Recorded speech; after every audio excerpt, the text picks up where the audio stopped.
as vote, and there are a number of state departments as well as the office of the president that this afternoon the members will be considering the votes that have been allocated to these departments. But as you can see, the Speaker of the National Assembly, Honorable Dr. Moses Wetangula, is in the chambers.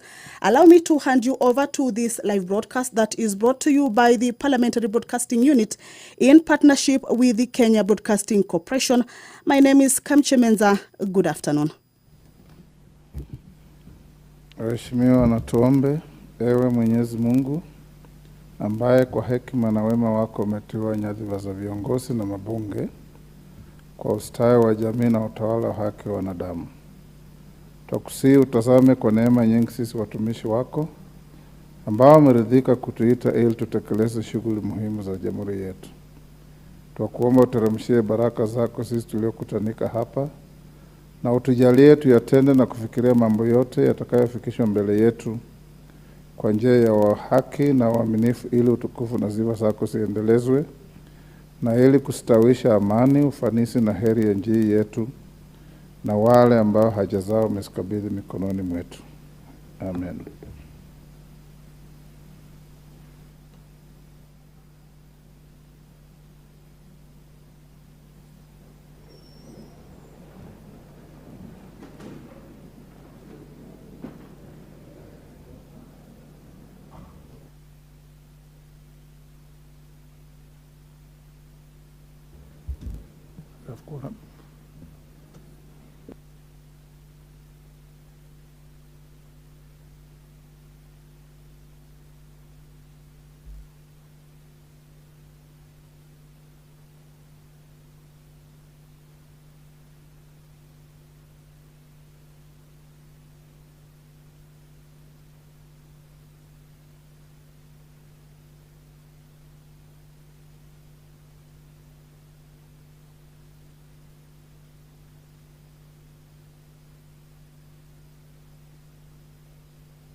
Clerk, I believe we have quorum to transact business.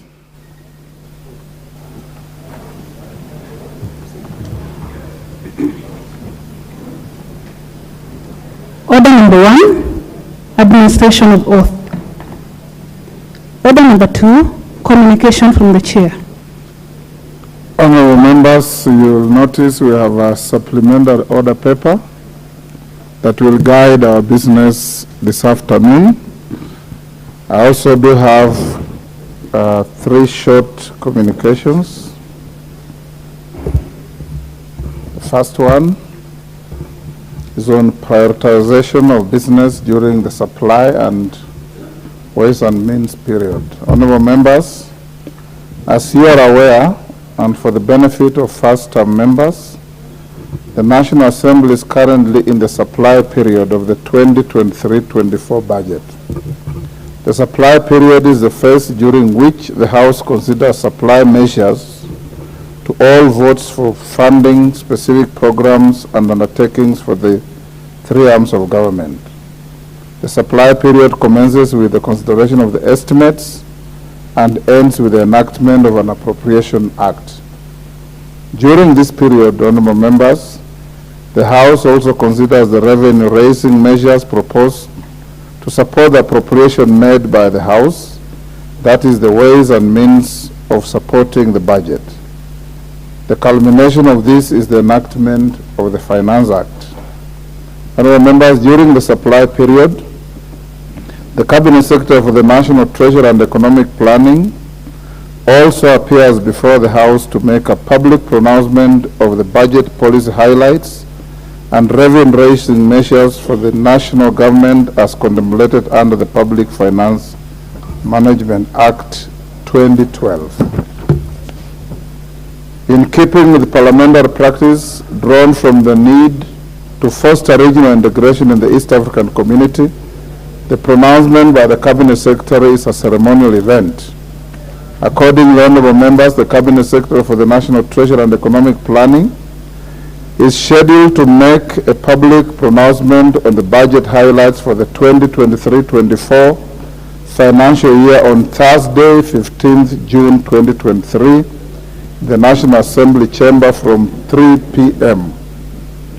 Honorable members, the standing orders provide that during the supply and Ways and Means period, priority is to be given to business related to the consideration of the budget estimates, the Finance Bill 2023, the Appropriation Bill 2023, and any other legislation relating to the budget. Such business is typically never interrupted by any other business. It may only be preceded by special motions which have constitutional or statutory timelines. A motion for the approval of the appointment of a person to state office is an example of such special motions. In this regard, honorable members, and for the convenience of the House, I have deferred the appearances by Cabinet Secretaries to respond to questions in plenary that were initially scheduled for tomorrow, Wednesday, 14th June 2023, during the afternoon sitting. The said Cabinet Secretaries will therefore appear to respond to questions in plenary next week during the afternoon sitting of Wednesday, 21st June 2023, subject to completion of the supply and Ways and Means measures. Honorable members, the House Business Committee has also resolved that consideration of supply measures in the Committee of Supply commences today, 13th June 2023. The consideration of Ways and Means measures include the Finance Bill 2023 at second reading, and subsequent stages commences tomorrow, Wednesday, 14th June 2023, in the morning sitting, subject to the report on the Finance Bill 2023 being tabled in the House of today's sitting. The House is accordingly guided. I thank you. Members, take your seats.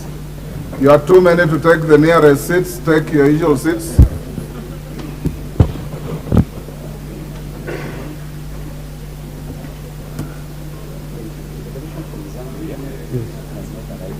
Okay.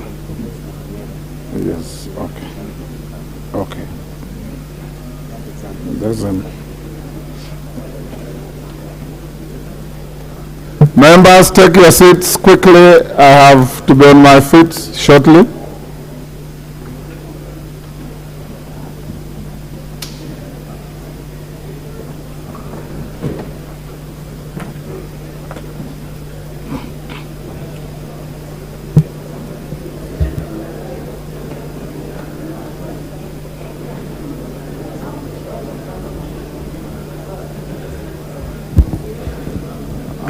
All the honorable members, take your seats. Take your seat, Mutunga.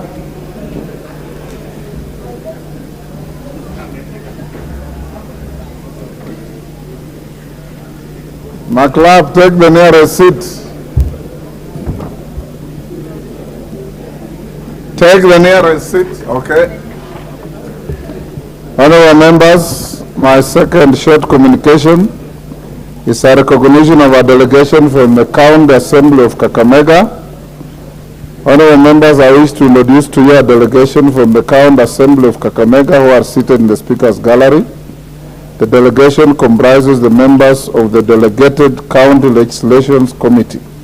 They are: 1, Charles E. Nandwa, Honorable Chairperson; Honorable Stephen Muhala, Vice Chair; Honorable Bernard Omboko, Member; Honorable Peter Walunya, Member; Honorable Doris Matere, Member; Honorable Josephat Wakuha, Member; Honorable Helmina Lanziva, Member; Honorable Angela Nelima, Member; and the Honorable Timothy Anzenze, Member. Honorable member, the delegation is accompanied by 7 officers. The delegation is on a visit to the National Assembly to benchmark on the best practices in executing their mandate with their counterpart committees of the House. On your behalf and on my own behalf and that of the National Assembly, I welcome them to Parliament and wish them fruitful engagements. I thank you.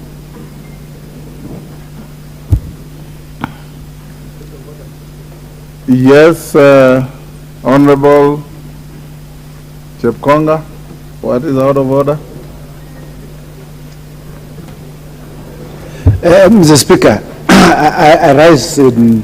That your guests? No, yes, true, Mr. Speaker. I rise in support of your statement that it is true the members of the County Assembly and Committee on Delegated Legislation were in my committee this morning, and they benefited a lot, Mr. Speaker, because the Minister for, or the CS for Defense was in attendance this morning, and also the CS for Agriculture, the Honorable Inturi, yes, were in the meeting. And I can confirm, Mr. Speaker, that they benefited quite a lot, and we exchanged a number of views with them. So they are most welcome to the National Assembly. I thank you, Mr. Speaker. Well done. Thank you, Honorable Chepkonga. Honorable members, the third communication relates to a visiting foreign delegation. It's not in the gallery yet. Let's go to the next order. We'll acknowledge them when they arrive.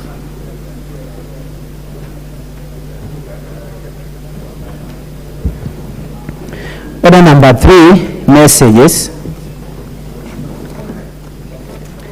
Order number 4, petitions. Order number 5, papers. Majority Leader, or your nominee.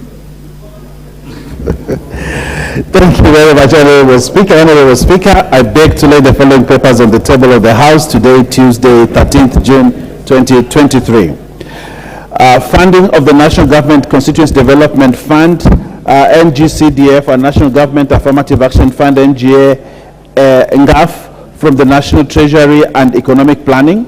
Report of the Auditor General on financial statements on multinational Lake Victoria Maritime Communication and Transport Project, Kenya Maritime Authority, from the Ministry of Mining, Blue Economy and Maritime Affairs. Reports of the Auditor General on financial statements in respect of the following institutions for the year ended 30th June 2022 and certificates therein: Kenya Academy of Sports, National Social Security Fund, Sports Kenya, Pharmacy and Poisons Board, Center for Mathematics, Science, Technology Education in Africa, SACCO Societies Regulatory Authority, SASRA, Taita Taveta University, Media Council of Kenya, Kenya Institute of Mass Communication, National Industrial Training Authority, Coast Development Authority, Tom Mboya University College, Shanzu Teachers Training College, Mombasa, National Council for Law Reporting, National Center for International Arbitration, Kenya Marine and Fisheries Research Institute, Coast Water Works Development Agency, Kisii National Polytechnic, Technical University of Mombasa Enterprises Limited, Eldoret National Polytechnic, Tanathi Water Works Development Agency, Rivertex East Africa Limited, Tharaka University College, Kenya Utalii College, Kenya Literature Bureau, and the Wildlife Research and Training Institute. I thank you, Honorable Speaker. I beg to Thank you, Deputy Majority Leader. Chairperson, Departmental Committee on Defense, Intelligence, and Foreign Relations.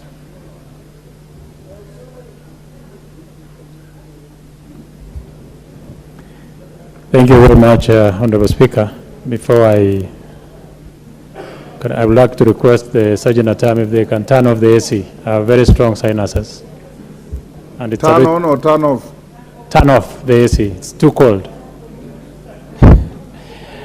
I would rather they reduce other than turn off. Honorable Speaker, I beg to move that, taking into consideration the findings of the Departmental Committee on Defense, Intelligence and Foreign Relations in its report on vetting of a nominee for appointment of the Director General of the National Intelligence Service, laid on the table of the House on Tuesday, the 6th June 2023, and pursuant to Section 7(3)(b) of the National Intelligence Service Act 2022, this House approves the appointment of Mr. Nordin Mohammed Aji OGW CBS as the Director General of the National Intelligence Service. Honorable Speaker, the Departmental Committee of the Are we on the same? Sorry? You have jammed the gun. I did, yeah, sorry. I call you to Is it the one on Seychelles? lay some paper. You are supposed to lay a paper. We have not reached that order number 8 yet. Give him the mic. Well guided. I have so many papers today, We are still on Mr. papers. Speaker. I beg your pardon. Honorable Speaker, I beg to give notice of the following motion, that this House adopts the report of the Departmental Committee on Defense, Intelligence and Foreign Relations on its consideration of the defense cooperation between the government of the Republic of Kenya and the government of the Republic of Seychelles, laid on the table of the House on Tuesday, 13 June 2023, and Honorable Koech, we are on order number 5, where we are laying papers.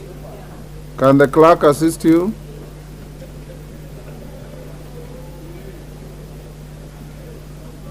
You will give notice under order 6, the next order.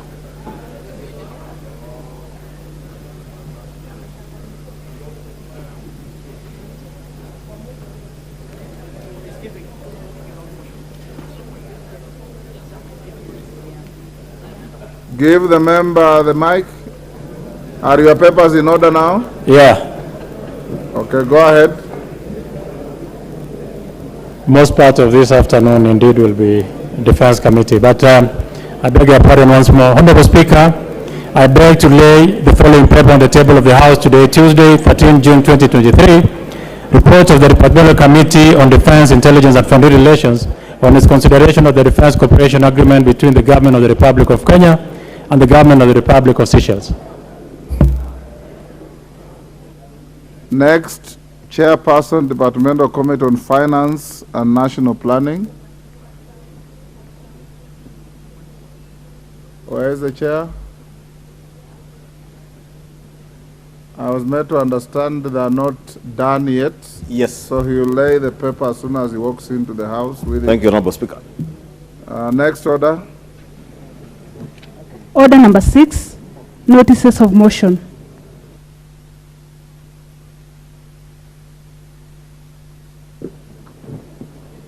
The Chair, Departmental Committee on Defense, Intelligence and Foreign Relations. Nelson Koech, now you can give your notice of motion.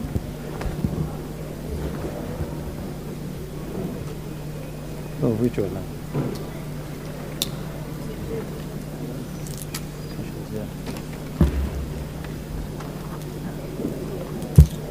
Honorable Speaker, I beg to give notice of the following motion, that this House adopts the report of the Departmental Committee on Defense, Intelligence and Foreign Relations on its consideration of the Defense Cooperation Agreement between the Government of the Republic of Kenya and the Government of the Republic of Seychelles, laid on the table of the House on Tuesday, 13 June 2023, pursuant to the provisions of Section 8, Sub-Article 4 of the Treaty Making and Ratification Act 2012, approves the Defense Cooperation Agreement between the Government of the Republic of Kenya and the Government of the Republic of Seychelles.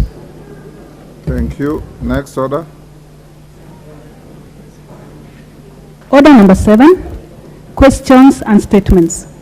Statement by the Honorable Owen Bayer, CBS, MP Kilifi North. Okay. Thank you, Honorable Speaker. Honorable Speaker, this is a request for statement regarding the agreement between the Government of the Republic of Kenya and the Government of the Italian Republic on the Luigi Broglio Malindi Space Center in Kenya. Honorable Speaker, pursuant to the provision of Standing Order 44-2C, I wish to request for a statement from the Chairperson of the Committee on Implementation regarding implementation of the agreement between the Government of the Republic of Kenya and the Government of the Italian Republic on the Luigi Broglio Malindi Space Center. Honorable Speaker, the Luigi Broglio Malindi Space Center was established close to 60 years ago through a public-private partnership between the Aerospace Research Center at the Sapienza University of Rome, the National Aeronautic and Space Administration, NASA, in the United States, and the Government of Kenya. The center has been used for several launch activities into space, cementing the country's contribution to the space sector. However, While the presence of such facility is intended to bring positive change, not only to the country, but more specifically to the surrounding community, it is regrettably that the contrary is true. Over time, the government of Kenya and Italy have made agreements in respect of the center. On 2nd February 2019, the then Cabinet Secretary for Defense, Rachel Omamo, EGH, signed an agreement between the government of the Republic of Kenya and the government of Italian Republic on the Luigi Broglio Malindi Space Center, Kenya. Under this agreement, which was ratified by the National Assembly on 15th October 2020, the Italian Republic agreed to implement certain undertakings which are yet to take effect. Honorable Speaker, it is against this program that I seek a statement from the chairperson of the Committee on Implementation on the following. 1. What is the status of the previous House resolution on the Luigi Broglio Malindi Space Center? What is the state of the agreement on enhancement of the capacity of the Kenyan public institutions for higher learning in training, space, science, and technology? Could the chairperson also explain the current state of the training of Kenyan nationals on aerospace, science, technology, courses, and scholarships in other disciplines as per the agreement? What development support programs has the Italian government undertaken for the people of Ngomeni area in Kilifi County as was agreed? What is the state of the negotiations through respective implementing agencies or ministries in order to give support to the Kenyan Space Agency on access to Earth observation and space science data, education and training, telemedicine, and establishment of a regional center for Earth sciences? And lastly, Honorable Speaker, how many professional staff have been seconded to the facility by the Kenyan government? How many non-professional staff have been recruited? And further, has a Kenyan been appointed as the Deputy CEO by the government of Kenya as per Article 6 of the agreement? I thank you, Honorable Speaker. Thank you, Honorable Speaker. Is the chairman of implementation in the House? Any member? Bring the response in 2 weeks. Next order.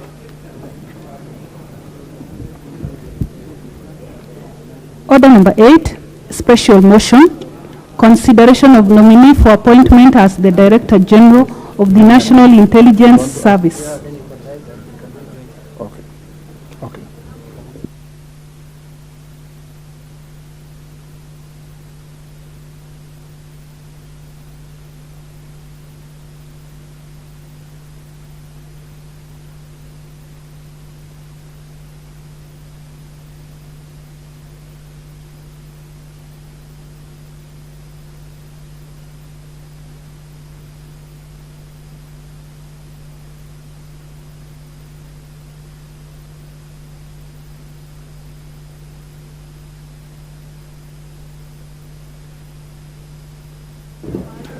Order, honorable members. Honorable members,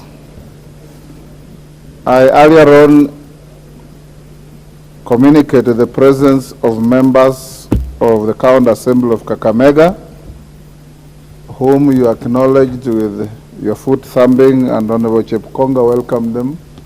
I'm told they were in fact not in the gallery at all at the time. They have just arrived. And the delegation from our friendly country, Zambia, was in the gallery but sitting in the wrong place. So allow me to revisit the same. The delegation from Kakamega, which I already mentioned, I don't need to recite what they are here for, are as follows. When you are mentioned, you may stand up individually to be acknowledged. Honorable Charles Nandwa, Chairperson. Honorable Stephen Muhala, Vice Chair. Honorable Bernard Omboko, Member. Honorable Peter Walunya, Member. Honorable Doris Matere, Member. Honorable Josephat Wakuha, Member. Honorable Helmina Lanziva, Member. Honorable Angela Nelima, member, and the Honorable Timothy Anzenze, member. We have already acknowledged you and welcomed you, and the Honorable Chepkonga has also done so, confirming that you appeared before his committee where there were 2 cabinet secretaries. You are welcome to the House of Parliament. Honorable members, I also wish to introduce to you a delegation from the Parliament of Zambia, who are seated in the Speaker's row. The delegation comprises members of the Public Accounts Committee in the Parliament of Zambia. They are 1, Honorable Warren C. Mwambazi, lead of the delegation. 2, Honorable Jacqueline Sabao, member. 3, Honorable Imanga Wamunyima, member. 4, Honorable Likando Mufalali, member. 5, Honorable Victor Lumai, member. 6, Honorable Kalalwe Mukosa, member. 7, Honorable Nicholas Mukumbi, member. And 8, Honorable Jonathan Daka, member. The delegation is accompanied by 6 staff from the National Assembly, the Minister of Finance and the National Planning, and the Office of the Auditor General of Zambia. Honorable members, the delegation is on a visit to benchmark on the best practices and share experiences with their counterpart committees of the House dealing with financial, audit, and money-related matters. On my behalf and on your behalf and the National Assembly as a whole, I welcome them to the Parliament and wish them fruitful engagements during the stay. Thank you. Honorable members, we are going to orders number 8 and 9. The House Business Committee directed this afternoon that these 2 orders will take 1 hour. Order number 8, 30 minutes. Order number 9, 30 minutes, so that we can go to the Committee of Supply. Before we invite the mover at order number 8, the Honorable Junet has approached the chair saying he has a point of order. Can you go ahead and prosecute it? Give Honorable Junet the microphone. Thank you, Mr. Speaker. Mr. Speaker, I stand to seek your indulgence on a matter that Parliament. Mr. Speaker, I wanted to seek your indulgence on a matter that Parliament has raised publicly for public participation. Mr. Speaker, there are 2 bills that have been advertised for public participation, and one of the bills is the privatization bill. But when the matter came to the House, the bill was referred to the Finance Committee, and the Finance Committee have published it for public participation. But Mr. Speaker, under the new standing orders now, this Parliament now, there is a committee that has been created that's called Public Debt and Privatization, who are also seized of the matter of privatization. So, Mr. Speaker, I was seeking your indulgence that if the 2 committees can do jointly the scrutiny of the bill and the interaction with the public participation, so that they can come up with a report that is jointly done so that it can benefit, because they also oversight privatization, the other committee.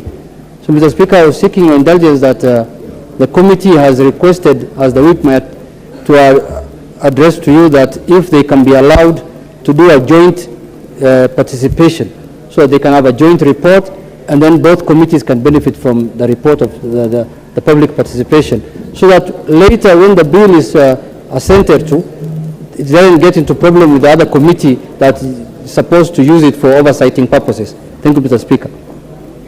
Honorable Junet, I'll direct the clerk to bring the 2 bills to me.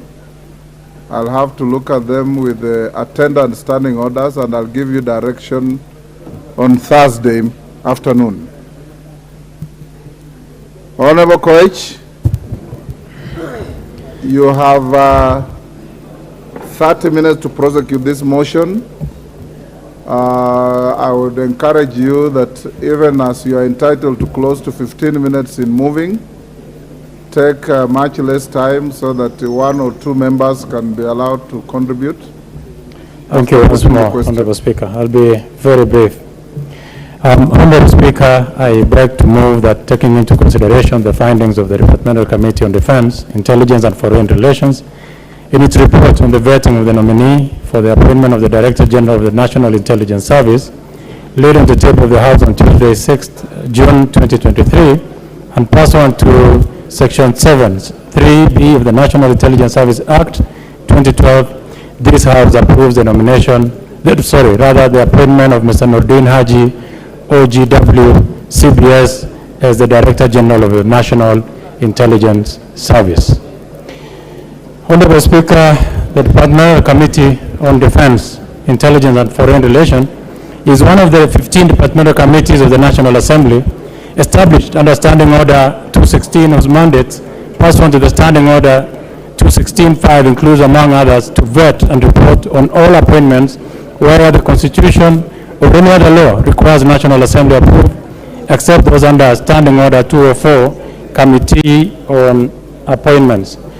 Honorable Speaker, the subjects of the Departmental Committee on Defense, Intelligence and Foreign Relations are stated in the second schedule of the National Assembly standing orders, and they include defense, intelligence, foreign relations, diplomatic and consular services, international boundaries, including territorial waters, international relations, and veteran affairs.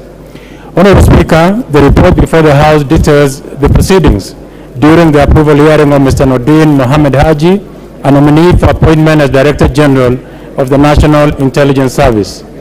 Honorable Speaker, through a letter dated 18th of May 2023, His Excellency the President notified the National Assembly of the nomination of Mr. Nordin Haji as Director General of the National Intelligence Service. Then your office, through communication made on Friday 19th May 2023, conveyed to the members of the National Assembly the message from His Excellency the President. You subsequently referred the nominee's CV and testimonials to the Departmental Committee on Defense, Intelligence and Foreign Relations for approval hearings. While referring the matter to the committee, Mr. Speaker, you directed that the committee undertakes the vetting exercise in accordance with Public Appointments Parliamentary Approval Act number 33 of 2011.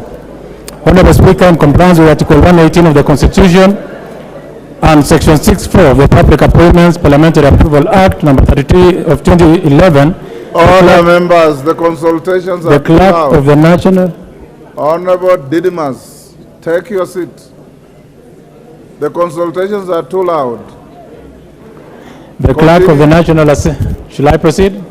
Yes. Continue. The clerk of the National Assembly placed an advertisement on the print media on Saturday, 20th May 2023, informing the public of the nomination, date, time, and place of the approval hearing. He also invited the public to submit memoranda by way of written statements on oath, affidavits, and suitability of the nominee in conformity with Section 6, subsection 9 of the Public Appointments Parliamentary Act number 33 of 2011. The memoranda were received on or before Monday, 29th May 2023 at 5 p.m. Honorable Speaker, the committee received 26 memoranda on the nominee, 4 against and 22 in favor of the nominee's suitability.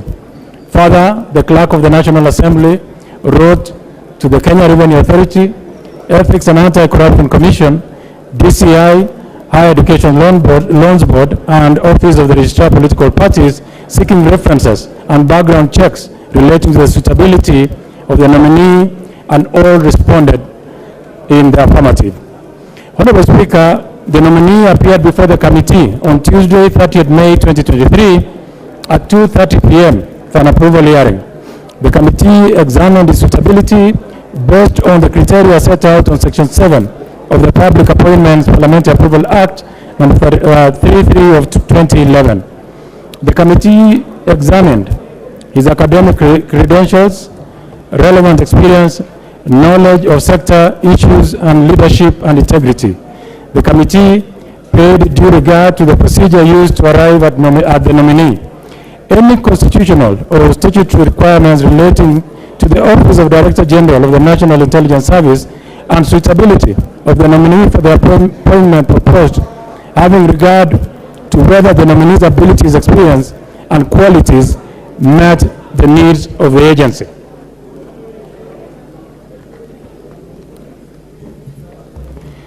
Honorable Speaker, the committee conducted the approval hearing of the nominee and observed as follows.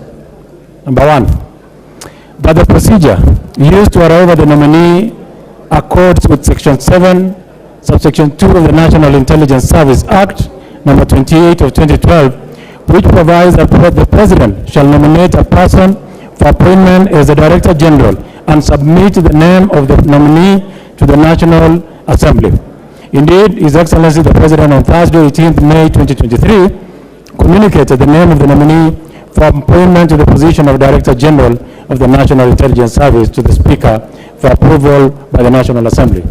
Number two, Honorable Speaker, that the nominee meets the requirements of Chapter 6 of the Constitution on leadership and integrity having been cleared from the following statutory bodies, that is the EACC, Kenya Revenue Authority, DCI, Office of Registrar Political Parties, and the Higher Education Loans Board.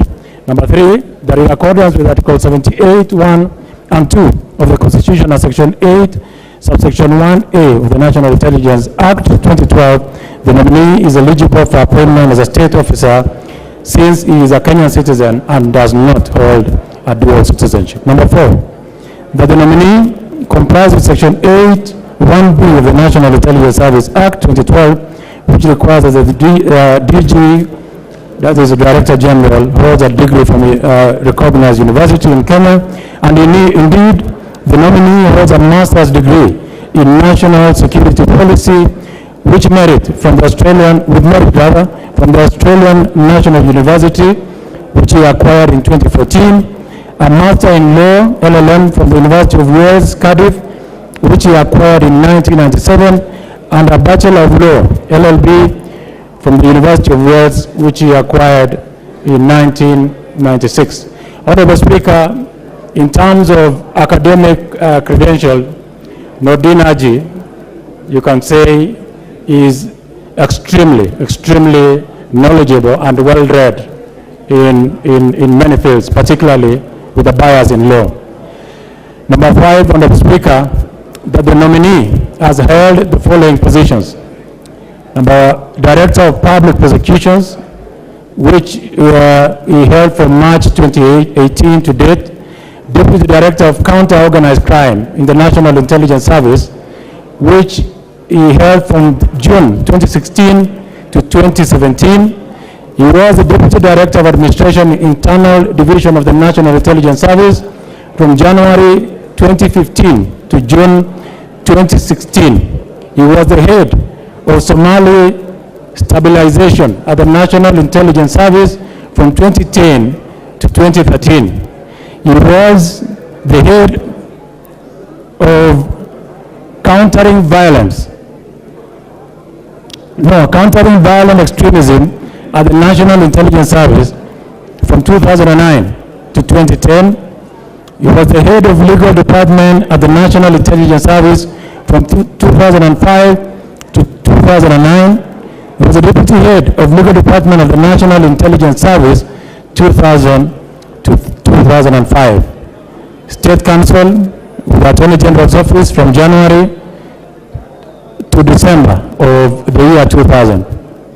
Honorable Speaker, if you look at his CV and from the unofficial records, if you talk to the people who work with the National Intelligence Service, they find Mr. Nordin Haji as almost a natural fit. Number one, because he has worked there before with the National Intelligence Service. And number two, many a times they have had a Director General being moved from either the police or the other security agencies, and for the first time, they are having one of their own as the Director of the National Intelligence Service. Nordin Haji is going back here not as if this House finds favor and approves him, not as a stranger, but as someone who has risen through the ranks in the National Intelligence Service from a very, I will call, relatively junior office to a very senior office by the time he left to go to be the Director of Public Prosecution. It is notable to note that some of the questions that honorable members of my committee did ask Mr. Nordin Haji, I'll move very quickly. One of them is that if all this favor that he finds is because he is the son of former Senator Yusuf Haji, and he was extremely proud to say that, which is something honorable colleagues should actually take up, that he is very proud son of the former public service officer and the late Senator Yusuf Haji, because it is his father who's instilled discipline in him, and it is something we should probably borrow. That today, Honorable Speaker, we would like to have your son one day being the Speaker of this National Assembly, because you are one of the greatest speakers when you leave office that will have served in this 13th Parliament. It is the same thing that honorable colleagues here, that today or tomorrow the son or the daughter of my friend Junaid Mohammed can come to this House as a member of Parliament because of the good deeds that we do in society. So indeed, it is because of that fact and the discipline that he got from his father that he is found favor in his, some of the offices that he's worked in.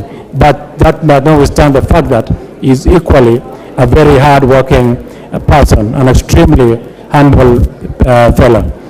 Honorable Speaker, but the nominee has never been charged in any court of law in the past 3 years, and a requirement was given of the Public Appointments Act. I have a long story about Mr. Haji, but because of time, I will go straight to my last point, Honorable Speaker. Honorable Speaker, the committee therefore recommends that the National Assembly approves the nomination of Mr. Nordin Haji for appointment as Director General of the National Intelligence Service. I beg to move and urge my deputy to second.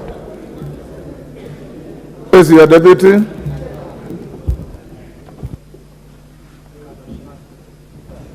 Honorable Bashir. Thank you, Honorable Speaker. Honorable Speaker, I wish to second the motion that this House approves the appointment of Mr. Nordin Mohammed Haji as the Director General of the National Intelligence Service. Honorable Speaker, as has been said by my chairman, the committee paid due regard to the procedures used to arrive at the nominee, having met all the constitutional and statutory requirements relating to the Office of the Director General of the National Intelligence Service, and suitability of the nominee for the appointment proposed, having regard to whether the nominee's abilities, experience, and qualities meet the needs of the agency. Honorable Speaker, upon conclusion of the approval hearings, we scrutinize the personal, academic, and career background of the nominee, and we are fully convinced that he fits the role of the Director General of National Intelligence Service. Indeed, we established that the nominee, Mr. Nordin Mohammed Haji, meets the requirements of Chapter 6 of the Constitution on leadership and integrity, having been cleared from the following statutory bodies: the Ethics and Anti-Corruption Commission, the Kenya Revenue Authority, the Director of Criminal Investigations, Office of the Registrar of Political Parties, and the Higher Education Loan Board, and all of them gave a clean bill of health. 2, the nominee complies with the Section 81B of the National Intelligence Service Act, whereby he meets all the requirements pertaining to the appointment of the Office of the Director General.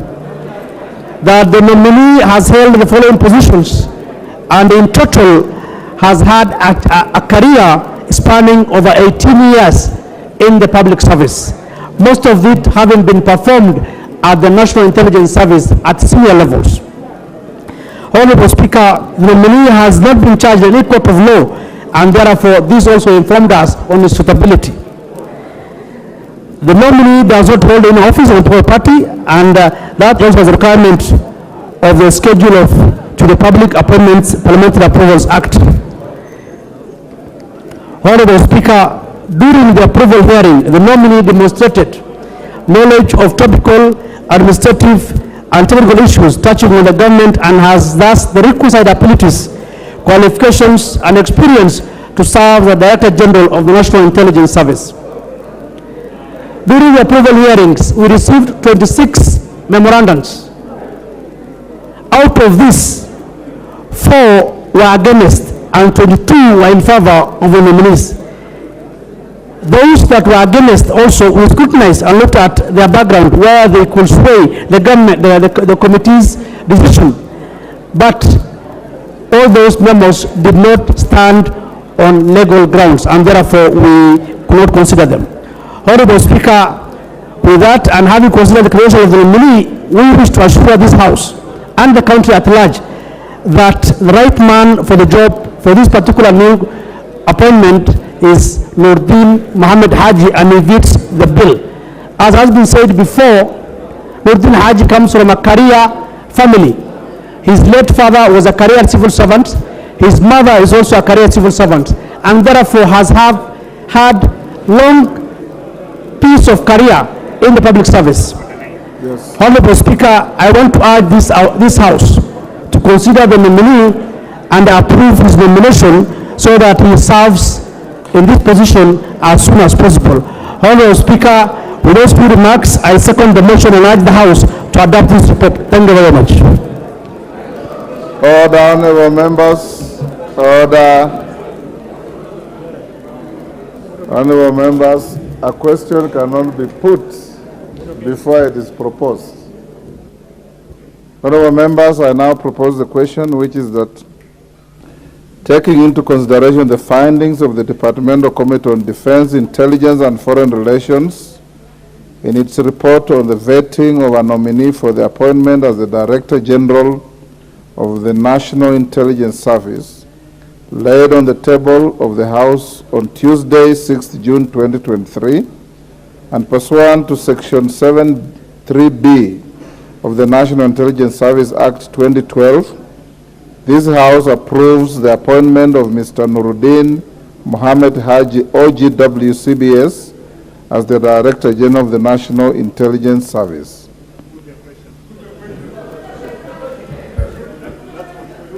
I have at least 2 people who have walked to me and requested to be given an opportunity. I will oblige them. The first one is the Honorable Junet Mohammed, and each one of you has 2 minutes.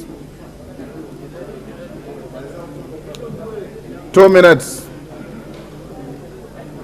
Give Junet Mohammed the mic. Thank you, Mr. Speaker. Mr. Speaker, I stand to support the approval and this motion, Mr. Speaker. Mr. Speaker, I want to thank also the Departmental Committee for Foreign Affairs and International Relations for the good work and the research they have done. Mr. Speaker, I'm presenting to this House, and I can see that the officer that has been nominated for this job is a distinguished officer, Mr. Speaker, who has served in the service very well, who has an exemplary career, Mr. Speaker, in the service. And Mr. Speaker, I think it's one appointment that is going to move this country forward, Mr. Speaker, and this should be an example of all appointments that will be brought to this House, Mr. Speaker. Mr. Speaker, this is an important institution in our country, Mr. Speaker. This is an institution that is going to protect and provide the safety of the citizens of this country, Mr. Speaker, and for that reason, is an institution that must be headed and guided by somebody who has the capacity, the knowledge, and the temerity to do the kind of work that is related to that institution, Mr. Speaker, and no one fits and the skills required to do this work, Mr. Speaker. Mr. Speaker, I want to put forward that on record that this is the person who will make sure that this country is safe and secure, and I have no doubt, in accordance with the report that has been brought by the committee, that he is a man who has the capacity and the capability, and I urge the House to approve him, Mr. Speaker, so that he can go and do his work. Thank you very much, Mr. Speaker. Majority Leader, you have 3 minutes. Thank you, Honorable Speaker, and I also rise to support the nomination and approval of the former DPP or immediate former DPP Nurdin Haji. Honorable Speaker, as has been said in the report, this is a gentleman who the people of Kenya know very well, one who has served the office that he has served in as DPP with unmatched integrity, Honorable Speaker. But Honorable Speaker, he is getting into an office that is extremely sensitive. The office of the Director General of NIS is a repository of our national security. Honorable Speaker, I am certain that the committee during vetting did engage with him in depth, and definitely knowing that matters security are not matters to delve into in depth. But we must tell Honorable Speaker, the Honorable Nurdin, that before we have seen incidences like those of Shakahola, incidences of rampant attacks by terrorists in Lamu, in northern Kenya, and I'm glad Nurdin is from northern Kenya, and therefore he has a responsibility as he safeguards the lives and property of Kenyans, first to safeguard the lives and properties of people in northern Kenya and along the coastal belt bordering the border with Somalia.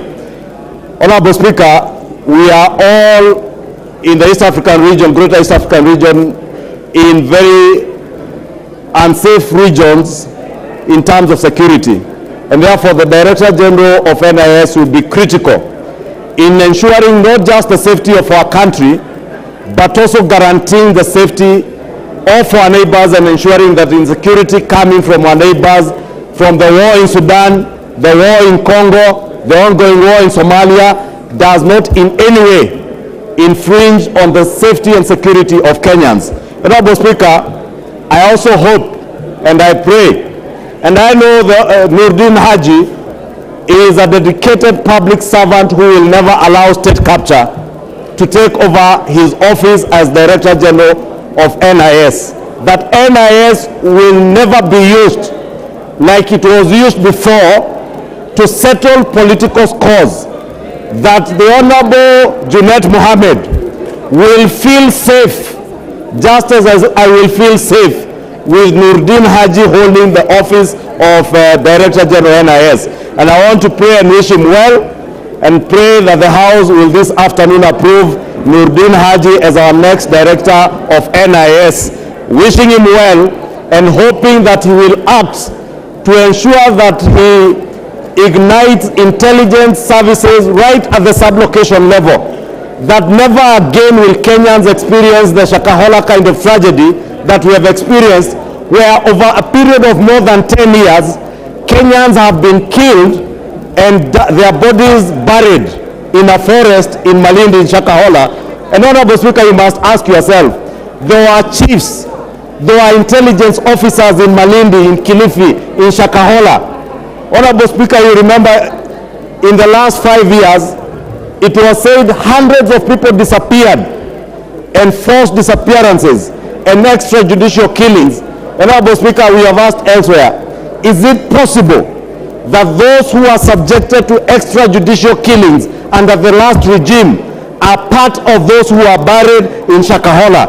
And I want to ask Nurdin Haji to ensure that he goes to the depth of the extrajudicial killings under the former regime and under DCI Kinoti, and check whether there is any correlation between Shakahola, the massacre and burying of bodies in Shakahola, and the extrajudicial killings that were perpetuated in the last 5 years, Honorable Speaker. And with those, I beg to strongly support this great son of Garissa County, a great son of Kenya, whose family also, Mr. Speaker, has served this country. His father, not just as senator, but also as an experienced administrator and security man in the past. And I do hope that the DPP Nurdin Haji will follow in the footsteps of his late father and the footsteps of other intelligence chiefs who have secured our country, and I wish him all the best. I beg to support.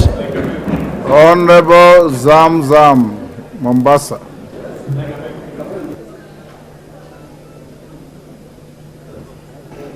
Asante sana Bwana Spika. Na mimi pia niweze kupigia pono mjadala huu wa leo ama uamuzi utakaotoka hapa leo kuhusu ndugu yetu Nurdin Haji.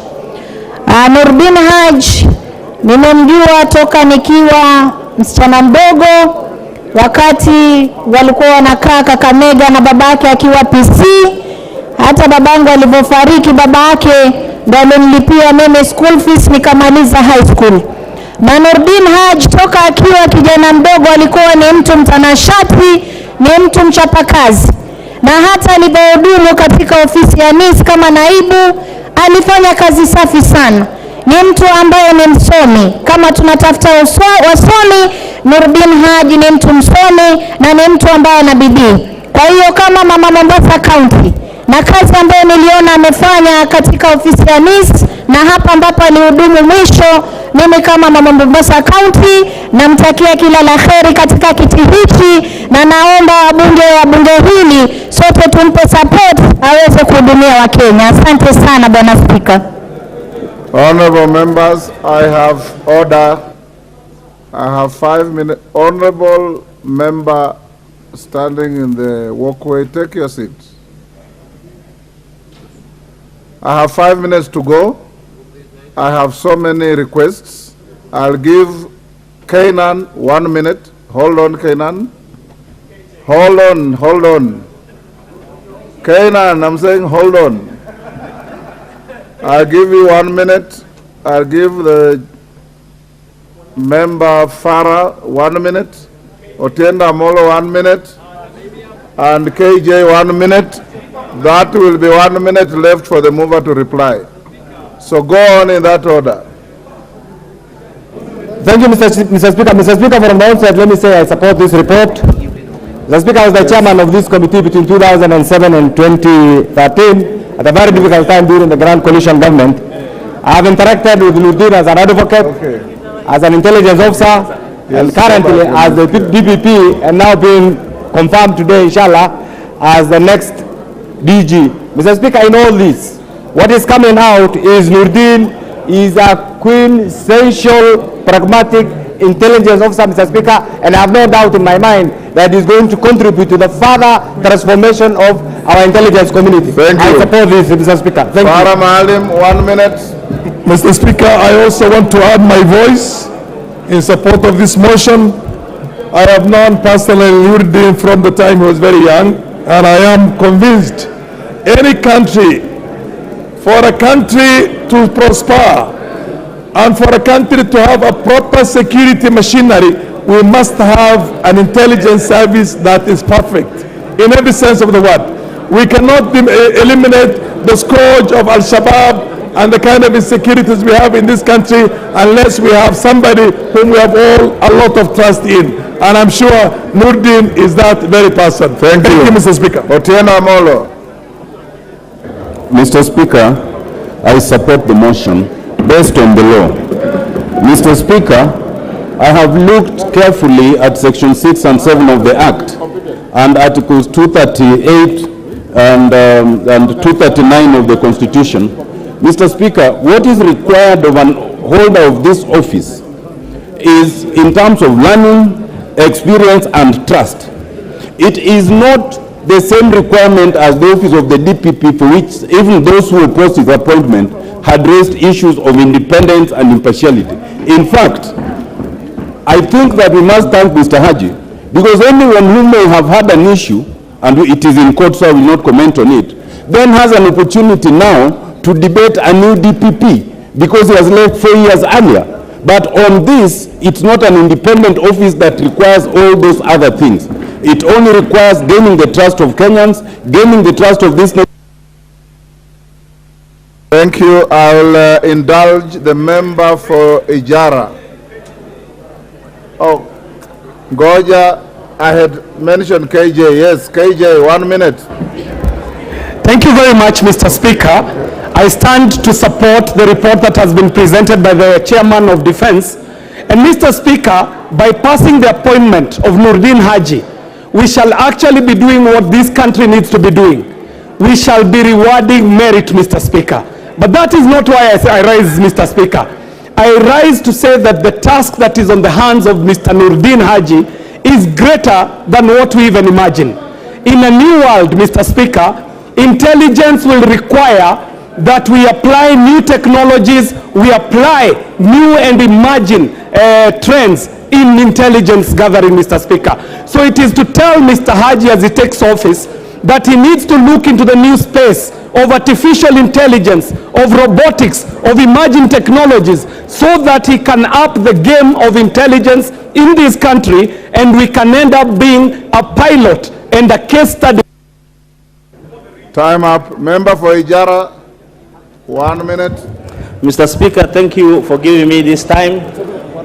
Mr. Speaker, thank you for giving me this time. On behalf of Ijara people, I am grateful and indeed honored to thank His Excellency the President for giving us, appointing us one of our son to head the security docket. The people of Ijara are proud to have one of their sons to be nominated for the said position. Thank you. And Mr. Speaker, Nurdin Haji is a competent man with integrity whose capacity is never in doubt. And when he's worked at the DPP and the Deputy Director of Counterintelligence, he received integrity awards and gained confidence and trust of Kenyans. I welcome his appointment, and I urge and request colleagues across the political divide to consider his approval, and we say thank you very much. Lastly, the minority leader. The minority leader. Mr. Speaker, let me add my voice to this motion. Yes, Wanjala, what is out of order? And it better be a point of order. Yes, sir. Give him a microphone. Yes, sir. Thank you, Mr. Speaker. My point of order, Mr. Speaker, many of us, members of Parliament and of this House who represents Kenyans, we have a lot of interest in this debate of the promotion of this.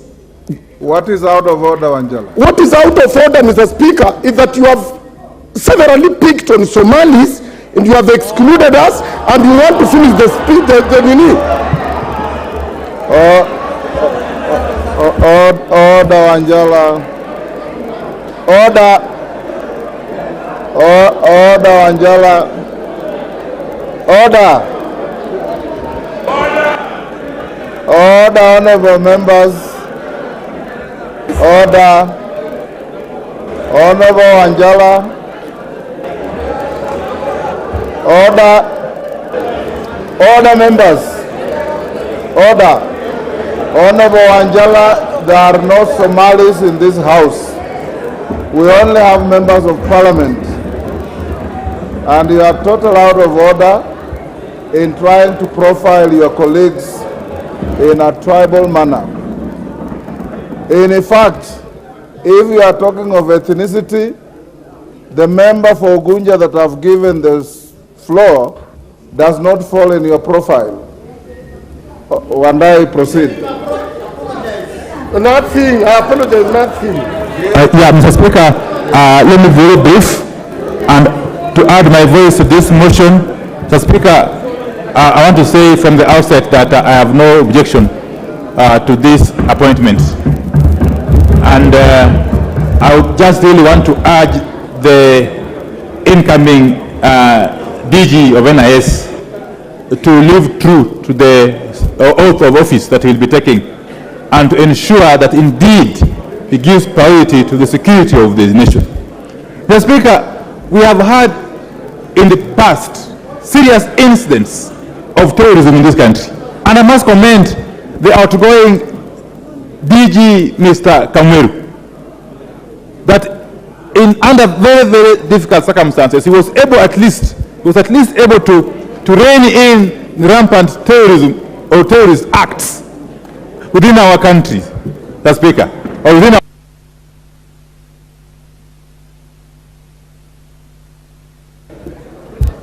Give the leader of minority an extra minute. I was saying that Mr. Kamweru was able to rein in terrorism within the borders of the Republic. And I suppose that Mr. Haji will be able to do the same and in fact do better. Mr. Speaker, this House appropriates colossal sums of money. This House appropriates a lot of money year in, year out to the NIS. And that money is appropriated for the sole purpose of capacitating the institution for it to be able to execute its mandate without any hindrance. Mr. Speaker, therefore, as we conclude this debate, I suppose that this country will be safer under the new leadership of the NIS. Thank you. Thank you. Honorable members, the chair of Kewopa is protesting that too few ladies have spoken on this. I'll give to Mishimbogo 1 minute.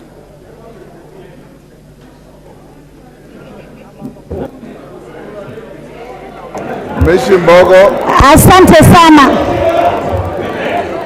Asante sana Mheshimiwa Spika, na mimi naunga mkono kuteuliwa kwa Nurdin Haji katika kitengo cha huduma ya ujasusi wa kitaifa. Na namunga mkono kwa sababu tajriba ya kielimu amefuzu, na pia uzoefu na uweledi wa mambo ya usalama na ujasusi ameweza kufuzu, na amefanya kazi katika vitengo tofauti tofauti. Tunajua yeye atatuwezesha haswa pia kupunguza misimamo mikali ile tunasema extremism, mambo yale tunazungumzia ya Al-Shabaab. Tunajua yeye katika mambo ya ujasusi ameweza kufuzu, na pia hana dosari katika mambo ya uongozi na uadilifu. Vile vile pia hajawahi kuhukumiwa katika shutuma yoyote ya kijinai ama pia katika mambo ya uhalifu. Tunajua anaweza na ana tajriba ya kuweza kuongoza taifa la Kenya katika mambo ya usalama na ujasusi, kutupatia. Your time is up. Now move to reply. How many minutes, Honorable Speaker?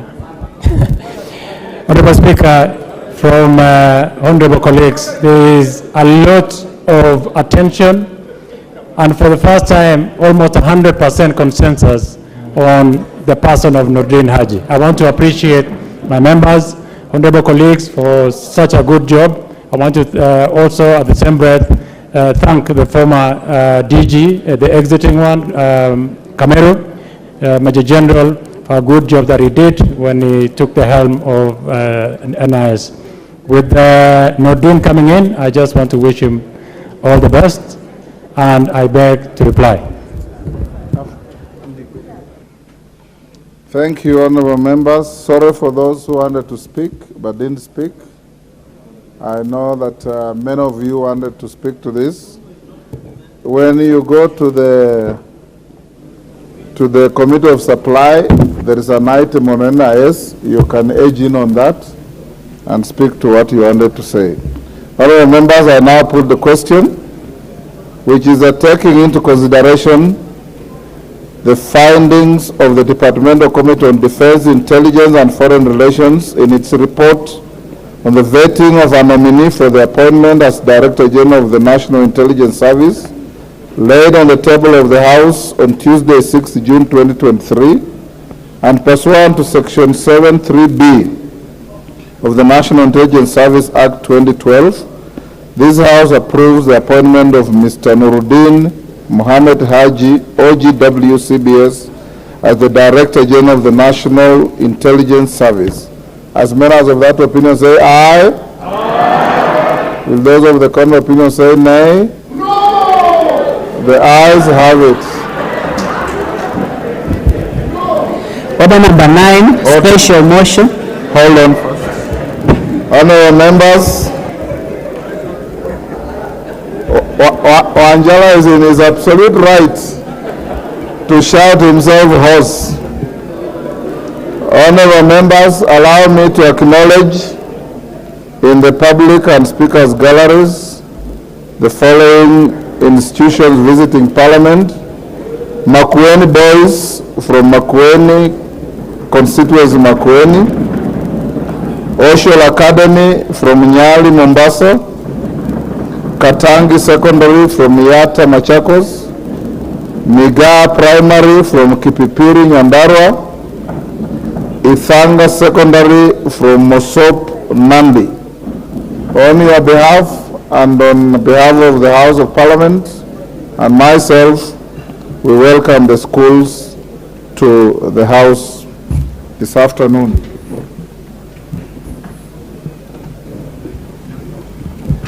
Next order. Order number 9, special motion, consideration of nominees for appointment as members of the Judicial Service Commission. Honorable members, the chairperson, Departmental Committee on Justice and Legal Affairs. This motion will also be debated for 30 minutes as directed by House Business Committee. Chairperson.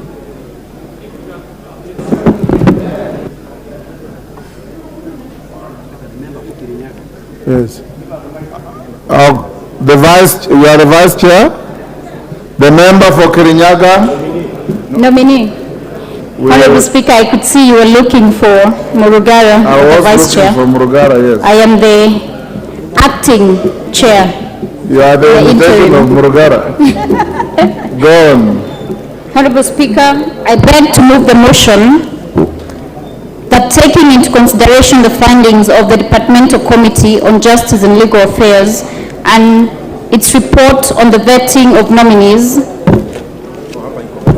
for appointment as members of the Judicial Service Commission laid on the table of the House on Thursday, 8th June 2023, and pursuant to the provisions of Article 171(2)(h) of the Constitution and Section 8(1) of the Public Appointments Parliamentary Approval Act 2011, this House approves the appointment of the following persons as members of the Judicial Service Commission: Ms. Caroline Zelani Kingoku Ajuoga and Honorable Isaac RUTO Kiprono RUTO, EGH.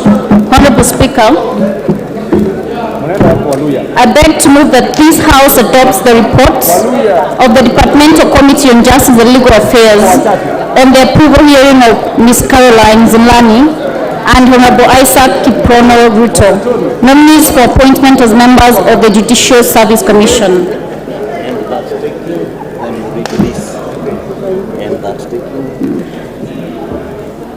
Honorable Speaker, and that taking into consideration the findings of the Departmental Committee on Justice and Legal Affairs in its report on the vetting of nominees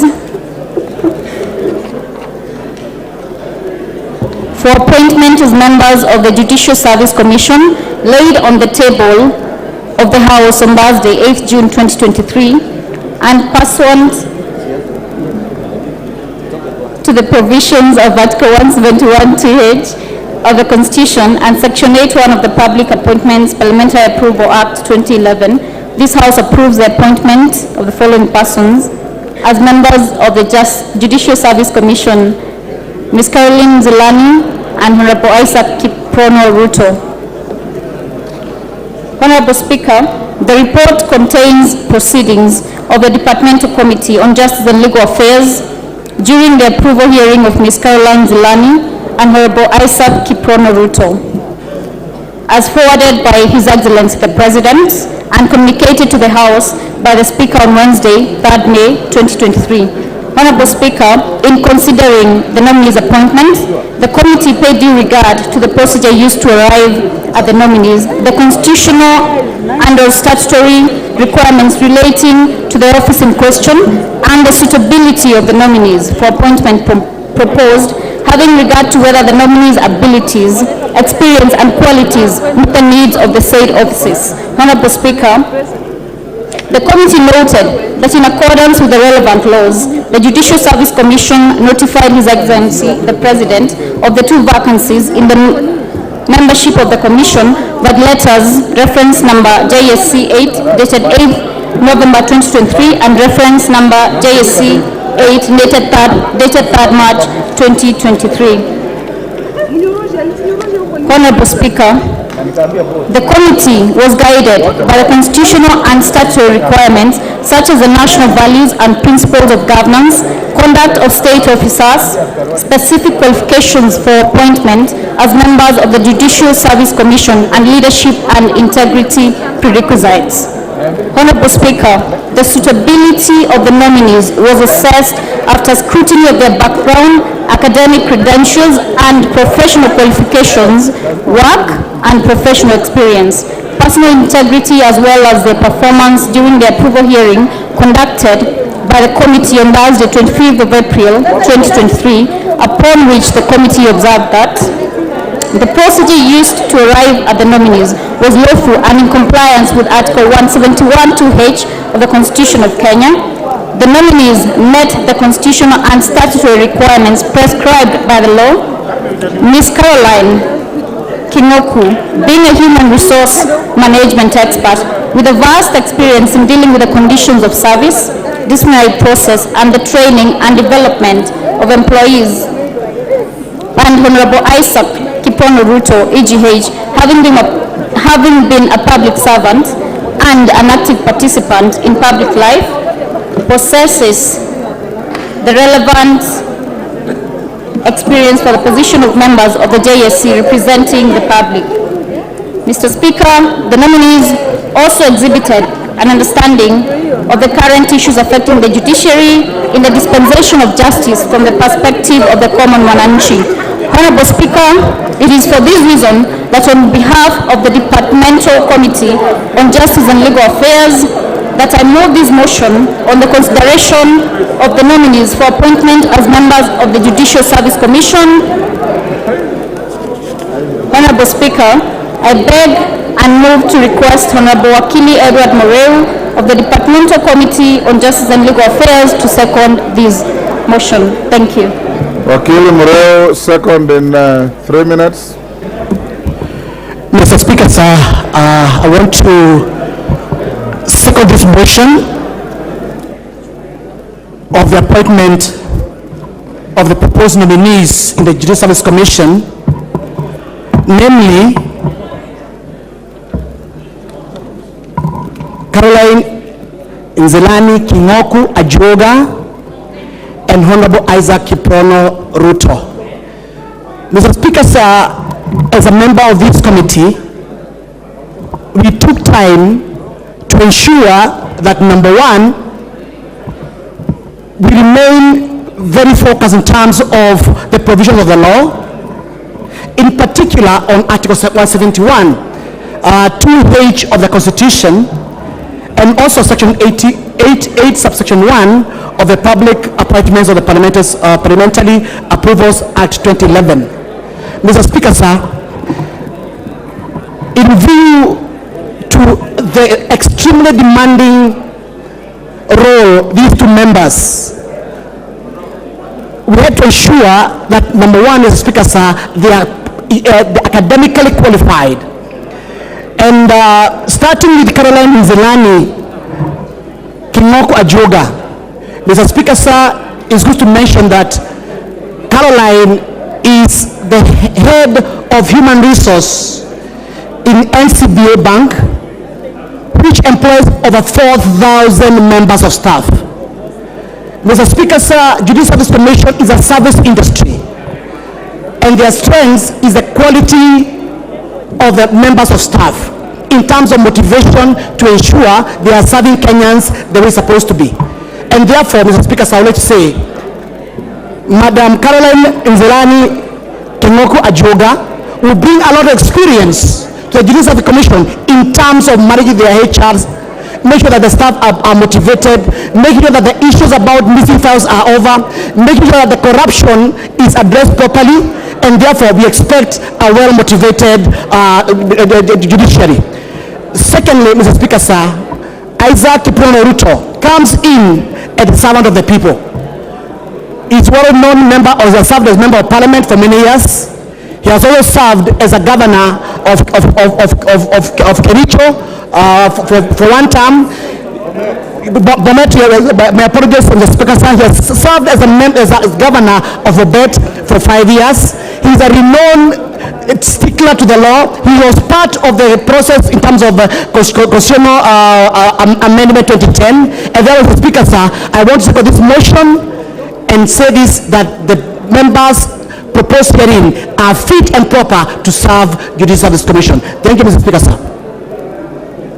Order, honorable members. Order. Order, honorable members. I now propose the question, which is that taking into consideration the findings of the Departmental Committee on Justice and Legal Affairs in its report on the vetting of nominees for appointment as members of the Judicial Service Commission laid on the table of the House on Thursday, 8th June 2023, and pursuant to provisions of Article 171(2)(h) of the Constitution and Section 81 of the Public Appointments Parliamentary Approval Act 2011, this House approves the appointment of the following persons as members of the Judicial Service Commission JSC. 1. Ms. Caroline Nzilani Kingoku Ajuoga. 2. Honorable Isaac Kiprono RUTO EGH.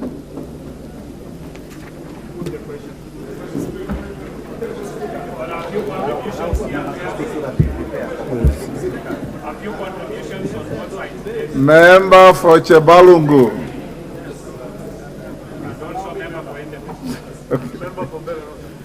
Of course. Thank you so much, Mr. Speaker. And as I stand to support this motion, I want to categorically thank the members of the JLAC for a proper consideration. For avoidance of doubt, you have 2 minutes each. Yes. Well guided, Mr. Speaker.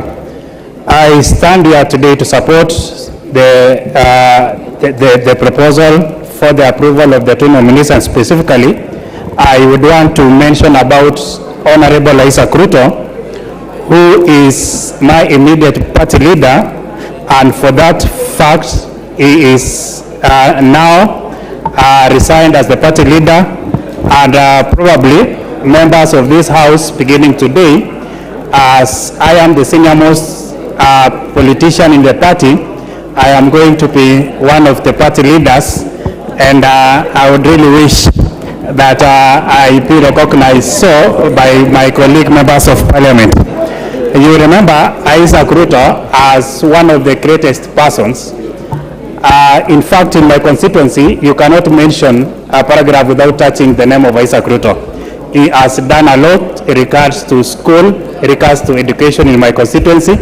While he was the chairman of the Governors of Council, the first chairman in that matter, he is the only person who can be remembered as having done what was required of him.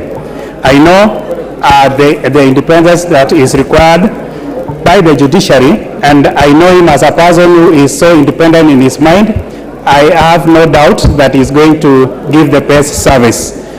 For this, Mr. Speaker, I would wish to urge my colleagues that we all stand up and support these great persons as they go to serve our nation. Thank you, Mr. Speaker. Jared Okello.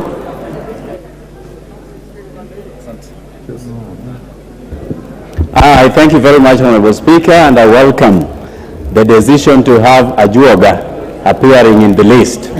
But the name RUTO is becoming too much into this country, very synonymous with the prevailing appointments, Honorable Speaker, and therefore, in line with our constitutional dictates, we have to rethink this idea of Kenyanness in appointive positions, Honorable Speaker.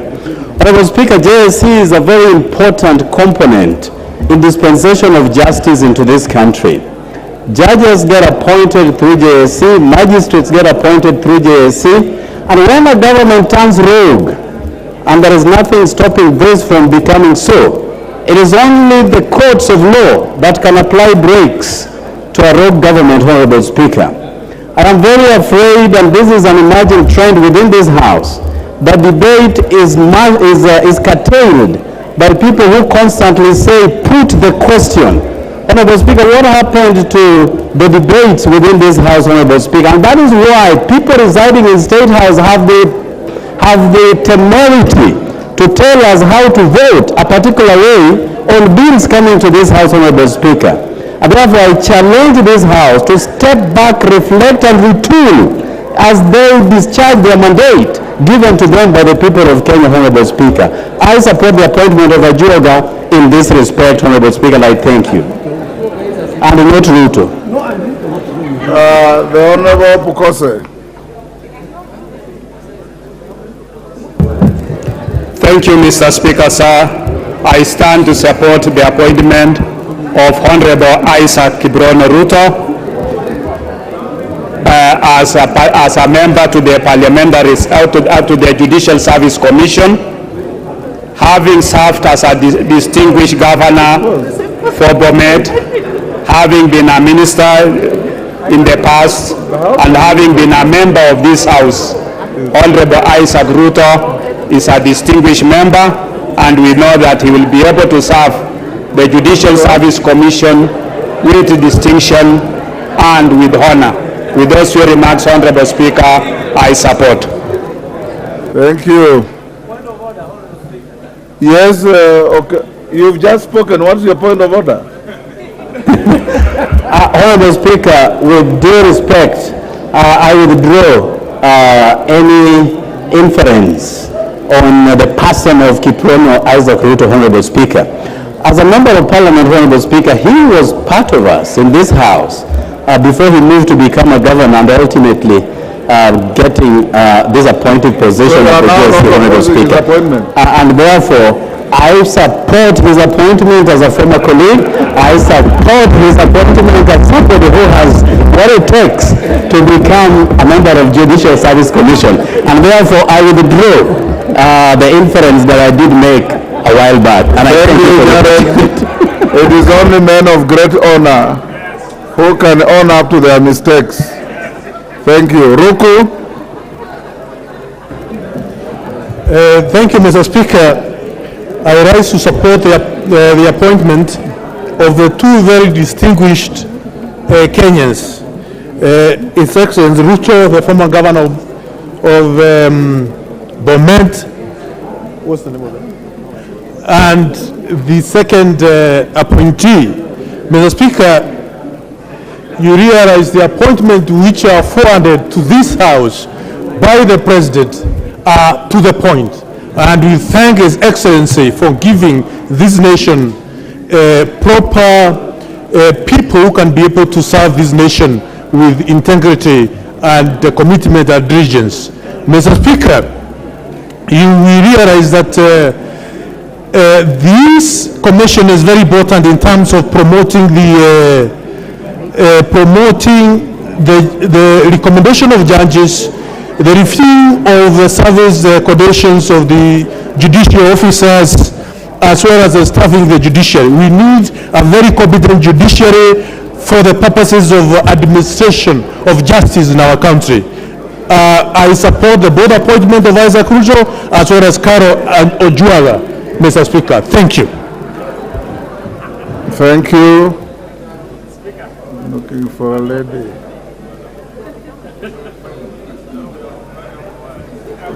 I'm looking for a lady.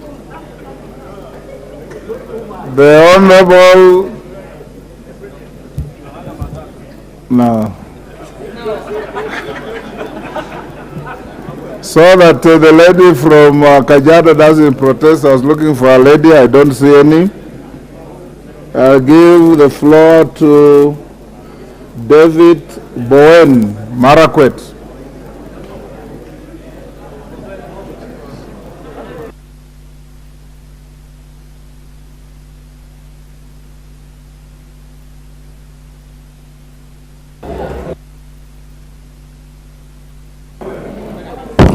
Thank you, Honorable Speaker. Honorable Speaker, I beg to support the two commissioners, Honorable Speaker, to the Judicial Service Commission. And the Honorable Speaker, Judicial Service Commission is very important, especially to the judiciary arm of the government, the Honorable Speaker. Mr. Speaker, I want to support especially the nomination of Isaac RUTO, the former governor of Bomet. Mr. Speaker, the man I know, whom we have worked together in many fields. Mr. Speaker, the Honorable Isaac RUTO, when he was the chair of Council of Governors, the Honorable Isaac RUTO fought hard to make sure that resources and devolution worked, Honorable Speaker, especially at a very difficult time when we were implementing our first constitution, the 2010 constitution. Mr. Speaker, I hope the Honorable Isaac RUTO will go to the Judiciary and the Judicial Service Commission with the same strength and the same courage we see when he was the chair of Council of Governors to make sure that the Judicial Service Commission and generally the judiciary, Mr. Speaker, functions especially in dispense of justice. Mr. Speaker, with Judicial Service Commission, we would also want to see that High Court's Honorable Speaker has established all across the sub-counties in the country. Mr. Speaker, I want to support the two commissioners. Thank you. Member for Lugari. Thank you, Mr. Speaker. I raise to support the motion for appointment of the two. Mr. Speaker, I've had an opportunity to work with His Excellency Isaac RUTO. Two important things about RUTO: his independence of mind. The second point that I support Isaac for is that he's very meticulous and clear to detail.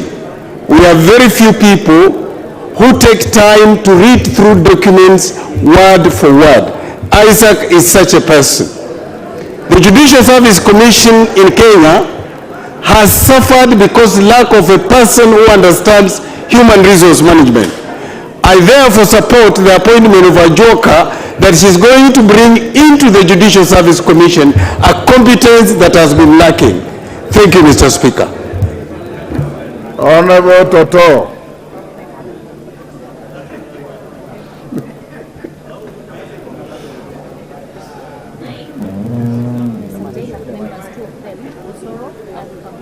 Okay.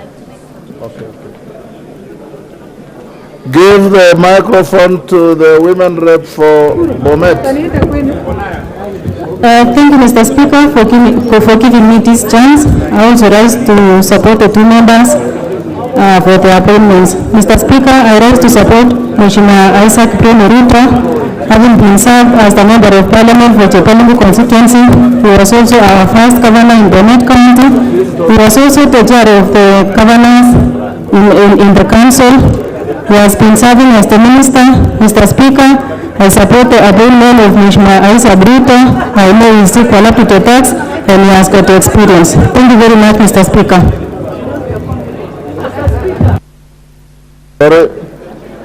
Thank you, the Honorable Kagusha. Honorable Kagusha. Honorable Speaker, thank you very much for this opportunity. As a member of JLAC, I sat in the committee where we were able to vet these two candidates, and I want to confirm indeed we found these two candidates suitable for this position as commissioners in JSC.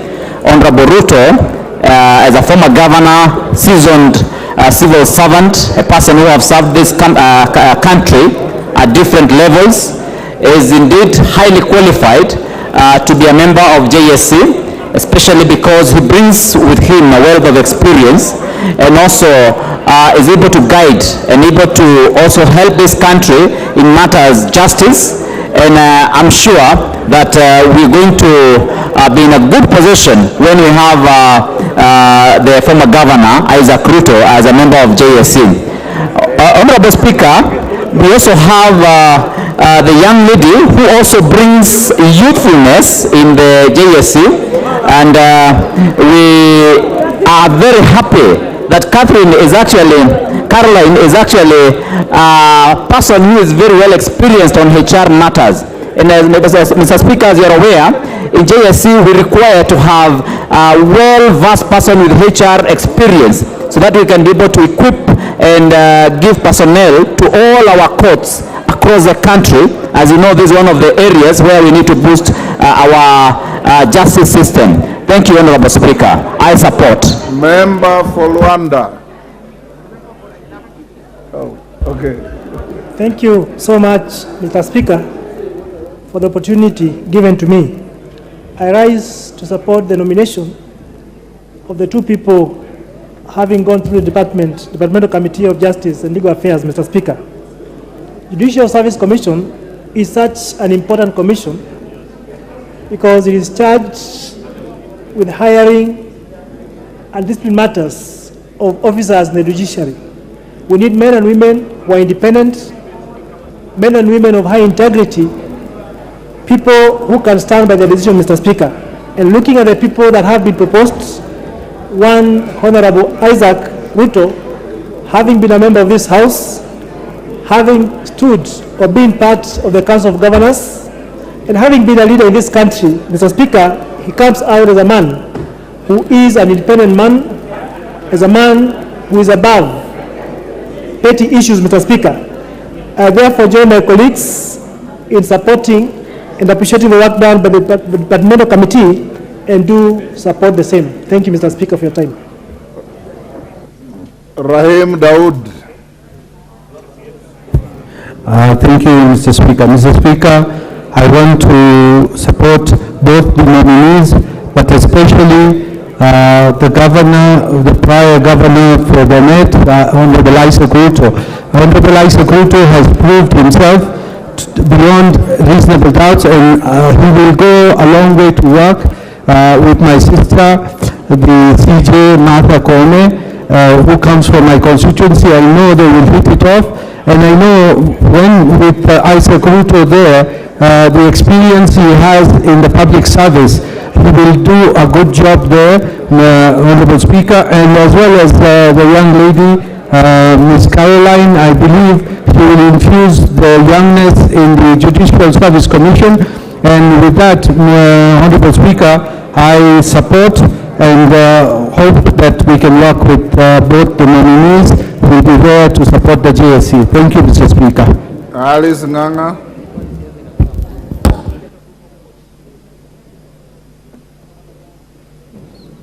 Thank you, Honorable Speaker. I rise to support the two nominees, especially, Mr. Speaker, because the gender rule has been met here. We have a lady and we have a gentleman. A lady who is going to add value to that institution of JSC, as well as Honorable Isaac RUTO, His Excellency. Mr. Speaker, we know when the functions were being devolved at the county level, Honorable Isaac RUTO was the chair, and he made sure that those functions were fully devolved. And at that time, Honorable Speaker, he did not give in even to the pressure. He insisted that whatever was meant to be devolved at the county level went to the county.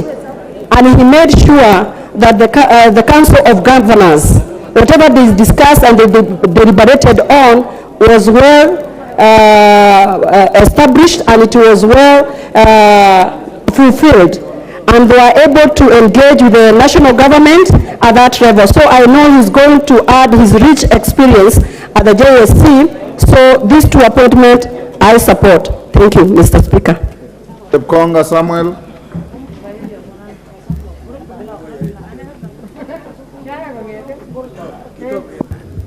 Yeah, Mr. Speaker, I thank you very much. First, I would like to support this motion. Secondly, Mr. Speaker, I'd like to speak concerning the Honorable Isaac RUTO. Isaac RUTO, Mr. Speaker, lived in my constituency before he left for Chebalungu. I hear Honorable Mandasi claiming that he belongs to that place. His last post office address was 1073 Kipkabos, which is in my constituency, Mr. Speaker. Mr. Speaker, this gentleman, I have known him for some time. And while I was at the university, he was the director for USA. And you know, Mr. Speaker, the so-called chapatis were very popular with the students. And he ensured that we had chapatis every Wednesday. And Mr. Speaker, you can imagine how popular they were. But he ensured that we were served very well. So if you are looking for somebody with experience, Mr. Speaker, to serve, this is the man. Mr. Speaker, we are looking for a person who will go to the judiciary to ensure that this division that we have had between the judiciary and the legislature is completely removed, Mr. Speaker. We have suffered as a consequence of not having our own in the judiciary. Mr. Speaker, this is one man. Informed by Robert Bukose? Yes, in fact, he has good information. Okay. Mr. Speaker, I just wanted to let Yekonga know that we used not to call it chapati, it was called dialogue. That's true, Mr. Speaker. Mr. Speaker, the Honorable Bukose has spoken for the first time. He always speaks, but this one is a better one. So, Mr. Speaker, I support the appointment of the Honorable Isaac RUTO. I thank you, Mr. Speaker. Thank you. Maklap, I'll come to you. Thank you, Mr. Speaker. I rise to support the two nominees, especially Isaac RUTO, a man that I have known to be very meticulous with the truth. Isaac RUTO takes truthfulness to judiciary. Isaac RUTO is a man of his own words, that I have known him even before I came to Parliament, that this is the right person to join the Judicial Service Commission with a young lady called Caroline Silani. So, Speaker, Isaac RUTO has served this country, he has experience, he has knowledge, and I hope he is going to inject judiciary with a mind of machinery, of devolving justice to our constituencies, to be able to complete the stalled high courts in our constituencies or in our counties. Isaac RUTO, when will be approved, Mr. Speaker, will be able to be the engine of judiciary together with the other team, so that the justice are seen and to be done at the lowest level, where citizens of this country will be able to get justice at their closed door. I am a believer of a man that is meticulous for the truth for Kenya, and I am sure judiciary has the right mind and the right experience to actually inject new energy for the survival of Judicial Service Commission. I end there and say, may we rise to support the two candidates. Thank you, Mr. Speaker. Jen Kihara.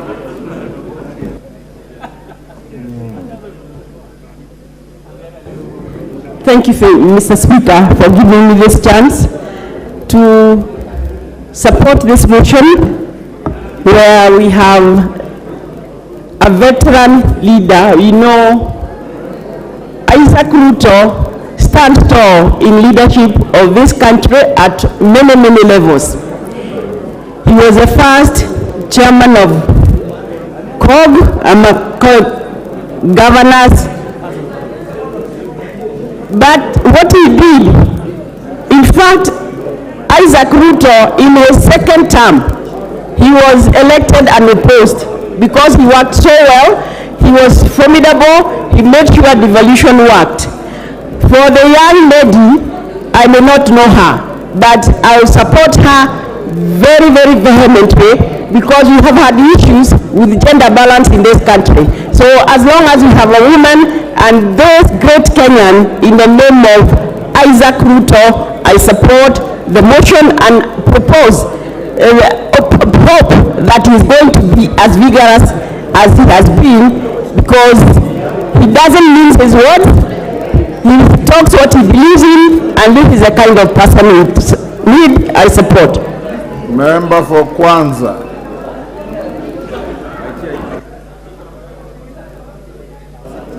Thank you, Mr. Speaker. Mr. Speaker, I rise to support the motion, and it is said that experience is the best teacher. I have known Isaac RUTO for quite some time. Politically, he is somebody who is very, very well versed, and I remember he has come up to my constituency. I went to his constituency, and when he stood for election, he went unopposed. This is a man who will bring a lot of wealth, experience to the department, and I think this house doesn't need to actually debate on him. I don't know about the other lady, but because RUTO is somebody we know very well, Isaac RUTO, Mr. Speaker, I think we should be able to just say let him go and bring experience in Chilak. With those few remarks, I support the motion. Dr. Nyikal. Thank you, Mr. Speaker. I rise to support the two candidates. And Mr. Speaker, I must appreciate you for allowing us to discuss these two candidates. Mr. Speaker, this is the role of the House. It is a debating institution. I do appreciate that. I support the two candidates. The report that we have got from the committee indicates that they fully qualify, both of them. As for Mr. Honorable Isaac RUTO, we all know his zeal.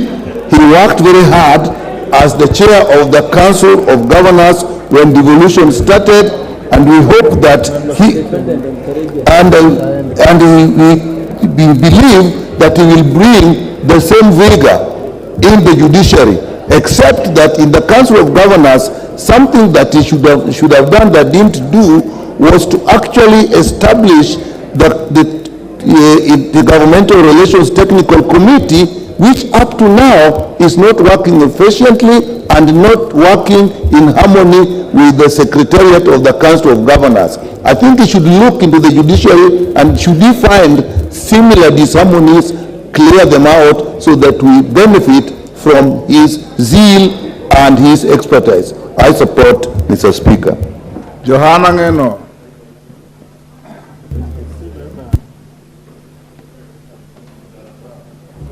Thank you, Speaker. On the onset, I wish to support the two nominees, Speaker, to this particular position. Remember, Mr. Speaker, that the judicial system in the country at times faces some problems, and I believe the two nominees will help in correcting some of the issues that we have in the judiciary. Speaker, I personally know Isaac RUTO, who is a former governor of Bomet, as a diligent man, a straightforward person, and who understands the law, since he actually participated in the constitutional making of 2010. I believe the experience that he has, even including all those times he was working as a minister and a short stint and as a member of parliament, he has the capacity to help steer the Judicial Service Commission in the right direction and help actually in guiding the judiciary in their workings. So, Mr. Speaker, I just wish to state that I support, and I wish to thank you.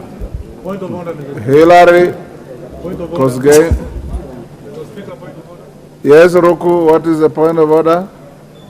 Mr. Speaker, the Honorable John Angeno is a man who arrested police officers, 3 of them, on Saturday in Narok.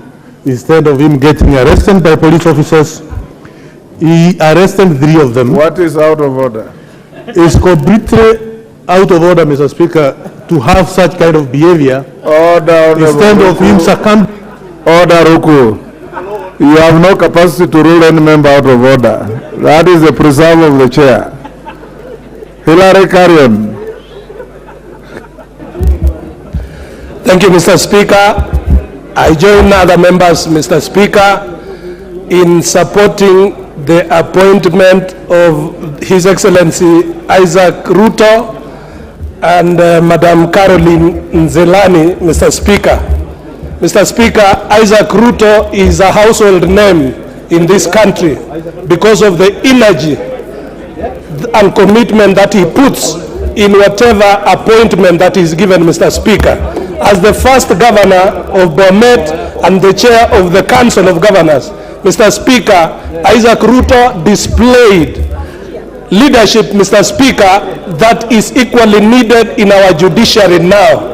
And Mr. Speaker, if there was a moment that the messes that are in the judiciary were to be corrected, they will be corrected under the leadership of Governor Isaac RUTO. Mr. Speaker, much has been said about Governor Isaac RUTO, but Mr. Speaker, Isaac RUTO is an illustrious Kipsigis son and a darling of the people of Bomet and Kericho County, Mr. Speaker, and therefore this is a very consequential appointment to our community. Mr. Speaker, I beg to support. Yes, Haika.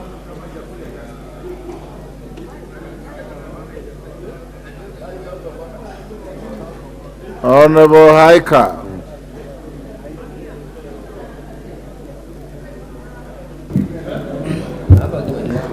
Thank you very much, Mr. Speaker, for also giving me this opportunity. And from the onset, I also want to support the report. I want to support the 2 nominees.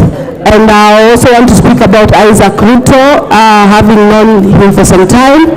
I know he brings a wealth of experience, and being the first chairperson of the Council of Governors and the governor of Bomet as well, we know he's up to the task, and therefore, Mr. Speaker, I support the report and I support it. Thank you very much. Edith Nyanze. Thank you, Mr. Speaker, sir, for giving me this opportunity to support the two nominees, Caroline Zilani and Isaac Ruto. First of all, I support the nomination because there is gender balance. There is in the nomination of the two, there is gender balance, and therefore I support. Again, I support because Caroline Zilani is a professional who has done who was end of human resource management, and therefore it brings on the table the most management of the most important asset, which is human resource, or human is the most important asset in any organization. Therefore, I know that Caroline, with her experience, should be able to treat the people of Kenya with justice. And also the other thing why I support is because Isaac Ruto, having a person who has an independent mind, I pray that when he gets into this commission, that you will bring continuous improvement and innovation in and Judicial Service Commission, so that in this commission we will see impartiality and independence of this JSC. Therefore, I support the nomination of the two. Thank you. James Koyo. Thank you very much, Honorable Speaker, for giving me the opportunity. Mr. Speaker, from the onset, I want to add my voice on top of my colleagues for supporting the nomination of Honorable Isaac Ruto and Madam Ajuoga for this illustrious position that they've been considered with. I remember Honorable Ruto will come in with a lot of value, being a man who has his own legs to stand on. He has demonstrated this, those who know him very well, even during the late Daniel Arap Moi's dispensation. He had really difficulties with President Moi himself because he has his own decision to make. And even when the last two elections, he has refused, Isaac Ruto, refused to follow suit his Kalenjin community going into the same one direction, because the man of his own choice, his own legs to stand on. We have several challenges in the Judicial Service Commission, and we need people like like-minded, like Isaac Ruto to step in and add value. I support the nomination. Thank you. Thank you, Honorable Koyo. Justice Kemei.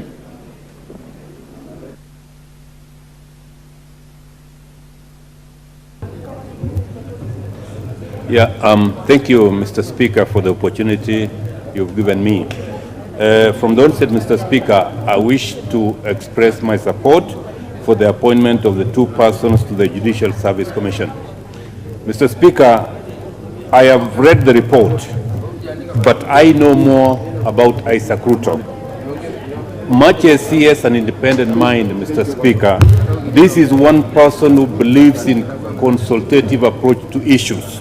So I believe that special attribute, because my colleagues have mentioned about the rest, will make Isaac Ruto an asset in the delivery of justice in this country. Mr. Speaker, with those few remarks, and so as to give my colleagues the opportunity to also say something, I support. Thank you.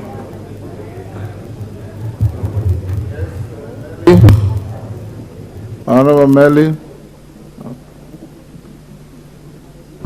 Thank you, Honorable Speaker. Honorable Speaker, I rise to support the report, and more specifically of the two candidates, Honorable Speaker, because of I've seen and read the report by the committee and found out that actually the two candidates are very suitable. More specifically, Isaac Ruto, Honorable Speaker, is a household name in this republic, more so on devolution, on the issues of human rights and fighting for the rights of the devolved units. I thank you and I support. Thank you, Honorable Speaker. Thank you. Yes, that Kirima? Oh, the member behind Rindikiri. Yes, give him the microphone. Thank you, Mr. Speaker, for giving me this opportunity so that I can add also my voice and also say that JLAC have done a commendable job by nominating the two, Honorable Isaac RUTO and Caroline. I want to say that specifically Isaac RUTO, Mr. Speaker, is a man with a lot of experience, and he comes with a wealth of experience into judiciary service, and I know that he understands the dynamics even of this country, and whatever is going to be involved, Mr. Speaker, I'm sure that he's going to perform to the standard. I know in this country, Mr. Speaker, we have a lot of work, but especially a lot of cases that have actually piled up, and I know the judiciary have been trying to make sure that they tackle those cases. And Mr. Speaker, I know that with the coming in of Mr. RUTO, or Governor RUTO is going to do a lot with his colleague. So otherwise, I stand to support and say that JLAC have done a commendable job, and I support Mr. Speaker. Thank you. Is it Elgeyo? Yes, yourself, sir. Member for Bomet. Thank you very much, Mr. Speaker. I also rise to weigh in on this very golden moment whereby I beg to support also the nomination of Isaac RUTO. Isaac RUTO, Mr. Speaker, has been a very charismatic leader, and coming from my county, he has been a very perfect leader during his reign as the governor of our county. I want to say, Honorable Isaac RUTO has demonstrated very well his leadership from the time he became the member of parliament of Jalango, and he repeated again coming back as a member of parliament in the same constituency until he became the governor for Bomet. Mr. Speaker, Isaac RUTO also has demonstrated during the time when he was a governor that he was the first leader of the Council of Governors, and true to his agitation of devolution, he led the governors in making sure that all the resources are devolved to the counties. I beg to support the two leaders who have been nominated, Mr. Speaker. Thank you very much. Thank you, Honorable Yagon. Lisa Chelule. Okay.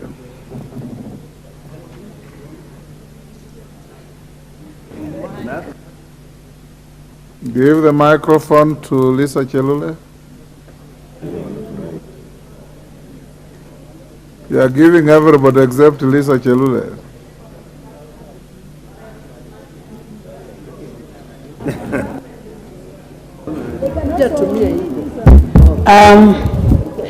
Asante sana Bwana Spika kunipatia nafasi pia kuunga mkono wenzangu ambaye wameunga hawa watendakazi wawili, Bwana RUTO na huyu msichana ambaye wako pamoja kututendea kazi katika nchi yetu ya Kenya. Nasema hivi Bwana Spika sababu sisi wote tumepata kujua mheshimiwa aliyekuwa mheshimiwa Isaac RUTO wa Bomet wakati mwingine alichaguliwa kuwa mjumbe, na wakati ambaye ilifuata pia akachaguliwa kuwa governor wa Bomet. Na kazi ambayo alifanya Bwana Spika ni kazi mzuri sana. Huyu ni kiongozi ambaye tunaelewa kwamba alikasa mambo ya ukatuzi sana. Ni kiongozi ambaye alitatua shida kule Bomet. Naelewa Bwana Spika, kuna siku moja kulikuwa na communities wawili walikuwa wamekosana upande wa Sotik, upande wa Porabu. Yeye ndiye alikuwa akiongoza maongeo katikati ya communities. Huyu ni kiongozi ambaye anaonekana hana mpaka kwa kazi yake. Kwa hivyo sisi kama wajumbe tunamsupport ama tunaunga mkono kiongozi ambaye ataunganisha watu wetu ya nchi yetu wa Kenya. na tunajua kazi ambayo atapatiwa atafanya kwa njia nzuri. Kwa niaba ya watu ya Nakuru na kwa niaba yangu mimi mwenyewe ninaunga mkono apate kazi. Asante sana. Silvano Zosoro. Thank you, Honorable Speaker. Honorable Speaker, I also rise to support this report by the committee. Honorable Speaker, I happen to sit in that particular committee and I attended all the sittings during the vetting process of Honorable Isaac RUTO and the other nominee.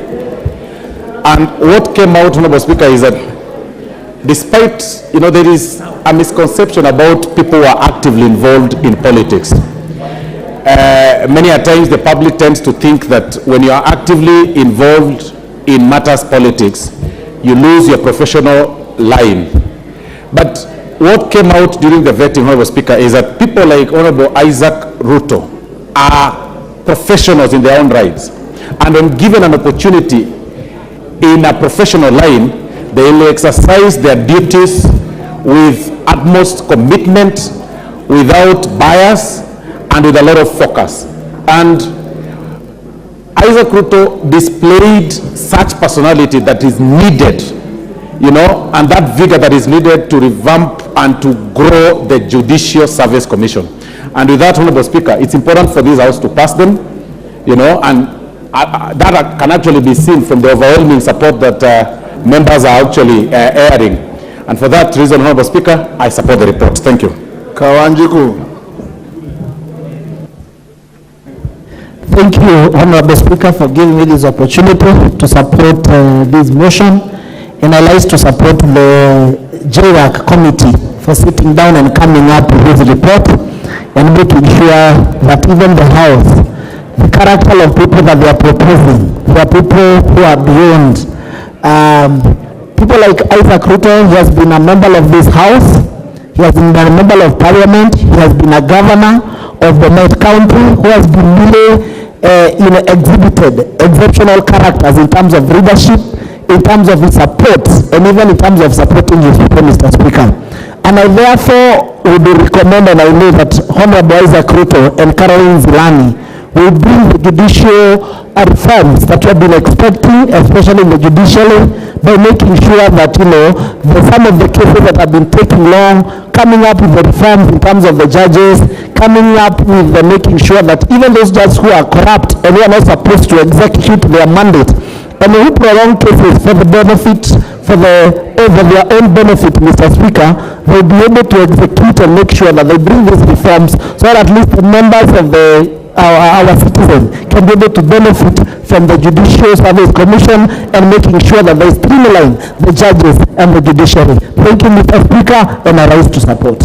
I want to bring this to an end. I'll give the member for Manyata 1 minute and your neighbor from the Honorable Sigay 1 minute. 1 minute each. Give them the mic.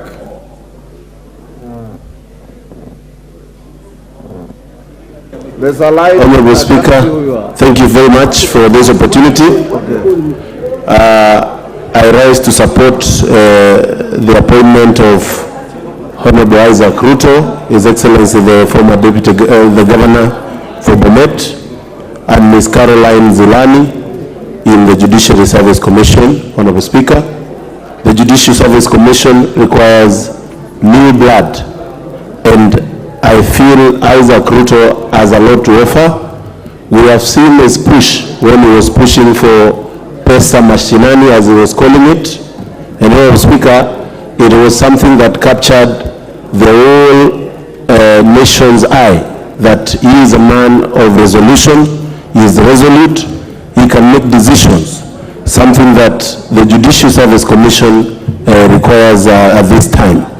I hope also, Honorable Speaker, you will bring in ideas of dealing with pending cases that have been affecting our judiciary system, that has backlog cases dating back to 1980s. And Honorable Speaker, we always need to put in new ideas in all these institutions that we have in this country. And Honorable Speaker, I support. Thank you. Sigei, 1 minute.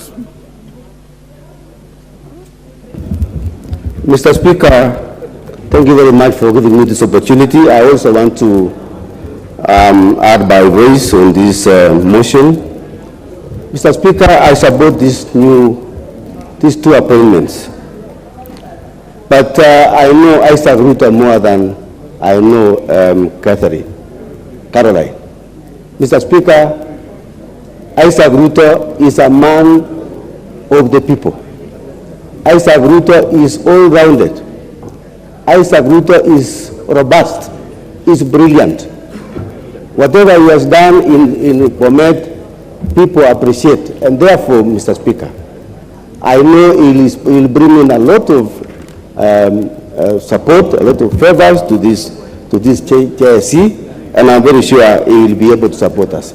Mr. Speaker, Isaac RUTO is a nationalist, and I'm very sure he's going to assist the JSC to have a different image and to support the local person down there. Mr. Speaker, I beg support. Basil, is that Basil or Olwoj? Is it Olwoj?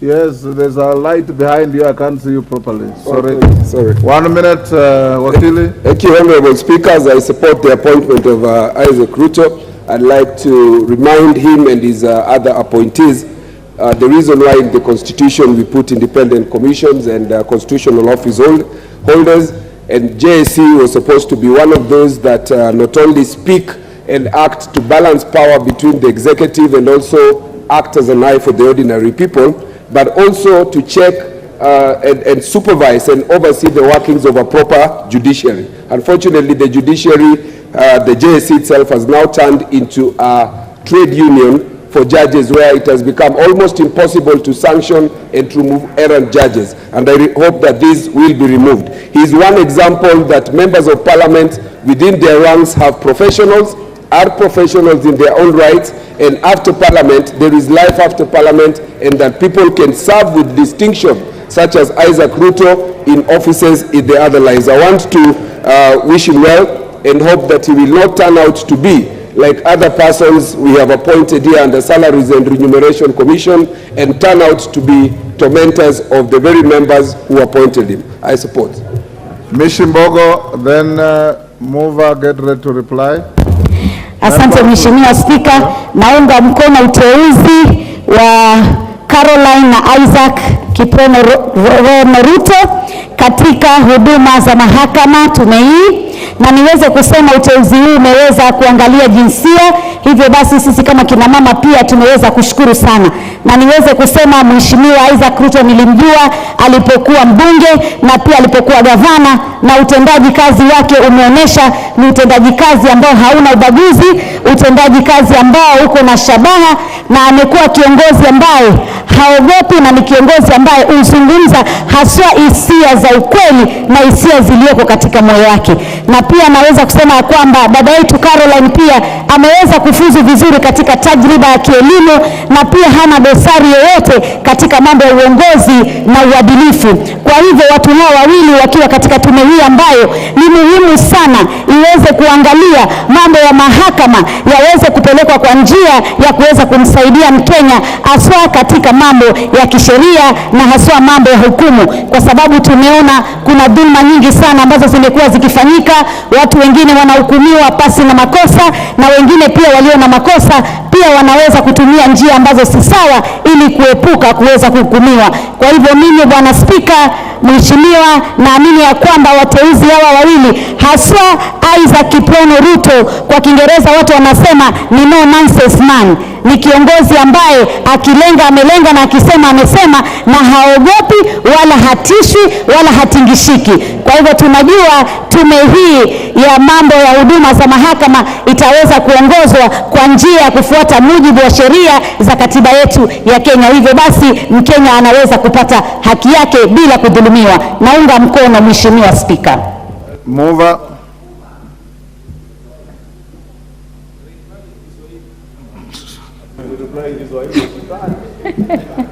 I can. Honorable Speaker, I want to thank the members for their meaningful contributions. Honorable Speaker, I further wish to remind the nominees that they should be guided by the tenets of natural justice when dispensing their duties. Honorable Speaker, I beg to reply. Thank you, Honorable Member. Honorable Members, I now put the question, which is taking into consideration the findings of the Departmental Committee on Justice and Legal Affairs in its report on the vetting of nominees for appointment as members of the Judicial Service Commission laid on the table of the House on Thursday, 8th June 2023, and pursuant to the provisions of Article 171(2)(h) of the Constitution and Section 8(1) of the Public Appointments Parliamentary Approvals Act 2011, this House approves the appointment of the following persons as members of the Judicial Service Commission, JSC: Ms. Caroline Nzilani Kingoku Ayoga and Honorable Isaac Kiprono Ruto EGH. As members of that opinion say aye. Aye. Will those of the contrary opinion say nay? The ayes have it. Honorable members, allow me to acknowledge in the speakers and public galleries the following institutions: Thindigwa Primary School, Kiambu; Kiamugumo Secondary School, Gishugu, Kirinyaga; Manyori Secondary School, Mbere South, Embu; Kibirigwi Secondary School, Ndia, Kirinyaga. On my behalf and on your behalf, I wish to welcome the students and their teachers in the House of Parliament. Thank you. Yes, Majority Leader. Honorable Speaker, I rise on Standing Order 33A. Honorable Speaker, to move a procedural motion that pursuant to Standing Order 33A, this House orders that should the time appointed for adjournment of the House be reached before conclusion of business under Order Number 10, the sitting shall stand extended until conclusion of the business appearing under Order Number 10. Honorable Speaker, this is to allow the House to transact the business of Committee of Supply until conclusion, so that we are able to finish today before the House adjourns. Honorable Speaker, allow me to ask the Honorable Abdi, member for Ijara, to second. Honorable Speaker, I rise to second the motion for extension of time. This, Mr. Speaker, will allow us to transact Order Number 10, and hence to transact Order Number 10 to conclusion, and hence it will help us to supply resources to our ministries and state agencies. I support and second. Honorable members, I now propose the question, which is that pursuant to Standing Order 33A, this House orders that should the time appointed for adjournment of the House be reached before conclusion of business under Order Number 10, the sitting shall stand extended until conclusion of the business appearing under Order Number 10. I'll now put the question, which is that pursuant to Standing Order 33A, this House orders that should the time appointed for adjournment of the House be reached before the conclusion of business under Order Number 10, the sitting shall stand extended until conclusion of the business appearing under Order Number 10, Committee of Supply. As members of that opinion say aye. Will those of the contrary opinion say nay? Thank you. The ayes have it. Honorable members, the upshot of that is that ordinarily you would stop and adjourn the House at 7, Should we get to 7 p.m. and there is still interest in prosecuting business under Order Number 10, we may be constrained to move on up to 10 o'clock. Next order. Order Number 10, Committee of Supply.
I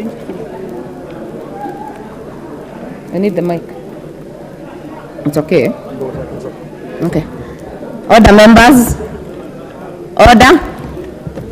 Order, members. We are now in the Committee of Supply to consider the estimates of recurrent and development expenditure for the year ending 30th June 2024. That is order number 10.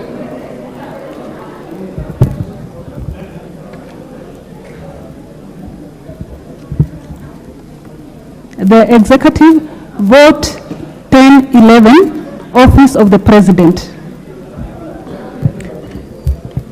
I propose the question that a sum not exceeding 4,333,646,558 Kenya shillings be issued from the consolidated fund to complete the sum necessary to meet the recurrent and development expenditure during the year ending 30th June 2024 in respect of vote 1011.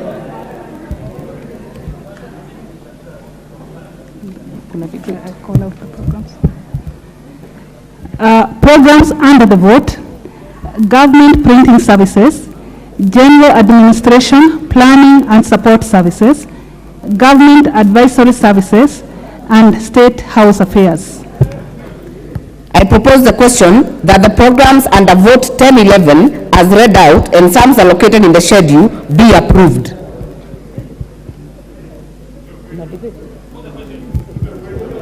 I put the question for this one.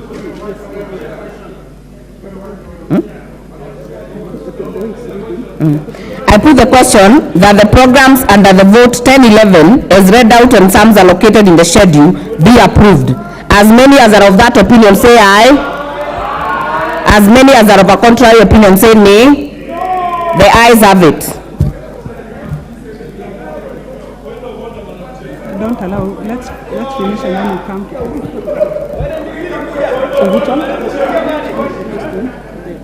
I now put the question that a sum not exceeding 4,333,646,558 Kenya shillings be issued from the consolidated fund to complete the sum necessary to meet the recurrent and development expenditure during the year ending 30th June 2024 in respect of vote 1011.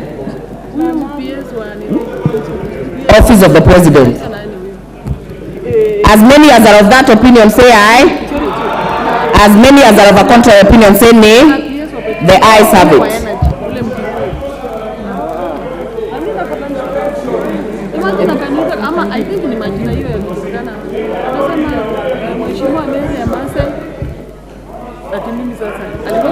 Order, members. Order, members. We know how to put points of order. I only have 4 interventions right now. Honorable Didmas Barasa. Speaker, Madam Chair, we have always contributed to this Committee on Supply by pressing intervention.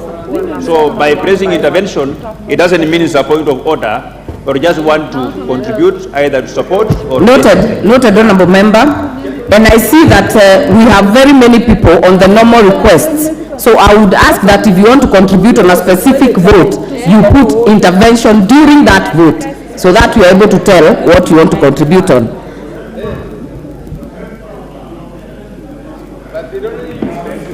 No, we are not going back to the vote for 1011. We have already dispensed. We are going to the next vote. Vote 1012. Office of the Deputy President.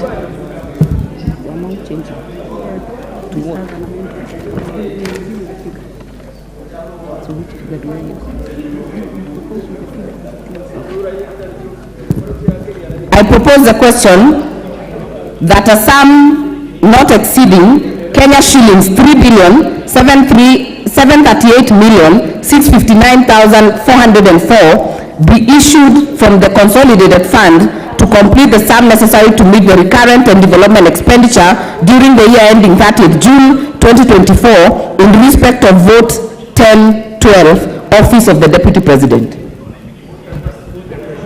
Programs under the vote, Deputy President Services. I propose the question that the program under vote 1012 as read out and sums allocated in the schedule be approved. Put the question. Put the question. Chair Budget Committee. Thank you very much, Madam Speaker, Madam Chair. I beg to move that the program be amended as follows: that the schedule on the consideration of the estimates of revenue and expenditure report of financial year 23-24 and medium term be amended in vote 1012 under program 173-4000 Deputy President Services by deleting the figure Kenya shillings 3,488,259,404 shillings in column 7, that is gross current estimates, and substituting therefore the figure Kenya shillings 3,288,259,404. Madam Chair, the essence of this is that there was 200 million Kenya shillings under the Office of the Deputy President, which, Madam Speaker, we are only moving to the right department because it was for the Nairobi Rivers Commission. We are now moving it to devolution, Madam Speaker. That is the essence. And it's just about tidying up the entire estimates.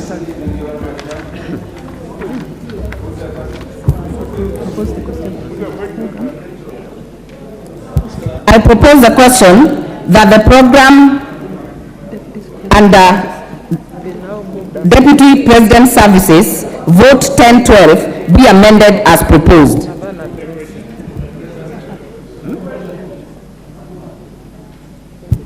I put the question that the program Office of the Deputy President Services, vote 1012, under vote 1012 be amended as proposed.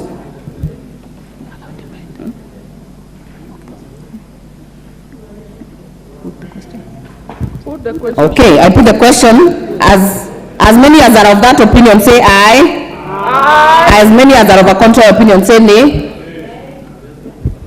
So where do you read this figure? So now we go to the question. I now put the question that the program under the vote 1012 as amended and sums allocated be approved.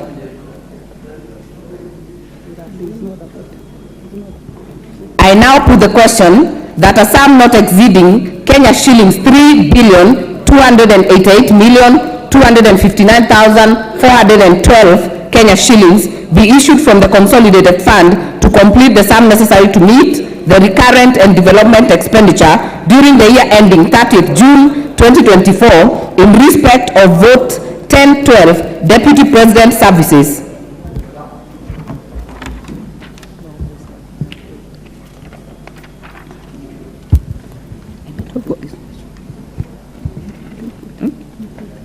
I put the question, as many as are of that opinion say aye. Aye. As many as are of a contrary opinion say nay. The ayes have it. Vote 1013, Office of the Prime Cabinet Secretary.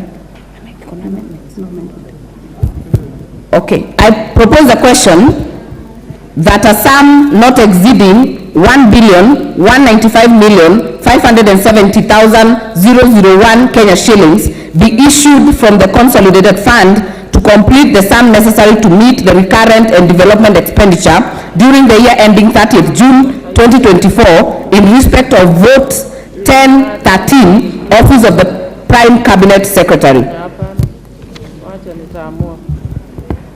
Programs under the vote, Government Coordination and Supervision Services. I propose the question that the program under vote 1013 as read out and sums allocated in the schedule be approved.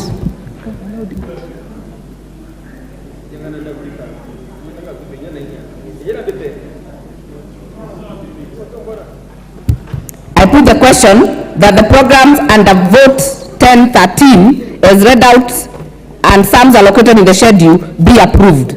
As many as are of that opinion say aye. As many as are of a contrary opinion say nay. The ayes have it.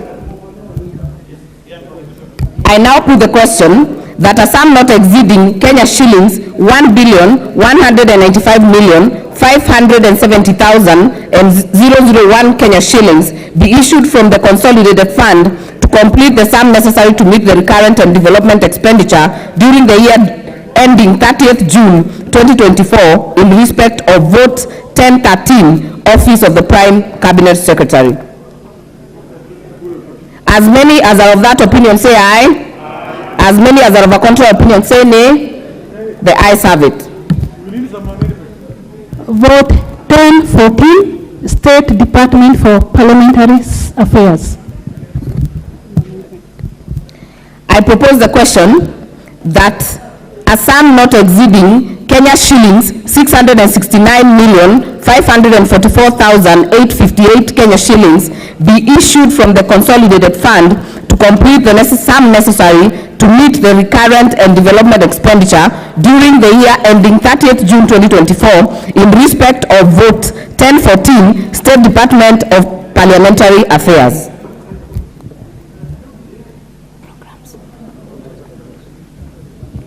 Programs under the vote: Parliamentary Liaison and Legislative Affairs, Policy Coordination and Strategy, and General Administration, Planning and Support Services. I propose the question that the program under vote 1014, State Department for Parliamentary Affairs, as read out and sums allocated in the schedule, be approved.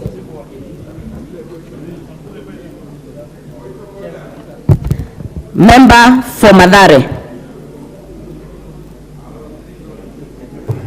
Madam Chair, I would like to confirm that your gadget there indicates that when we press intervention, we are able to make contribution. Madam Chair, you have just confirmed that part of this process requires that before the matter is called to vote, there should be contribution if there are any. We have been pressing interventions. I know I've done that for 3 of them, but it appears that the gadget there may not be reflecting. So could you confirm? Thank you. Please, thank you. Honorable Member, I have actually just seen you right now. That's why I've called you. But as I had guided earlier, if you wish to speak on a specific vote, it is allowed after I put the question on the programs to have a debate on it. So you are actually at the right place. If you want to contribute on this one, please, but not on the previous ones that have been dispensed off with.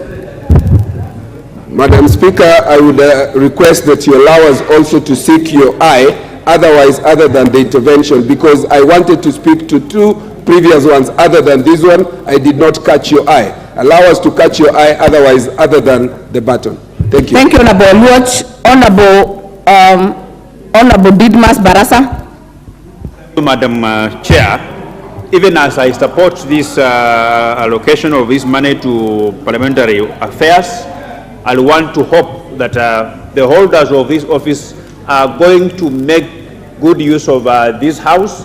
They will engage us more, specifically on what is coming up that is good for this country, so that we continue to have a very good working relationship between ourselves and the executive to the benefit of the Kenyan people. I support, but I hope to see much more improved working relationship between the office of the Prime Cabinet Secretary, under which this department is domiciled, at this house. I support, Madam Chair.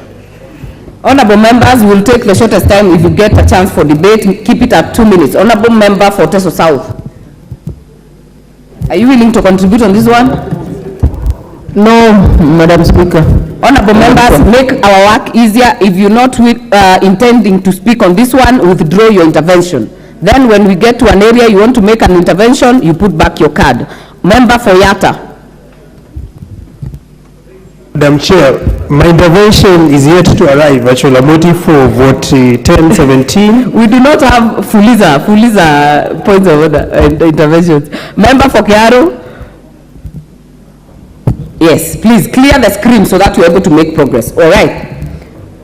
I put a question that the program under vote 1014 as read out and sums allocated in the schedule be approved. As many as are of that opinion say aye. As many as are of a contrary opinion say nay. The ayes have it.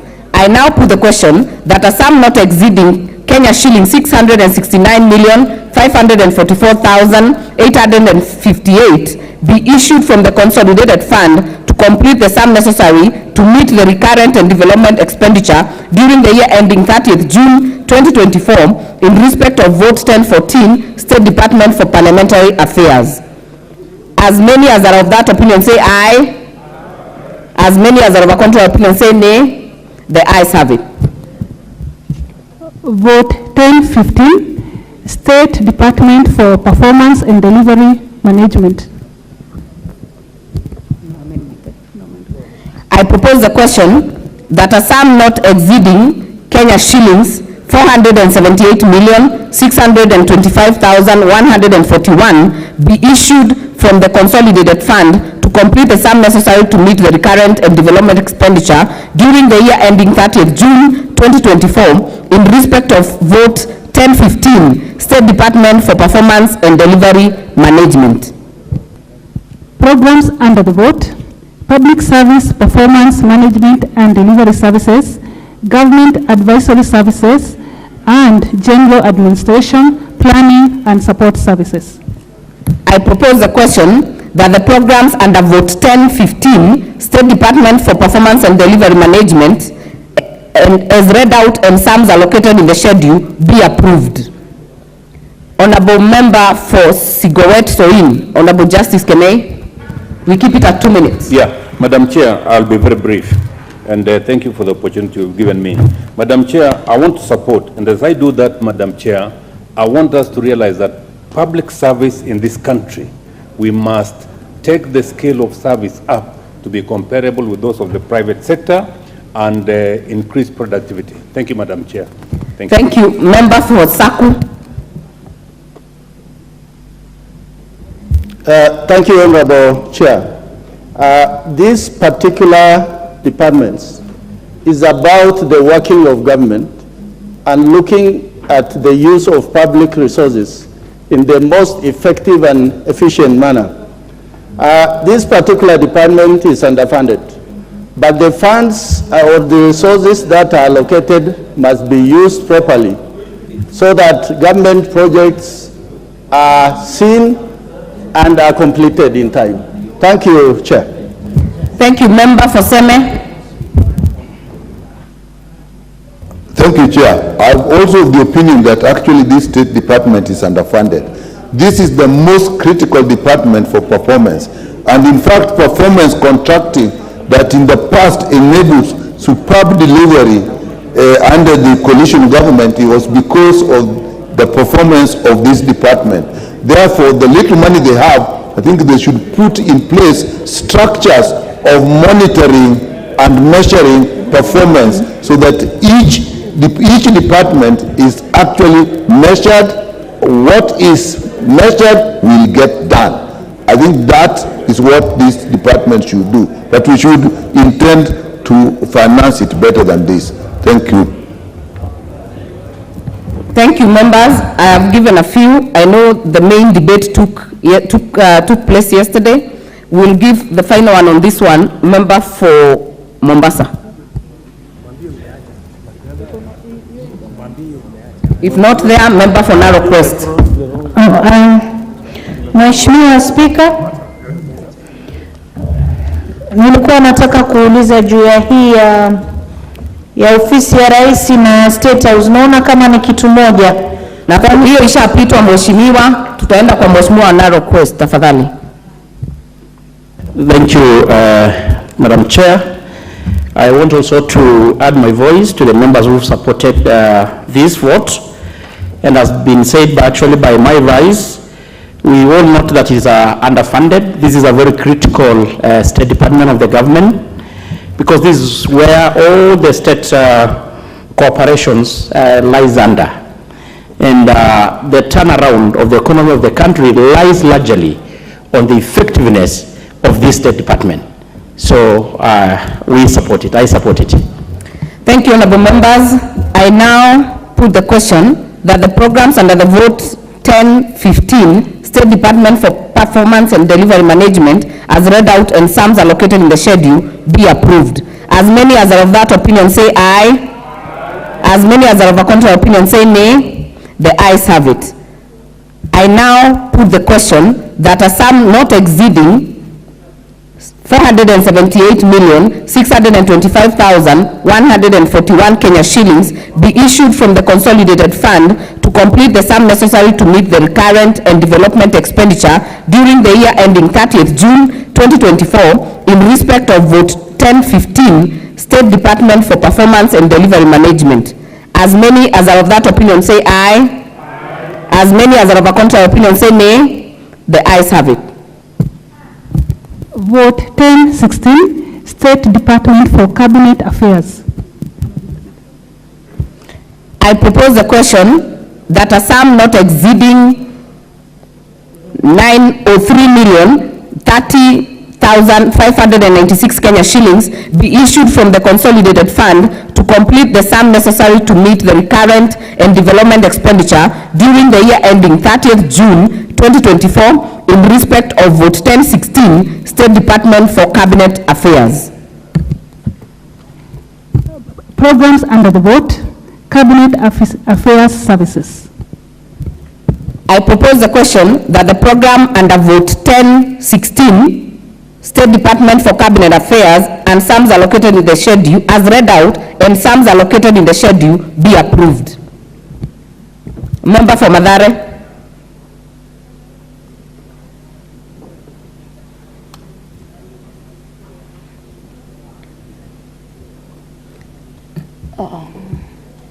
Microphone, please.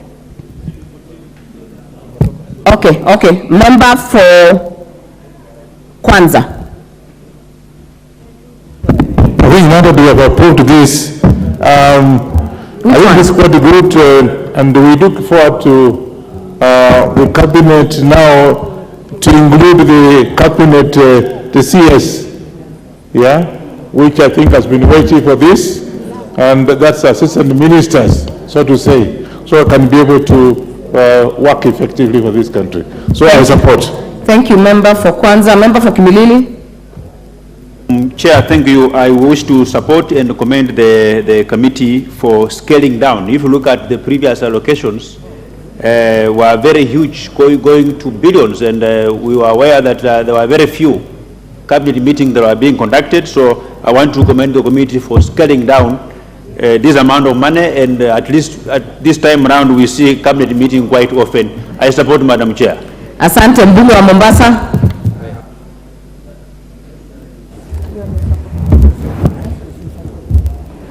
Honorable member, I had guided the House. You only put an intervention if you're willing to speak or you intend to speak on a specific vote. Wacha nasubiri inayofuata hiyo ishazungumziwa. Asante. Member for Yatta. When I look at the cabinet affairs, the role performed by the Prime Minister tends to tie very well with the role of within the cabinet affairs. So I don't think we need to have that sum there separately. Either we merge with the money under the office of the Prime Minister or the Prime Cabinet Secretary. Otherwise there is some element of duplication when you look at the two. Thank you. I now put the question that the program under vote 1016, State Department for Cabinet Affairs, as read out and sums allocated in the schedule, be approved. As many as are of that opinion say aye. As many as are of a contrary opinion say nay. The ayes have it. I now put the question that a sum not exceeding Kenya shillings 903,030,596 be issued from the consolidated fund to complete the sum necessary to meet the recurrent and development expenditure during the year ending 30th June 2024 in respect of vote 1016, State Department for Cabinet Affairs. As many as are of that opinion say aye.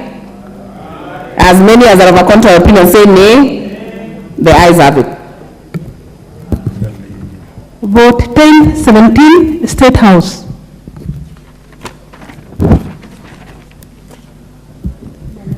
I propose the question that a sum not exceeding 7,300,000,000 301,141,000 be issued from the consolidated fund to complete the sum necessary to meet the recurrent and development expenditure during the year ending 30th June 2024 in respect of vote 1017 State House. Program under the vote State House Affairs. I propose the question that the program under vote 1017 State House as read out and sums allocated in the schedule be approved. Member for Kilifi North. No, I'm okay, Chair. I had the honorable members. I already guided will allow a few members to speak. Member for Embakasi West. Thank you, Honorable Chair. Honorable Chair, it has come to my attention that State House, as you can see, has been allocated 7.3 billion, and we've already had the Office of the President at 4.3, and we've noted that there's the amount that has been allocated to the youth is only 3 billion. The money that has been allocated to education development for teachers is about, I think, 1.6 billion. So, Honorable Chair, the main issue that we have here is how can we explain to us, and I'm hoping you'll give the Chair of the Budget the chance to respond, that we seem to have the same office, the Office of the President and State House. I don't see the Office of the Deputy President and the residence of the Deputy President here. So how do you explain, isn't this a double allocation?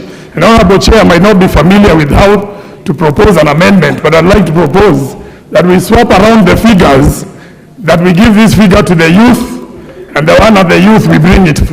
Honorable members, please note that the debate happened before this sitting for Committee of Supply, but I'll give a few more members. Member for Bumula.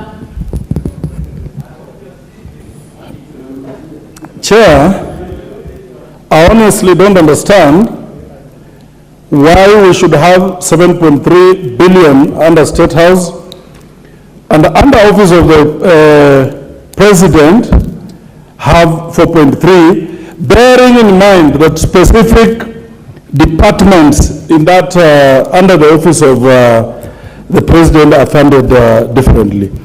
This is wastage, or someone is trying to be mysterious here, and I would call upon the Honorable Nyoro to just explain to us how does it happen, because it would make sense if he would then not give money to specific state departments and they would draw from the Office of the President.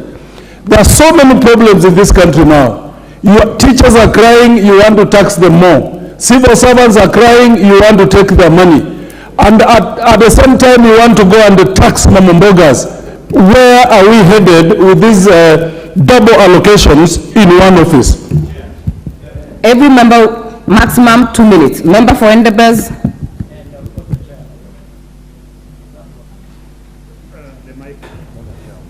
Thank you, Madam Chair. Madam Chair, I stand to support the allocation in the State House of 7.3 billion. I think some of the members who are contributing cannot differentiate between the Office of the President and the State House. State House is a seat of the seat of power for the country, and it must be well funded, because this is hosting, it is a state, and you have several state houses. For your information, there is a state house in Mombasa, state house in Nairobi, Eldoret, Kakamega, where you come from, and it has staff, and it has to be maintained in a proper way. Office of the President, you have other officers who are working there, among them the what we used to call provincial administration, who have to get their salaries from there, and chiefs who are from your area, and assistant chiefs. Many of these members are always asking for employment of assistant chiefs and chiefs. How do you pay them? You pay them through the fund of the Office of the President. It is not the fund for the State House. So I think we need to differentiate and be a little objective in terms of not in terms of addressing the issues, not bringing trivial matters in as far as the office of the State House is concerned, which is a seat of unity for this country. With those few remarks, Madam Chair, I support. Member for Nyando. Madam Speaker, firstly, thank you. I'm perplexed by the pedestrian way of distinguishing the two offices as is exhibited by my colleague. Honorable Speaker, the office of the President falls under the purview of internal security for the bigger part. And therefore, if there are monies to be expended that way, then it ought to be within that particular sector. Honorable Speaker, we all acknowledge that things are very difficult in this country, and therefore they need to come up with austerity measures.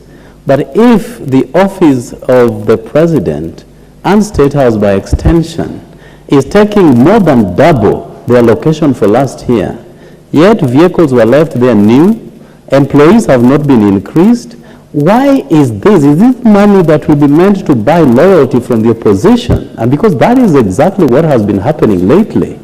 So therefore, let us convince Kenyans that this is the direction that the government would want to take. Your time is up. Member for Kiharu. Thank you very much, Madam Chair, and thank you, members, for those contributions. Number one, we have enhanced the budget for State House because, Madam Speaker, we have to cover for a multitude of pending bills from the previous administration that was paid towards, Madam Speaker, the head of the last administration.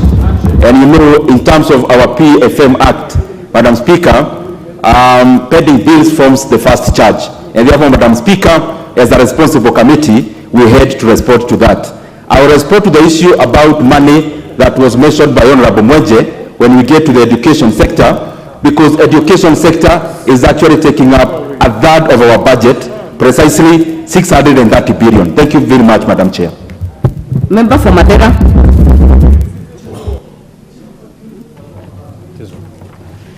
Thank you very much, Madam Chair, for this opportunity. I stand to support the allocation of these funds in the office of the President and State House separately because, Madam Chair, these two offices have employees separately for working in State House and in the office of the President, Madam Chair. Madam Chair, I want to give an example of the Honorable Mwenje who brought this discussion. He is vouching to become the next minority whip, Madam Speaker. He will have a separate car. He will have a separate office. He will have separate staff in the office of minority whip, separate from his office of the member of parliament, Madam Speaker. This is exactly what is happening. The office of the president has separate staff from those working in the State House, Madam Speaker. So we support these allocations, Madam Chair. Thank you, Honorable Member. Member for Aldai. We are getting to close on this one. Member for Aldai. Thank you, Madam Chair. I rise to support budget allocation for State House, and the reason being that we know that State House is a house which houses the presidency, and as we house the presidency, we need to give it budget. Remember that this same house will accommodate visitors that come from out, and these are visitors coming to Kenya to partner with us as Kenyans. So the office of State House is different from the office of the President, because the office of the President is where the official functions also happen, and they require staffing and require its functions also to be funded. Remember, the office of the Chief, the Assistant Chief, and all those offices will be in the office of the President, but State House is where we house the President and the Presidency, so that when they meet delegations from outside the country, they can host them, so they need to be adequately funded. I stand to support, Madam Chair. Thank you. Member for Ijara. Madam Speaker, thanks for giving me this opportunity. Madam Chair, I stand to support the budget allocation for State House and the Office of the President. As we all know that the State House is a symbol of unity. It is a house that is hosting our President. It is a house that is, because of the status of the State House, we need to allocate more allocation, whereby we need to have proper service delivery. And as I also support the chair for budget, he said there are huge pending bills that was left behind, and the Kenya Kwanza government is ready to correct that mess. That is why you see a small increment of budget for the State House. So I support here to support the allocation of State House, and I say thank you very much.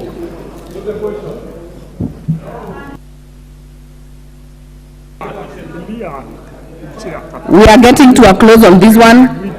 Two speakers from this side.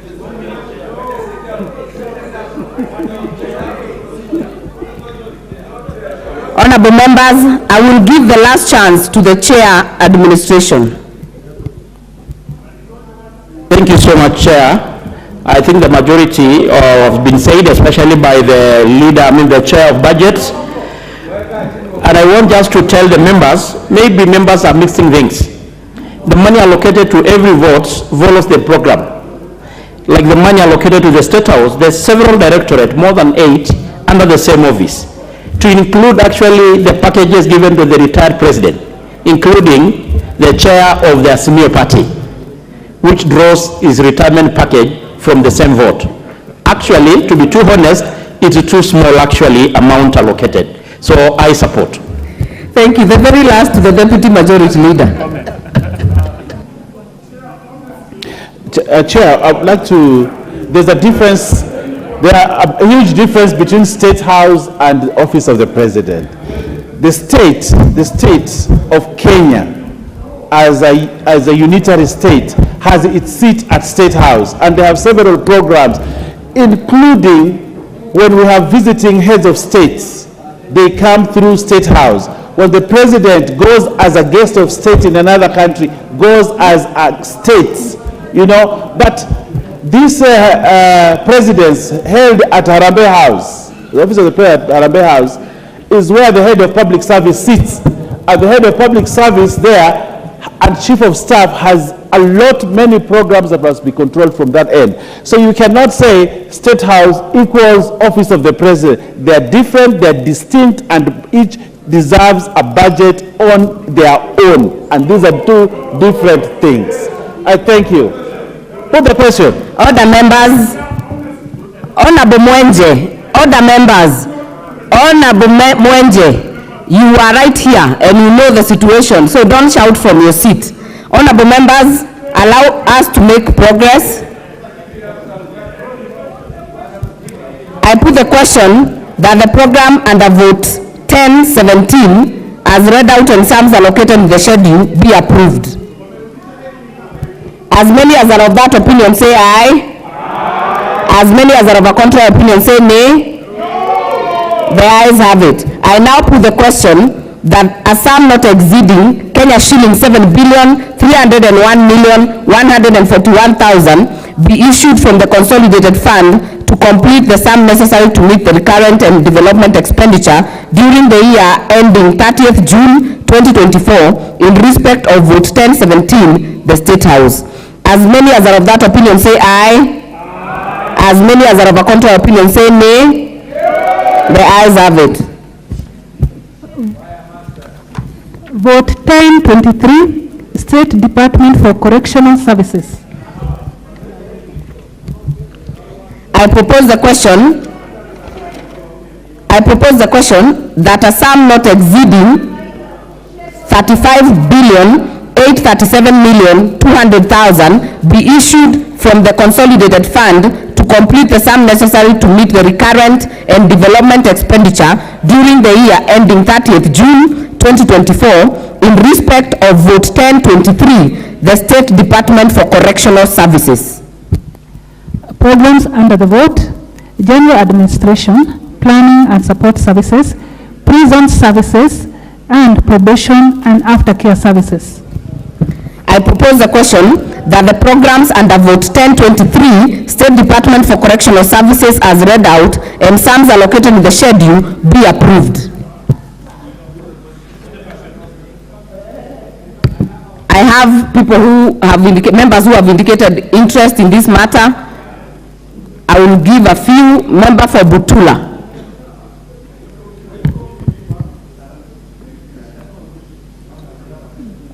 191. Thank you, Madam Chair. Madam Chair, I want to comment on State Department for Correctional Services, which I think is underfunded, Madam Chair, because this is a very big department and does a lot of work. This department has been ignored to the point that the prison services stay in very dilapidated houses. So, Madam Chair, as much as we approve this, I would ask the Chair, Budget Committee, to look into this allocation in the future. Thank you.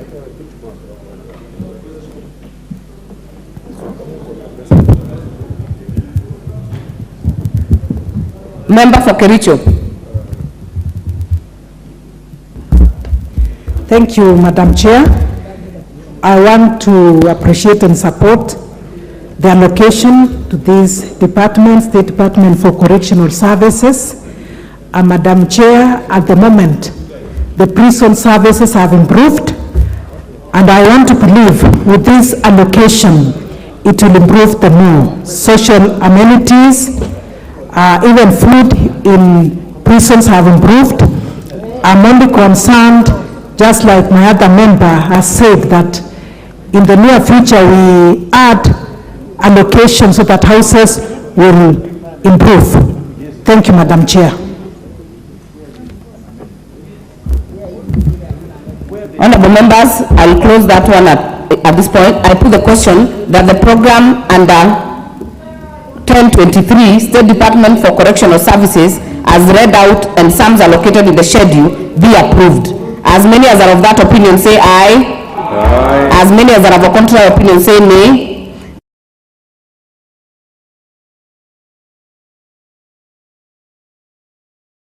37,200,000 be issued from the consolidated fund to complete the sum necessary to meet the recurrent and development expenditure during the year ending 30th June 2024 in respect of vote 1023, State Department for Correctional Services. As many as are of that opinion say aye. Aye. As many as are of a contrary opinion say nay.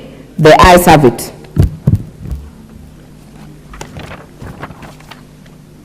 Vote 1024, State Department for Immigration and Citizen Services. I propose the question that a sum not exceeding 11,980,797,341 be issued from the consolidated fund to complete the sum necessary to meet the recurrent and development expenditure during the year ending 30th June 2024 in respect of vote 1024, State Department for Immigration and Citizen Services. You can note at some point to them. Programs under the vote: Migration and Citizen Services Management, Population Management Services, General Administration and Planning. Yes. There is a proposed amendment. Chair, I propose the question that the program under vote 1024, State Department for Immigration and Citizen Services, as read out on sums allocated in the schedule, be approved. Chair, budget. Thank you very much, Madam Chair. I beg to move that the program be amended as follows: that the schedule be amended in vote 1024 by deleting the figure Kenya shillings 4,264,794,456 in column 6, that is gross estimates, at the program 0605000 Migration and Citizen Services Management, and substituting therefore the figure Kenya shillings 3,514,794,456. That is A. B. Deleting the figure Kenya shillings 1,125,000,000 in column 7, that is gross capital estimates, at the program 0605000 that is Migration and Citizen Services Management, and substituting therefore the figure Kenya shillings 1,875,000,000 Kenya shillings. The essence of this, Madam Chair, is that, as you are aware, and we stated that when we were debating the report, is that currently now we have allowed the migration services to also enjoy part of the money they collect through AZIMIO. Madam Chair, sometimes you go in regards to especially passports, some of the printers are not working, there are no papers, and therefore we have necessitated that department to draw some funds from the money they collect as appropriations in aid, so that, Madam Speaker, they can be able to be efficient. What we are doing is rearranging the 750 million Kenya shillings in AZIMIO, Madam Speaker, in regards to capital and recurrent expenditure. And therefore, Madam Speaker, we are only rearranging within the same vote.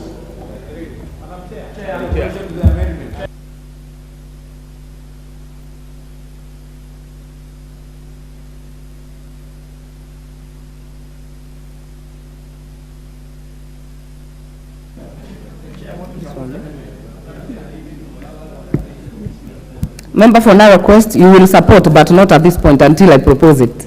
I propose the question that the program under vote, program number 0605000, Migration and Citizen Services Management, under vote 1024, be amended as proposed. I put the question that the program Migration and Citizen Services Management under vote 1024 be amended as proposed. As many as are of that opinion say aye. As many as are of a contrary opinion say nay. The ayes have it. So has the figure changed? So the debate can go on. Yes. Okay. Member for Jororok.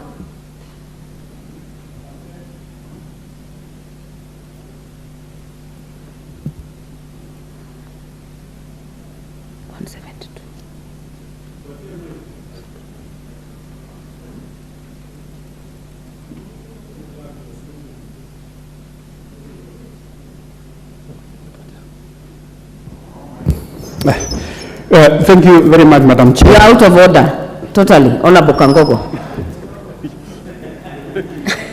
You're rigging the system. Member for Oljororok. We have a challenge with the technology here.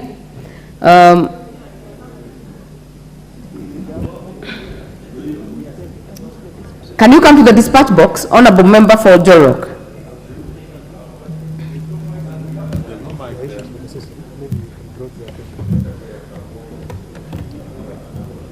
We are having some challenges. We can see you on the screen, but some mics are not working. We'll use the dispatch box if necessary. Member for Jorok. Thank you, Madam Chair, and I rise to support this allocation, Madam Speaker, because as we are aware, we are currently experiencing delays in terms of passport processing. It is our hope that once we approve this will be fixed, and our citizens will be able to access the services of immigration in terms of passport in time. Thank you, Madam Chair. Thank you. Vice Chair, Budget, Honorable Mary Amasa. Thank you, Madam Chair. I want to support this amendment. As we are all aware, it's been taking very long for Kenyans even to get their passports after applying. There are Kenyans who have waited for close to a year. And we were informed that there are challenges in the equipment. The printers require replacement. Some of them are very old machinery. So this enhancement is very important so that that department has enough resources for them to procure the necessary printers so that Kenyans can get timely services and get their passports as soon as they apply for them, and so that they take the shortest time possible. Thank you, Madam Chair. Thank you. Member for Buri. Yeah, thank you, Madam Speaker. I think I would like to congratulate the chair, because I think for the first time we have seen proper and prudent reallocation and management of resources. I think we continue encouraging that where money is being collected at source, some institutions require a lot of support, and this is one of them.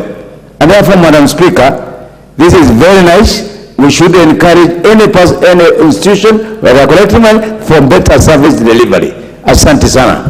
Thank you. Member for Ruiru. Thank you very much, Madam Chair. May I take this opportunity to thank the contributor who have just talked about the problems with the Ministry of Migrant and Diaspora. Madam Chair, I'm in the Committee of Diaspora Affairs and Migrant.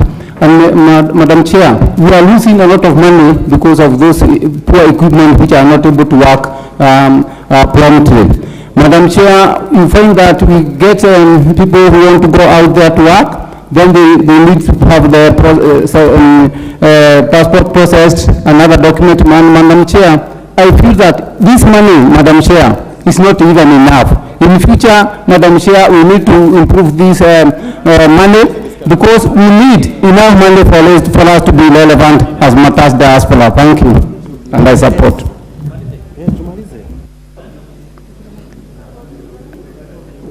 Member for Marakwet, Honorable David Bowen.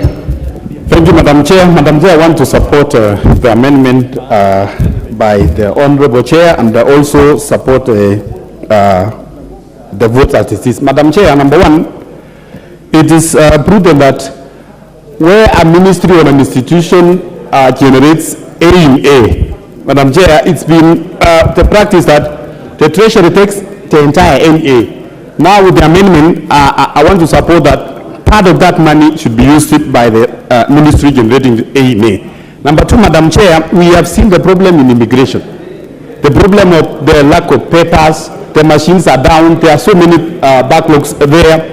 And Madam Chair, even when you go down at the constituencies, you will find that birth certificates in some areas, they say they don't have papers. I hope when we pass this amendment and also this budget, it will help them to make sure they streamline the service to the people of Kenya.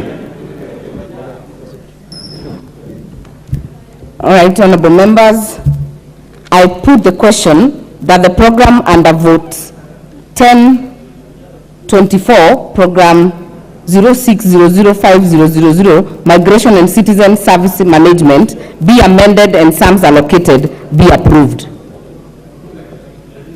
As many as are of that opinion say aye.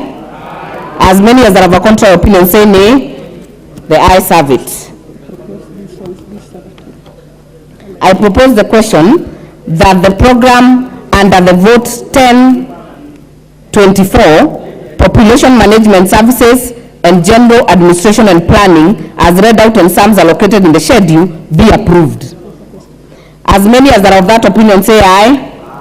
As many as are of a contrary opinion say nay. The ayes have it.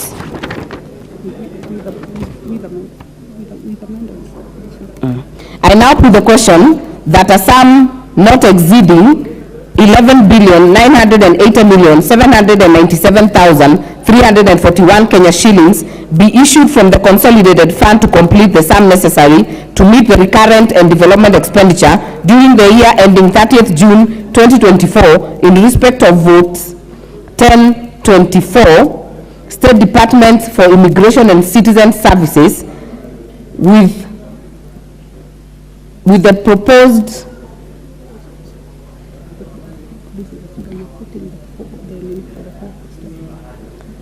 expenditure during the year 30th June 2024 in respect of vote 1024, State Department for Immigration and Citizen Services. As many as are of that opinion say aye. As many as are of a contrary opinion say nay. The ayes have it. Vote 1025, National Police Service. No amendment. I propose the question that a sum not exceeding 106,498 1,341,743 Kenya shillings be issued from the consolidated fund to complete the sum necessary to meet the recurrent and development expenditure during the year ending 30th June 2024 in respect of vote 1025, the National Police Service.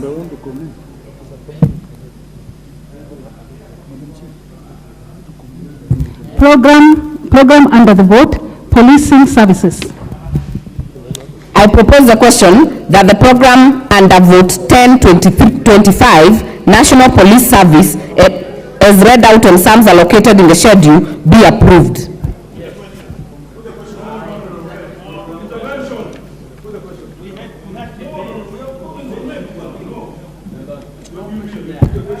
Member for Bumula. Yes. Thank you, Madam Chair.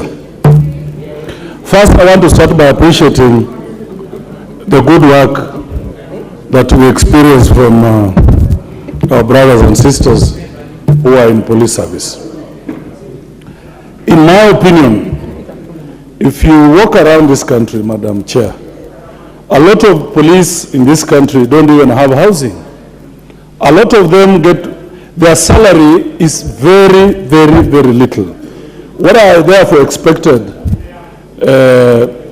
from the budget committee is that we expected even a higher figure to go to them to try and enhance their housing, to try and enhance their welfare, and to try and raise their salaries. So, Chair Budget, the Honorable Nyoro, I expected a higher figure to try and at least bring these guys into being human beings. I support that we increase the figure. Member for Seme. Thank you, Chair. First, I want to appreciate that for the first time, the police service has a direct vote which they control. Two, Madam Speaker, they should then make an effort to actually have programs so that it's easy to evaluate them. And three, they have big problems with the infrastructure. There are places where whole police divisions are actually in uni-huts, in tin huts. So with this money this time, we expect that their infrastructure, particularly offices and houses, should actually now be improved. Thank you. I support. Member for Limuru. Thank you, Madam Chair. I rise to support this vote. Police, people who are very essential to providing security to this nation. Madam Chair, I see many of them not having appropriate clothing when they're going to work, walking to work also. So I hope that this amount of money will be used to address some of the pressing problems that the police have been facing. Thank you. Finally, member for Tinderet.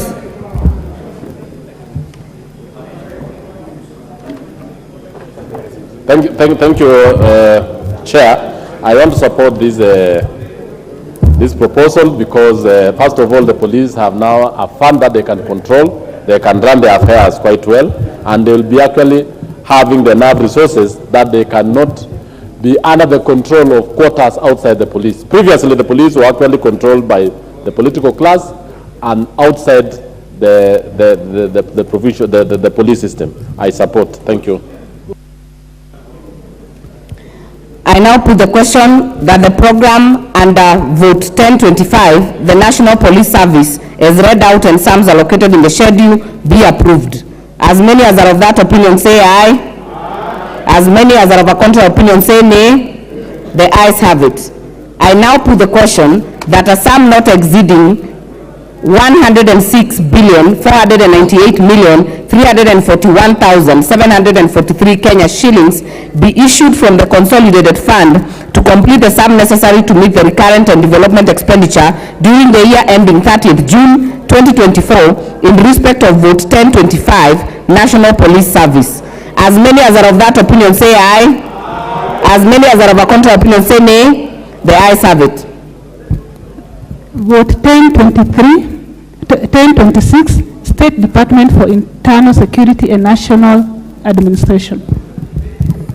I propose the question that a sum not exceeding 28,240,812,117 Kenya shillings be issued from the consolidated fund to complete the sum necessary to meet the recurrent and development expenditure during the year ending 30th June 2024 in respect of Vote 1026, State Department for Internal Security and National Administration. Programs under the vote: General Administration and Support Services, Policy Coordination Services. I propose the question that the programs under Vote 1026, State Department for Internal Security and National Administration as read out and sums allocated in the schedule be approved.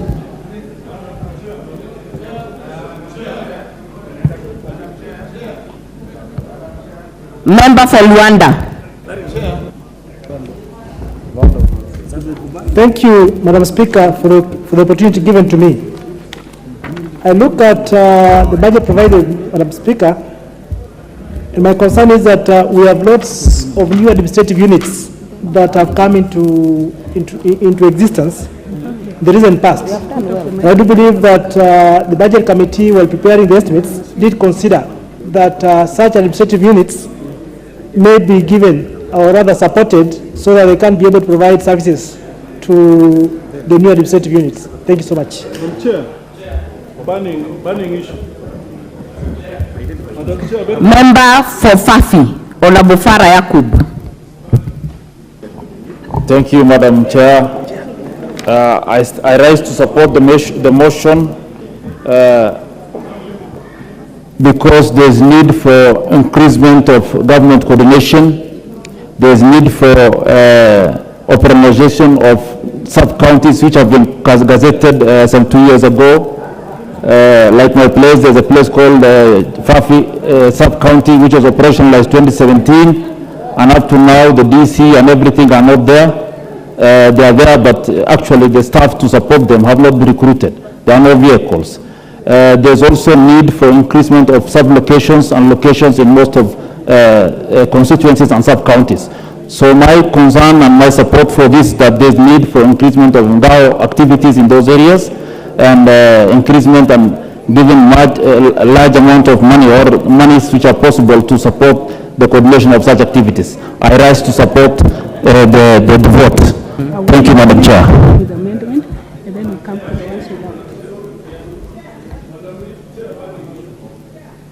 Majority Whip, you are on my screen.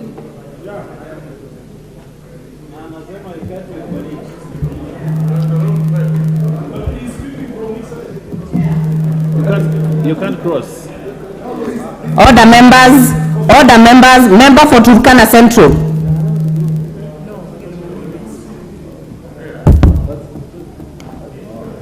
Thank you, Madam Chair. I want to first of all support that we approve this allocation, knowing that there are new administrative units that are being created, and Turkana County is already a beneficiary of four sub-counties. Number two, there is an operation in the North Rift, which is one of our key agenda for those in the North Rift. And for us, we pray that enough funds are allocated to help those who are carrying out the operation in those areas be able to sustain the operation smoothly and to achieve the impact and objective of this. Thank you, Madam Chair. Member for Dagoretti North.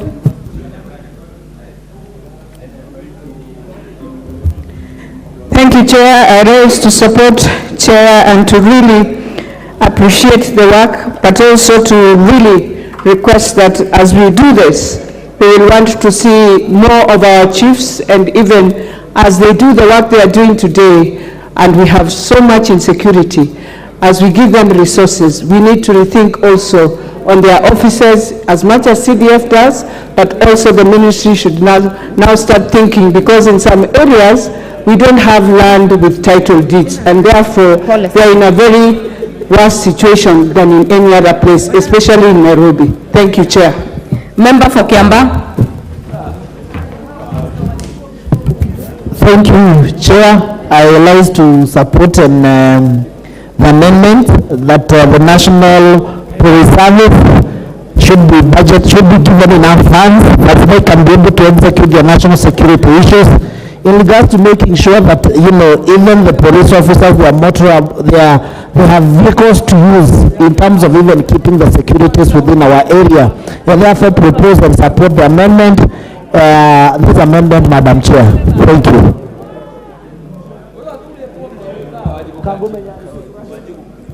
Member for Samburu North. Thank you, Madam Chair. I also rise to support the amendment in the hope that the NPRs who We are doing okay. are bona fide police officers Do you want to talk? will also benefit from this increment in the allocation in a timely and fast and fair manner. I also support it in the hope that the administrative units which were not operationalized will get to be operationalized, because the administrative units were not operational since 2017 up to now, and there is very, very large areas of land, especially in Samburu North, which don't enjoy government services because of the non-operationalization of these administrative units. Thank you. All right. I propose the question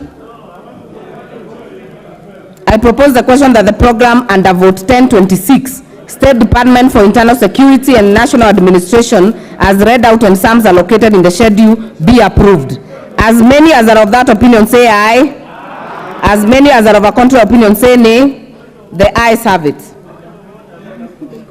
I now put the question that a sum not exceeding 28,240,812,117 Kenya shillings be issued from the consolidated fund to complete the sum necessary to meet the recurrent and development expenditure during the year ending 30th June 2024 in respect of vote 1026, State Department for Internal Security and National Administration. As many as are of that opinion say aye. As many as are of a contrary opinion say nay. The ayes have it. Vote 1032, State Department for Devolution.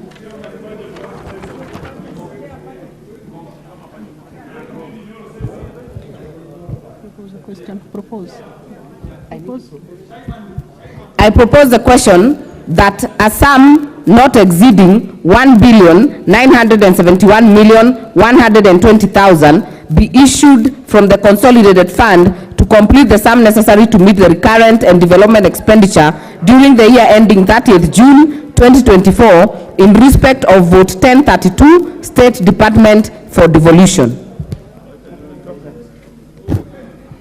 A program under the vote, Devolution Services.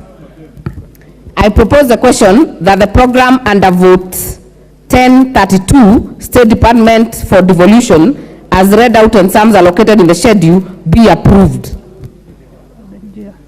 Chair Budget, you have a proposed amendment. Thank you, Madam Chair. I just wanted to request before, if you permit, before I move the amendment. Madam Chair, we respect all the opinions you have been receiving from these members. It has been a very interactive process. We debated exhaustively during the time we tabled the report. We'll have another opportunity next week to debate extensively also when we are doing the appropriations bill. So I wanted to indulge humbly the members of this House, checking on the pages we have and the votes that we have to check on today, Madam Speaker. At this pace, we may not do much. I wanted to request, Madam Chair, that the members permit, especially where there is no amendment, we can just have one member on this side and one member on this other side, Madam Speaker, then we progress. Then, Madam Chair. Move your amendment, Chair. Thank you, Madam Chair. I seek to move, or I beg to move the amendment, Madam Chair, that the program be amended as follows. In vote 1032 at the program 012000 devolution services, by deleting the figure Kenya shillings 1,678,120,000 in column 7, that is gross current estimates, and substituting therefore the figure Kenya shillings 1,878,120,000. Madam Speaker, the essence of this, Madam Chair, it is in the context of the other amendment that we moved in regards to the office of the Deputy President, where we are moving the vote of 200 million, Madam Speaker, and consolidating the same to the relevant department, which is the devolution, Madam Speaker. Thank you very much, Madam Chair. He has moved the amendment, so propose. I propose the question that the program devolution services under vote 1032, State Department for Devolution, be amended as proposed. I now put the question that the program devolution services under vote 1032 be amended as proposed. As many as are of that opinion say aye. As many as are of a contrary opinion say nay. The ayes have it. I now put the question that the program under vote 1032 is amended and sums allocated to be approved. Here. Now the figure for this one will change to this one. I now put the question. Yes, put the question. I now put the question that a sum not exceeding 2,171,120,000 be issued from the consolidated fund to complete the sum necessary to meet the recurrent and development expenditure during the year ending 30th June 2024 in respect of vote 1032, State Department for Devolution. As many as are of that opinion say aye. As many as are of a contrary opinion say nay. The ayes have it.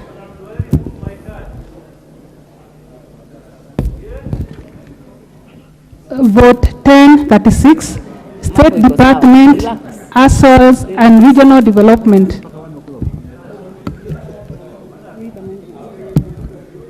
I propose the question that a sum not exceeding 15,697,690,000 be issued from the consolidated fund to complete the sum necessary to meet the recurrent and development expenditure during the year ending 30th June 2024 in respect of vote 1036, State Department, Assets and Regional Development.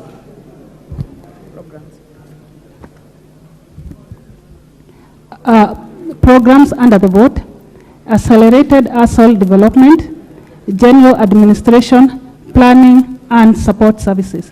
These two don't have an amendment, so we can just propose a question. These two programs, his amendment is on integrated regional. So I propose the question on these two. These two. Yes, this is where the amendment is. So which one am I proposing? Or I propose the question that the program Accelerated Asset Development and General Administration, Planning and Support Services, as read out and sums allocated in the schedule, be approved.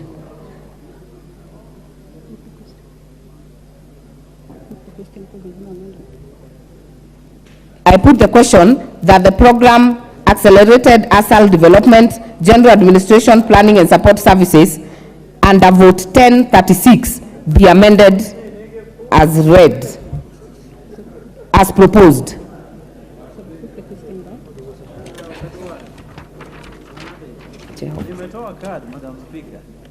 I put the question that the programs Accelerated Asset Development and General Administration, Planning and Support Services as read out and sums allocated in the schedule be approved. As many as are of that opinion say aye. As many as are of a contrary opinion say nay. Honorable members, the only amendment we have is on program integrated regional development. The other two have no proposed amendments. Integrated regional development. I propose the question that the program integrated regional development under vote 1036 as read out and sums allocated in the schedule be approved. Chair, budget. Thank you very much, Madam Chair. I beg to move that the program be amended as follows. That the schedule be amended in vote 1036 by deleting the figure Kenya shillings 3,905,590,000 in column 7, that is gross capital estimates, under program 1013000, that is integrated regional development, and submitting thereof the figure Kenya shillings 106,590,000. Madam Chair, the essence of this is moving some little money to the ASAL department to support other better programs. I propose the question that the program integrated regional development under vote 1036 be amended as proposed. Honorable members, as guided earlier, if you have something you want to say on this one, you put the intervention. Majority whip. Is he there?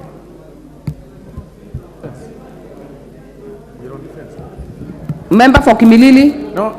No? I am here. Okay. Okay. Thank you, Madam Chair. Madam Chair, I just support the amount as appropriated and say that this is the integral, the very State Department is an integral body of our country, and in terms of the budget and stuff, it's important for us to review it and look at it better. So I just support. Member for Sigor.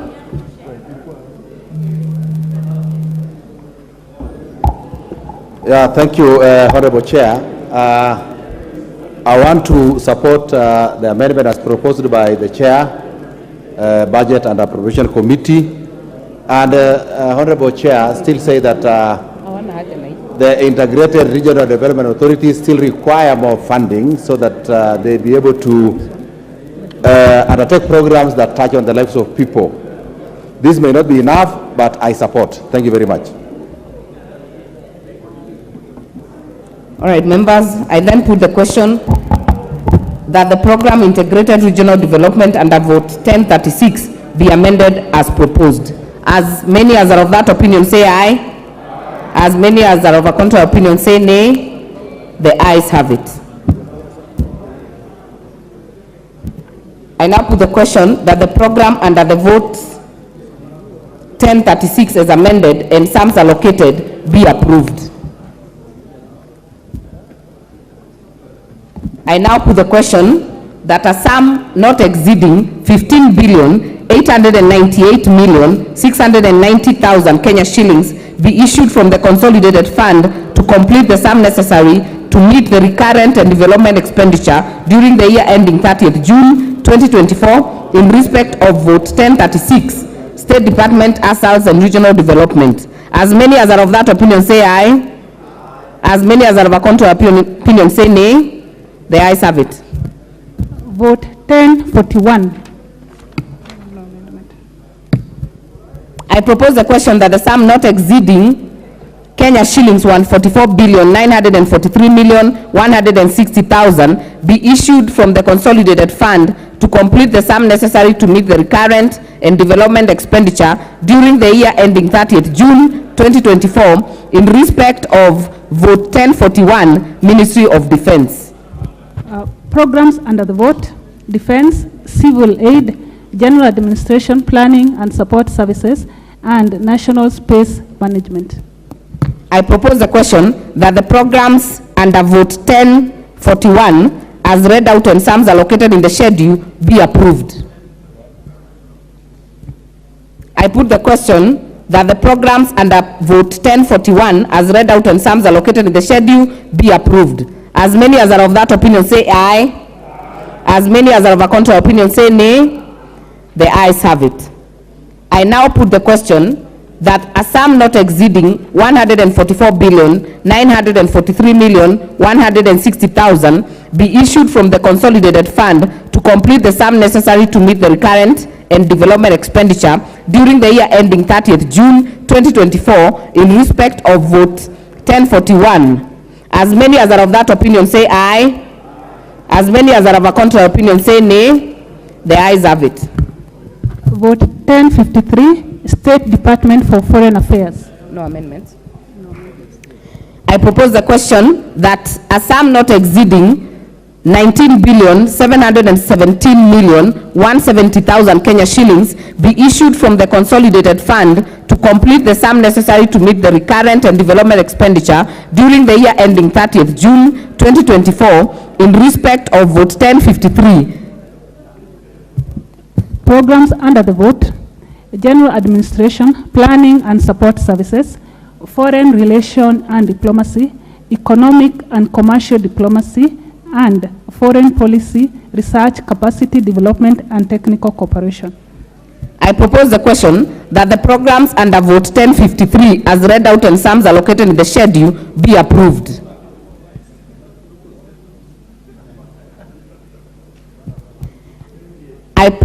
I put the question that the programs under vote 1053, State Department of Foreign Affairs as read out and sums allocated in the schedule be approved. As many as are of that opinion say aye.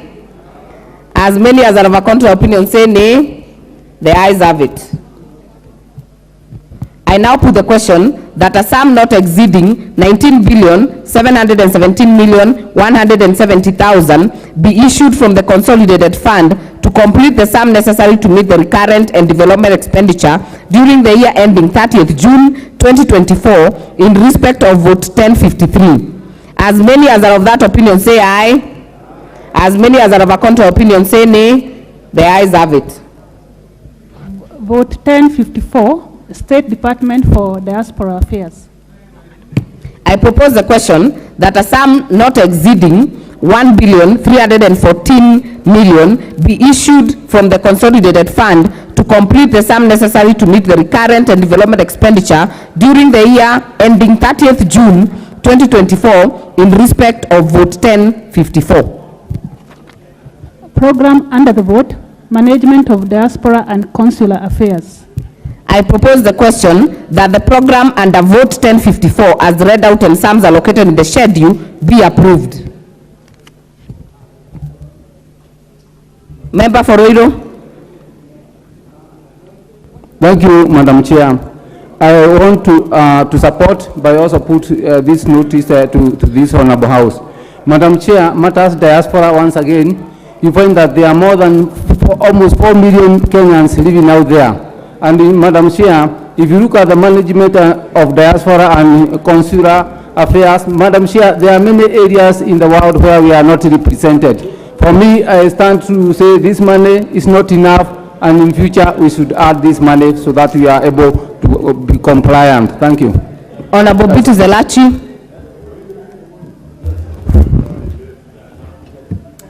Thank you, Madam Chair. Madam Chair, as we do this, we have to always appreciate what the diaspora has done also. But more importantly, to ensure that we have many of our embassies, houses that are very dilapidated and most of them also in debt. Madam Speaker, there is need to see, as much as we're doing this, how are we ensuring also where the diaspora can walk in and find services is well resourced. So I support, but there is need to do a lot of things to ensure that what we give in is also there to support them and to ensure they have a place to enter as a Kenyan place. Thank you, Madam Speaker. Thank you. I now put the question that the program under vote 1054 as read out and sums allocated in the schedule be approved. As many as are of that opinion say aye. As many as are of a contrary opinion say nay. The ayes have it. I now put the question that a sum not exceeding 1,000,000,000 314 million Kenya shillings be issued from the consolidated fund to complete the sum necessary to meet the recurrent development and expenditure during the year ending 30th June 2024 in respect of vote 1054. As many as are of that opinion say aye. As many as are of a contrary opinion say nay. The ayes have it. Vote 1064, State Department for Technical, Vocational Education and Training. I propose the question that a sum not exceeding 28,323,796,448 Kenya shillings be issued from the consolidated fund to complete the sum necessary to meet the recurrent and development expenditure during the year ending 30th June 2024 in respect of vote 1064. Programs under the vote: Technical Vocational Education and Training, Youth Training and Development, General Administration, Planning and Support Services. I propose the question that the programs under vote 1064 as read out and sums allocated in the schedule be approved. Member for Muhaya. Let me appreciate, thank you, Chair. Let me appreciate the Budget Committee for having increased this vote to deal with the TVETs. But as we do that, I hope the increment in allocation will facilitate now every region to get a TVET. But above all, to have those TVETs get facilities and equipments for them to operate, because currently they don't have the facilities. I also want to appreciate that the remuneration for the TVET teachers was really improved, and wanted to appreciate, but there's still room to do more. Thank you, Chair. Thank you. Member for Bumula. Okay. Not on this? No, next. Member for Mathare. Thank you, Madam Chair. I have looked at the figures that have been allocated to this, and my comment to this is that the figures are way below, taking into account that we still have a lot of constituencies that are yet to have TVETs, including Homa Town, and Honorable Kaluma here confirms. There are also places where TVETs have been done to a certain level, and funding has been coming in bits and pieces. And given what this government has said they want to do with SMEs, small businesses, employment for young people, skills acquisition can only be achieved if you put money, and I see the Honorable Majority Leader agreeing, you put money in putting TVETs to complete my Mathare one and the Homa Bay one and all the others that have not taken place. So I want to suggest that this should have been enhanced. Thank you. Majority Leader. Thank you, Honorable Speaker, Chair, and I also rise to support. And I fully agree and concur with what the member for Mathare has said, that we must allocate money to complete the TVET in Mathare constituency. Specifically Mathare, Honorable Speaker, because it is one of the constituencies in this city that has a lot of young men and women who would benefit from the skills being taught at our TVET centers. Honorable Speaker, it's rather sad that in the last regime, Member for Nyeri, I see your hand. Please don't lift up your hand. I can see you. Honorable Chair, this particular vote suffered immensely out of politics, Honorable Speaker. And money was being removed from this particular vote with the apparent reasoning that it was William Ruto, then Deputy President, who was pushing through the agenda of TVETs. And I am glad that today, as a House, we rise to the occasion to realize that this was not a William Ruto agenda. This was an agenda for Kenya, an agenda for our young men and women who languish in poverty because they cannot access employment opportunities or even employ themselves because they lack the requisite skills. The housing agenda, Honorable Speaker, that we are about to roll out with the introduction as envisaged under the Finance Bill, Honorable Speaker, will be powered by this investment in our TVET institutions. And Honorable Speaker, last week I had a very senior member of this House, who we have been in this House for 3 terms with, asking his constituents that building of houses cannot create jobs. And he led a chorus asking, how will houses create jobs for lawyers, like the Honorable Kaluma? And Honorable Kaluma knows that lawyers get jobs in housing through conveyancing. He was asking, how will engineers get jobs through housing? And engineers, like Engineer Kirago here, will tell you that civil engineers, mechanical engineers in plumbing and installation of lifts, electrical engineers will all access job opportunities. And I'm glad, Honorable Speaker, that we find convergence with my brother, the member for Mathare, on this particular issue of TVET. And I can see the member for Homa Bay Town is also itching to contribute to it, because it is such an important agenda for our young people. And I do hope and pray that even as we begin the debate on the finance bill, we will appreciate that these votes that we are supplying money to today will have to be financed through the finance bill by raising money from the Kenyan people through taxation. And therefore invite the Honorable member for Mathare to also be very active tomorrow and the day after during the finance bill debate to contribute to ensure that we not only supply money to these votes, but we raise that money to be able to change the lives of the people of Kikuyu, Mathare, and the young men and women of our country. Thank you, Honorable Speaker. I support. Member for Kuria West.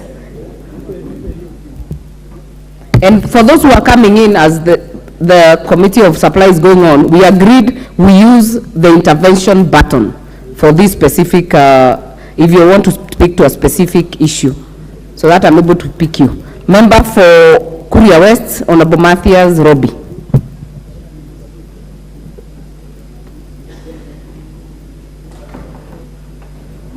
Sorry, your microphone is becoming a moving target.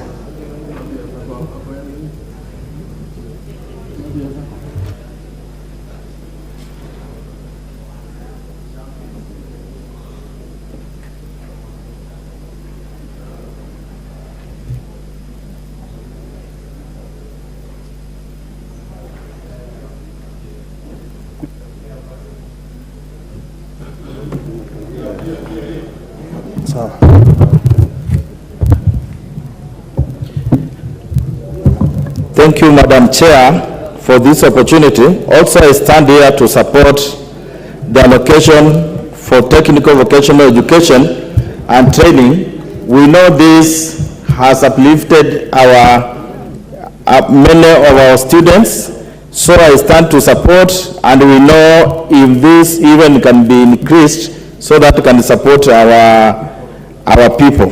Thank you, Madam Chair. Member for Nyeri, Honorable Mukami. Thank you, Chair. Chair, I want to support the TVET because we considered that many TVET colleges, many of them have stalled. The buildings are not complete, and the ones which are complete, they don't have training materials. And it is one of our agenda in our manifesto. And we want to make sure that our young people are going to get technical skills and business skills to have their own employment. Thank you, Honorable Speaker. Member for Masinga. Thank you, Honorable Chair. I really want to support this vote that has increased the money for the tippets, because this is where our young people are getting the skills. And I'm a proud member of Parliament to announce that last year class of Masinga Tippet, we produced the best student who was in Kenya actually, and was able to be sponsored by the Chinese government to go and further the studies, a full scholarship. So these Tippet institutes are really helping our young people who are not able to proceed to the universities, but we are creating jobs for them through their skills. Thank you, Madam Speaker. Madam Chair. Thank you. I'll give Member Chairman Education, Honorable Meli. Thank you, Madam Chair. Madam Chair, I just want to rise to support this, that the State Department for TVET had an increased allocation because we have hundreds of youth who need to be skilled and who need to actually get the requisite skills for the market. Right now we have, with the housing development, we'll need a lot of plumbers, a lot of artisans, a lot of painters, a lot of builders, so that actually the market will actually not lack the skilled manpower. Two, it will also be essential that this country produce the requisite skills that we can export to the market in the region, like in Uganda, like in other countries, where we can actually send these people to go and work. The other day, there was a visit by my committee in Germany and Western Europe. There is real lack of skilled manpower, and actually we need to produce enough manpower to feed the aging population in other parts of the world. I support, and we need to add even more. Thank you. Just to get to almost closing this one, member for Homabay Town. Thank you for giving me the last chance, Madam Chair. Madam Chair, I support this vote to technical, vocational and education and training for the reason that has been given. Madam Chair, the current president has visited Homabay Town constituency twice. And on those visits, in my absence, he's seen the need for a technical and vocational training, facility in Homabay Town. Madam Chair, which is the headquarters of Homabay County, and you know what that means. All those young people are there, idling, not trained, jobless. Madam Speaker, I want to agree with the people who are saying that we give this particular vote not only this money, but if there is opportunity and resources allow in future, we give it. And Madam Chair, let me underscore that once this money is supplied, I'm tired of visiting the Ministry of Education and particularly this department over that need in Homabay. May they, if they still want to avoid it, just honor the word of the president so that the people of Homabay Town, those young people can also be trained. Madam Chair, otherwise I fully support.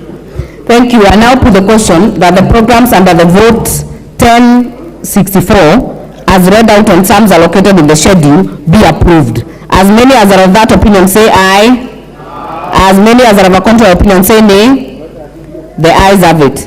I now put the question that a sum not exceeding 28,323,796,448 Kenya shillings be issued from the consolidated fund to complete the sum necessary to meet the recurrent and development expenditure during the year ending 30th June 2024 in respect of vote 1064.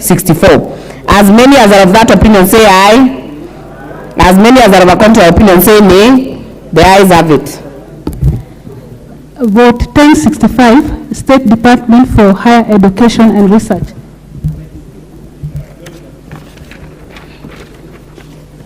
I propose the question that a sum not exceeding 128,603,869,981 Kenya shillings be issued from the consolidated fund to complete the sum necessary to meet the recurrent and development expenditure during the year ending 30th June 2024 in respect of vote 1065. Programs under the vote: University Education, Research, Science and Technology and Innovation, General Administration, Planning and Support Services. I propose the question that the programs under vote 1065 as read out on sums allocated in the schedule be approved. By the Chair, Committee on Education. There is a proposed amendment. Honorable Wamboka, member for Bumula. Chair for PIC Education Governance. Honorable Chair, I beg to move that the schedule be amended in vote 1065 by deleting the figure 124,039,641,117 in column 6, gross current estimates, under program 0504,000 University Education and substituting thereof the figure 123,439,641,117, and B, deleting the figure 3,455,000,000 in column 7 in gross capital estimates under program 0504000 university education, and substituting therefore the figure 4,055,000,000. Madam Chair, the intention of the proposed amendment is to reduce Kenya shillings 600 million from the allocation of GOK-sponsored students who are admitted in the private universities and reallocate the same amount, 600 million, for infrastructural support for public universities. Honorable Chair, we all agree that our public universities are struggling due to underfunding, which also affects the ability to expand and rehabilitate the existing infrastructure. This has in turn compromised the quality of education which is being offered at our public universities. Honorable Chair, the 600 million, though not adequate, will go a long way in supporting the selected key universities, that is Moi University, Egerton University, the University of Nairobi, Chuka University, Masinde Muliro, Masai Mara, and Kibabi University, which have serious infrastructural gaps, and Tomboya in Homa Bay. Honorable Speaker. Honorable Speaker, the allocation to private universities in the last 5 years to support government students admitted there has been surrounded by gray areas, which as a house we should not allow at all. There are a lot of inconsistencies in this support to private universities, which could possibly lead to loss of public funds. Honorable Speaker, we are also making a pronouncement that as a house and as a committee, that no new allocation to private universities should be made by the National Treasury without the express approval of this House, Honorable Chair. And that one, I repeat. We are making pronouncement that as a House and a committee, that no new allocation to private universities should be made by the National Treasury without the express approval of the House. Honorable Chair, the National Treasury should also not use Article 223 Avenue to allocate any further resources to private universities until all the gray areas surrounding this funding are addressed and a go-ahead to allocate is granted by this House. And I think on that, Honorable Chair, the majority leader will help us to ensure that they pin down the CS Treasury to adhere to this. Wind up, Honorable Member. My committee of PIC Education and Governance has resolved to order for a forensic audit to be undertaken on this. Order member, please do not put a motion. Please wind up on the amendment. I beg to move. Yes. And I welcome. No, it doesn't need seconding. Please take your seat. Thank you. Member, I'll give the chair for education. Thank you. Wait, Chair. Honorable member, wait, hold on. I propose a question that the program University Education under vote 1065 be amended as proposed. Now, Chair for Education, you have 2 minutes. We agreed 2 minutes maximum. Yes. Thank you, Chair. First of all, let me commend Honorable Mboka for moving this amendment, and I want to support it. Honorable Chair, the Education Committee looked into the State Department and the MDS, and we went through every State Department and realized that there are certain government agencies, actually departments, that actually waste public funds. One of it is the government allocation to private universities. You realize that when we went through, they have no correct figure of the students. And when we went down to find out, the number of students in those universities are actually less than what we have. That is why, Madam Speaker, Honorable Chair, we actually went ahead and asked the universities to give us the actual students, the numbers and the admission numbers in those particular universities. They could not. In fact, the national universities or the public universities have been suffering a lot of underfunding because of influence peddling by the private universities, and they get more funds than they do require. In fact, when we went ahead, they have been allocated 4.2 billion. And yet this year, they have no first years. Last year, they have been allocated 3.2. So they have been allocated 1 billion more. When we investigated that, we found out that the student population is less than what they actually given out. And up to today, they have not given us the list of the students, and they do not even want to have that. Two, look at the state universities or the public universities like Moi, Egerton, and all the others, Masinde Muliro, where we've allocated those resources. They are critically underfunded.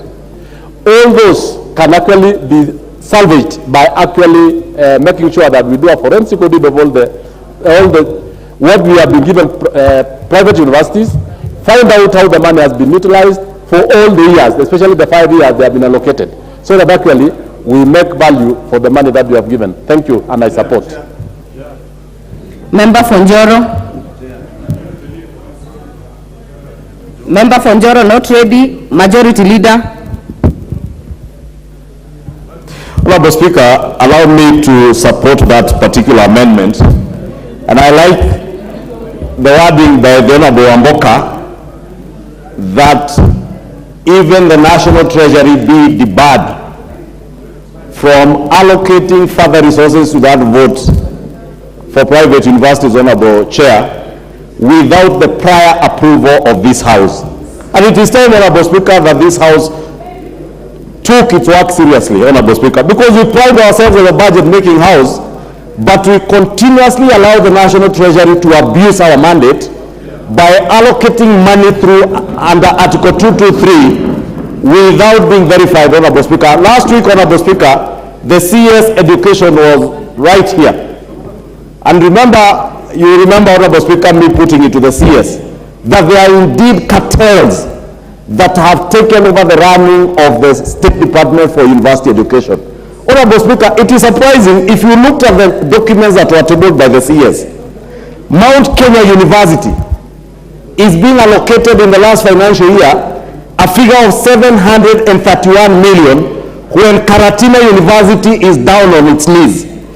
Egerton University, Honorable Speaker, is being closed down. The same with Moi University. Our premier university, the University of Nairobi. Yes, it is the University of Nairobi. You know, Honorable Speaker, I went to the University of Nairobi.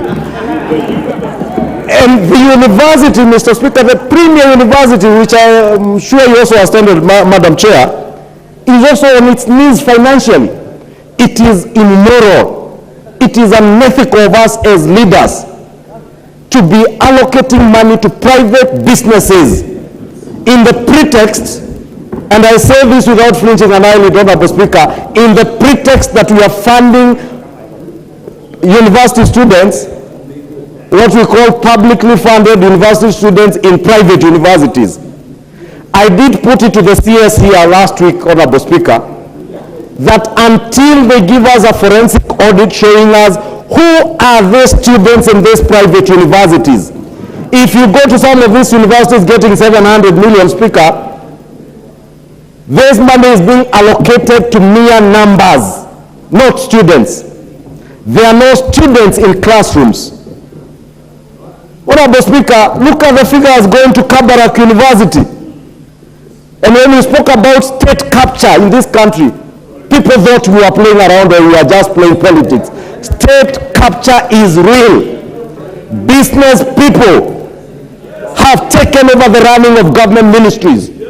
Business cartels have taken over the work of legislating and appropriating resources on behalf of the people. It is you members here who are charged with that responsibility of appropriating money, not business people out there who are appropriating money for profit not for public good. Honorable Speaker, we must now rise to the occasion and appropriate money appropriately for public good, not for private profit. Honorable Speaker, I support this amendment, and I want to re-emphasize that the National Treasury must not allocate any further resources to the State Department for private universities without the prior approval of this House, so that the forensic audit we sought from the CS is tabled before this House. It is checked by the Public Investments Committee in charge of education, which the Honorable Amboka sits in, and I am glad that the Honorable Amboka, being, I think, is even the chair of the Public Investments Committee in charge of education, has taken up this matter with the energy that it deserves. And Honorable Amboka, I want to encourage you, that is what is meaningful oversight. Oversight in government is not shouting in funerals. It is doing what you are doing. Thank you, Honorable Speaker. Thank you. Before we put out the question, I'll give the member for Dagoretti South. Madam Chair, because I wouldn't want to delay anyone on this debate, mine is to support the amendment. And Madam Chair, why it is important to support this amendment is because we as Kenyans already know what happened to health services in this country. The moment we support private entities at the expense of public entities, that is the day we start walking down the road of killing our public entities. Government's work is to support public institutions, public investments, public entities. Government is not here to support private entities. So, Madam Speaker, I want to congratulate the mover of this amendment, and I support it, Madam Speaker. Thank you very much. Reading the mood of the House, I put the question that the program University Education under Vote 1065 be amended as proposed. As many as are of that opinion say aye. Aye. As many as are of the contrary opinion say nay. The ayes have it.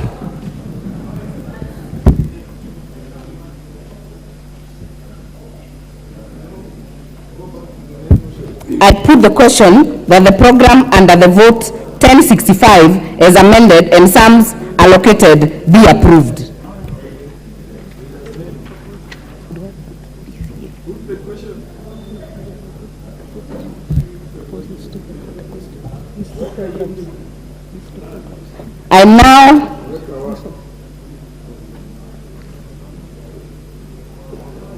I propose the question that the programs Research, Science, Technology and Innovation, General Administration, Planning and Support Services as read out and sums allocated in the schedule be approved. As many as are of that opinion say aye. Aye. As many as are of a contrary opinion say nay. The ayes have it. I now put the question that a sum not exceeding Kenya shillings 128,603,869,981 be issued from the consolidated fund to complete the sum necessary to meet the recurrent and development expenditure during the year ending 30th June 2024 in respect of vote 1065. As many as are of that opinion say aye. As many as are of a contrary opinion say nay. The ayes have it. Vote 1066. State Department for Basic Education.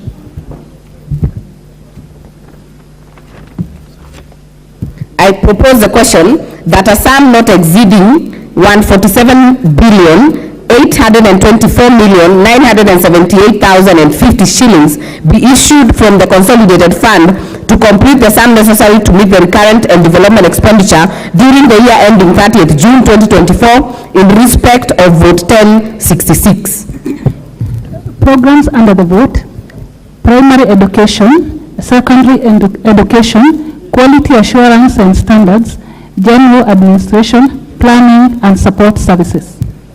I propose the question that the programs under vote 1066 as read out and sums allocated in the schedule be approved.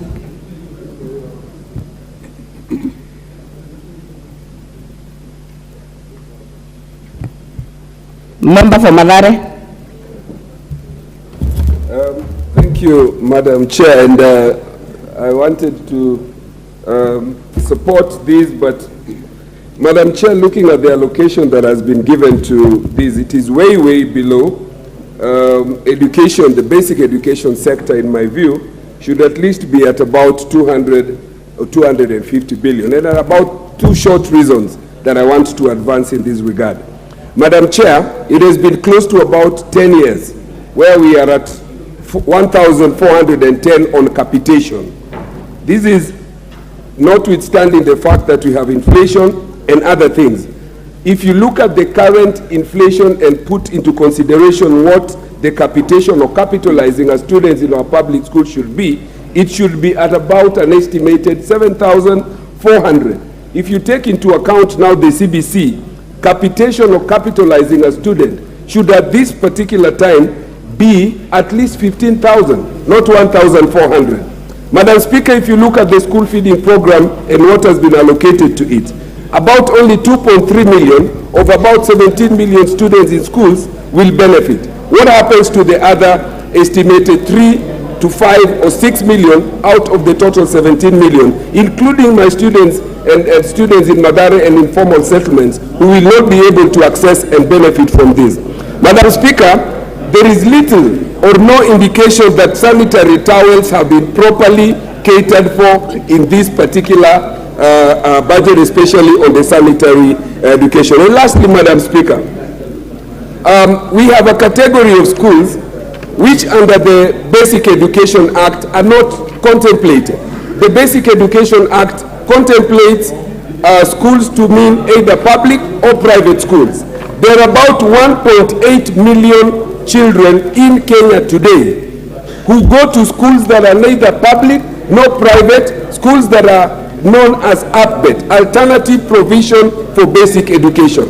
In Mathare alone, I have 80,000 of these students, 56,000 of whom are in alternative schools. They are not recognized, there is no mapping, there is no recognition, and therefore they are not even capitalized. So, Madam Speaker, I want to suggest that this allocation to basic education is so seriously underfunded that we ought to consider budgets that we have allocated, and I know we need roads. I need roads in Mathare, but where are our priorities? When we have 249, close to 250 billion on road as opposed to basic education. So, Madam Speaker, I want us to do a serious reconsideration of our priorities. 2 minutes. Honorable Dorothy Kiara, 2 minutes. It should be 1 minute. The microphone. Yeah. Thank you, Chair. I too stand to support the allocation budgeted for State Department for Basic Education. Chair, it is important to know the government of Kenya has embarked on free compulsory basic education. And for this matter, Chair, it is important that this particular department is properly funded so that we can realize that commitment. Madam Chair, I support this budgetary allocation. Madam Chair, I support this particular budgetary allocation. Thank you, Madam Chair. I now put the question that the programs under the vote 1066 as read out and sums allocated in the schedule be approved. As many as are of that opinion say aye. As many as are of a contrary opinion say nay. The ayes have it. I now put the question that a sum not exceeding 147,824,978,050 Kenya shillings be issued from the consolidated fund to complete the sum necessary to meet the recurrent and development expenditure during the year ending 30th June 2024 in respect of vote 1066. As many as are of that opinion say aye. As many as are of a contrary opinion say nay. The ayes have it. The National Treasury.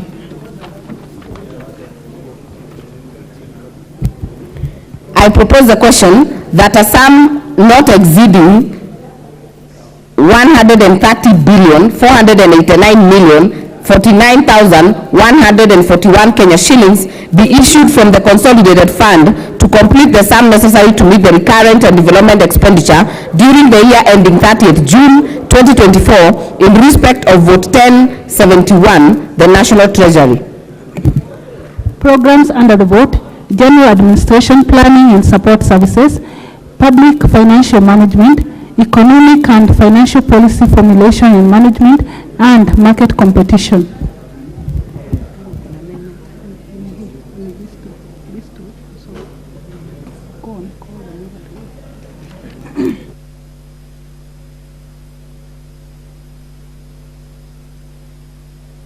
The question that the programs under vote 1071, the National Treasury, as read out and sums allocated in the schedule, be approved. There are some proposed amendments. Mover. Thank you very much, Madam Chair. I beg to move that the program be amended as follows.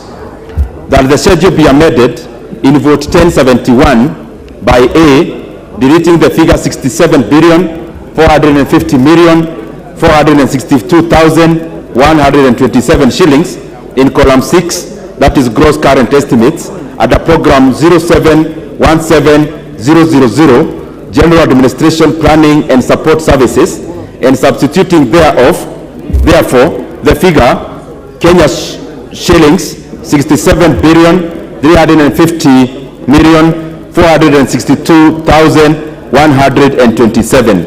B, deleting the figure Kenya shillings 9,366,602,765 in column 7, that is gross capital estimates, at the program 0717000, General Administration, Planning and Support Services, and substituting therefore the figure Kenya shillings 9,266,602,765. C, deleting the figure Kenya shillings 36,320,482,310 in column 7, that is gross capital estimates, at the program 0718000, that is public finance management, and substituting therefore the figure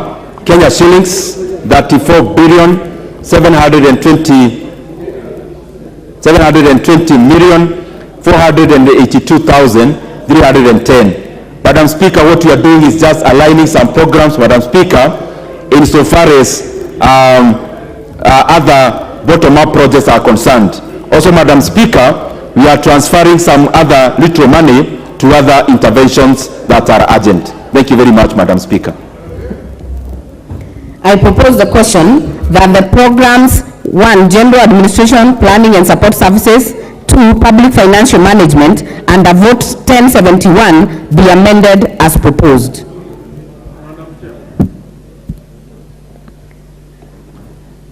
Member for Mbeere North. Thank you, Madam Chair. I just want to... Mic, please. Madam Chair, I just want to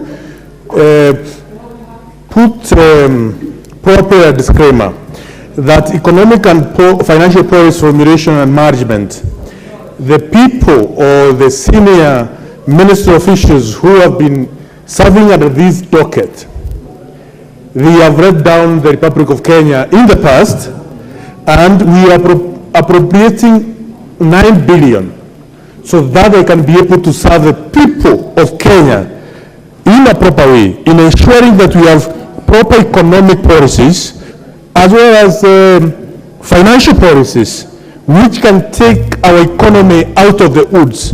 Therefore, we must make sure that 9 billion is properly utilized, because we have not done a good job in the past. And Madam Speaker, it is important if we can have some shake-up, some realignment of those who have been serving under economic and financial policy formulation management.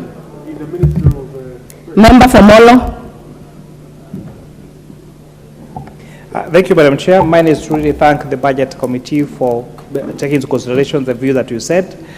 Part of this reallocation goes to migration of our accounting system from our cash to accrual system, and you're hoping that this will also handle the big problem we've had of pending bills in this country.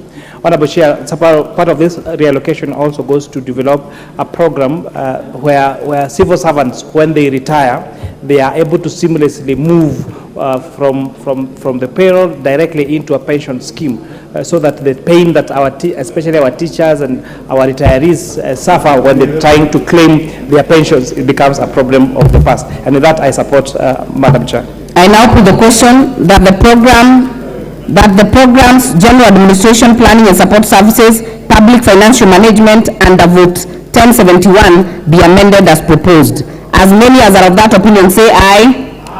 As many as are of a contrary opinion say nay. The ayes have it. I put the question that the program program's General Administration, Planning and Support Services and Public Financial Management under the Vote 1071 as amended and the sums allocated be approved.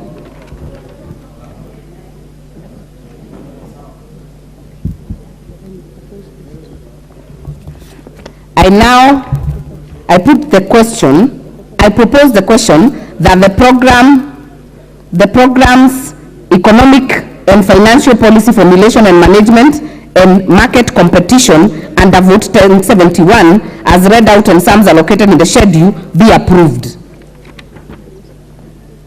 I put the question that the two programs, General Economic and Financial Policy Formulation and Management and Market Competition under Vote 1071 as read out and sums allocated in the schedule be approved. As many as are of that opinion say aye.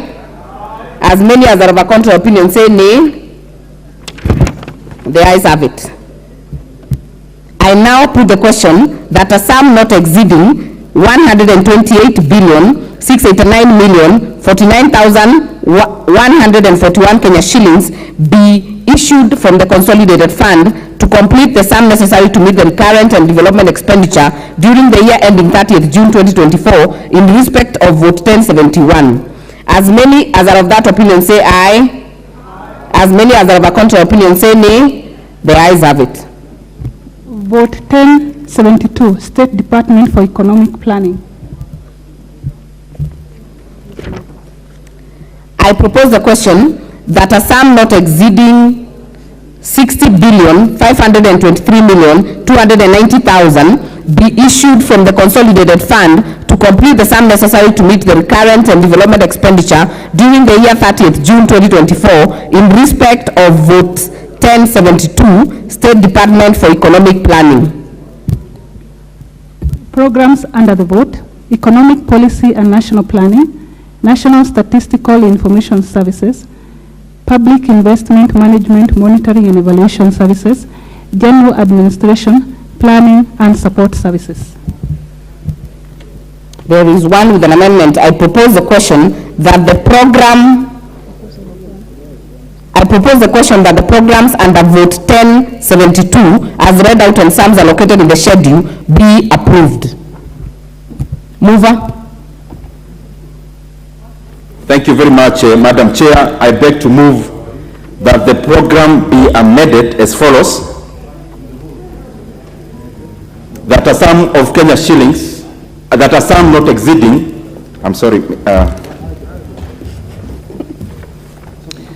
I beg to move the following amendment, that the schedule be amended in Vote 1072 by deleting the figure Kenya shillings 2,533,750,000 in column 7, that is gross capital estimates, under program 0707000 National Statistical Information Services, and substituting therefore the figure Kenya shillings 2,433,750,000. Madam Speaker, this is just realignment of the budget as we debated last week, Madam Speaker, but also on the same breath, because we are still on the same department, I want to bring to the attention of this House that we have actually added Kenya shillings, 10 billion, that is going to NGCDF, Madam Speaker, which technically means that every constituency in Kenya, to enhance community development, in regards to the new formula, in regards to NGCDF, every constituency will get between Kenya shillings 25 million to Kenya shillings 40 million in the next financial year, Madam Speaker.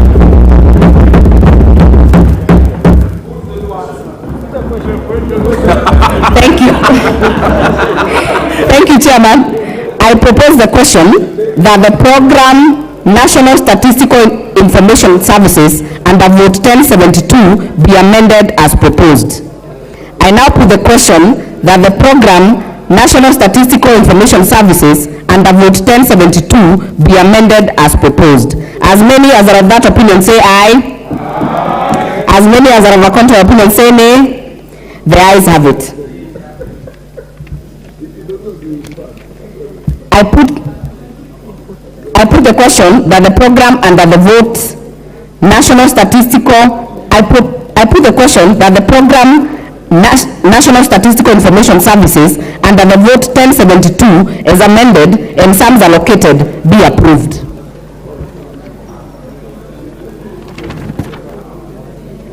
I propose the question that the program's economic policy and national planning, public investment management, monitoring and evaluation services, general administration planning and support services under the vote 1072 as read out and sums allocated in the schedule be approved. I put the question that the program's economic policy and national planning, public investment management, monitoring and evaluation services, general administration planning and support services as read out and sums allocated in the schedule be approved. As many as are of that opinion say aye. As many as are of a contrary opinion say nay. The ayes have it. I now put the question that a sum not exceeding 60,423,290,000 Kenya shillings be issued from the consolidated fund to complete the sum necessary to meet the recurrent and development expenditure during the year ending 30th June 2024 in respect of vote 1072, State Department for Economic Planning. As many as are of that opinion say aye. As many as are of a contrary opinion say nay. The ayes have it.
Vote 1082, State Department for Medical Services.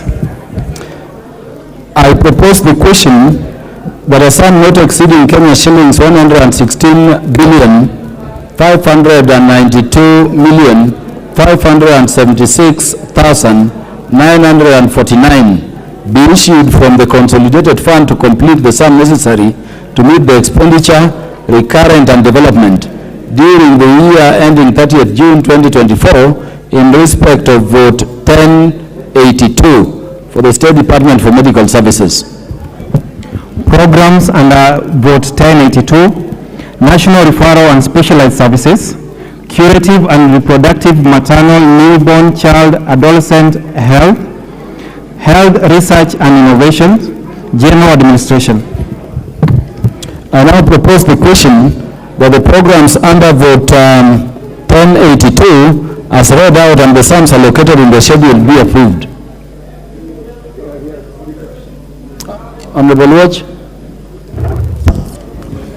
Thank you, Honorable Speaker, and I'm being reminded that you need to announce your changeover so people don't call you Madam Chair.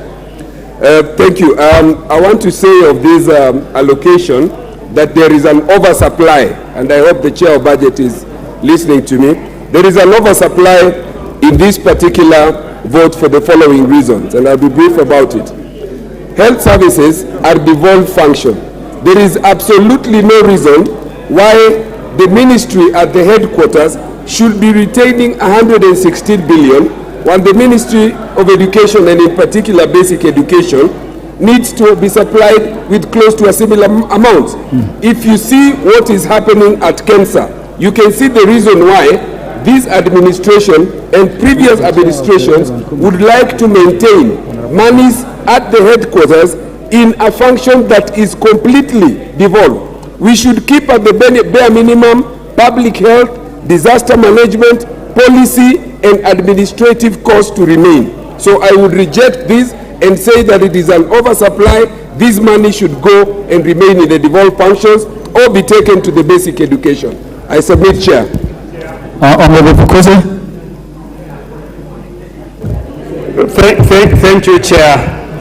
Chair, I support this allocation to the Ministry of Health, and I want to inform my colleague that the Ministry of Health, as much as you talk about it being devolved, you have national referral hospitals, Kenyatta National Hospital, Moi Teaching and Referral Hospital, Kenyatta University Research Teaching and Referral Hospital.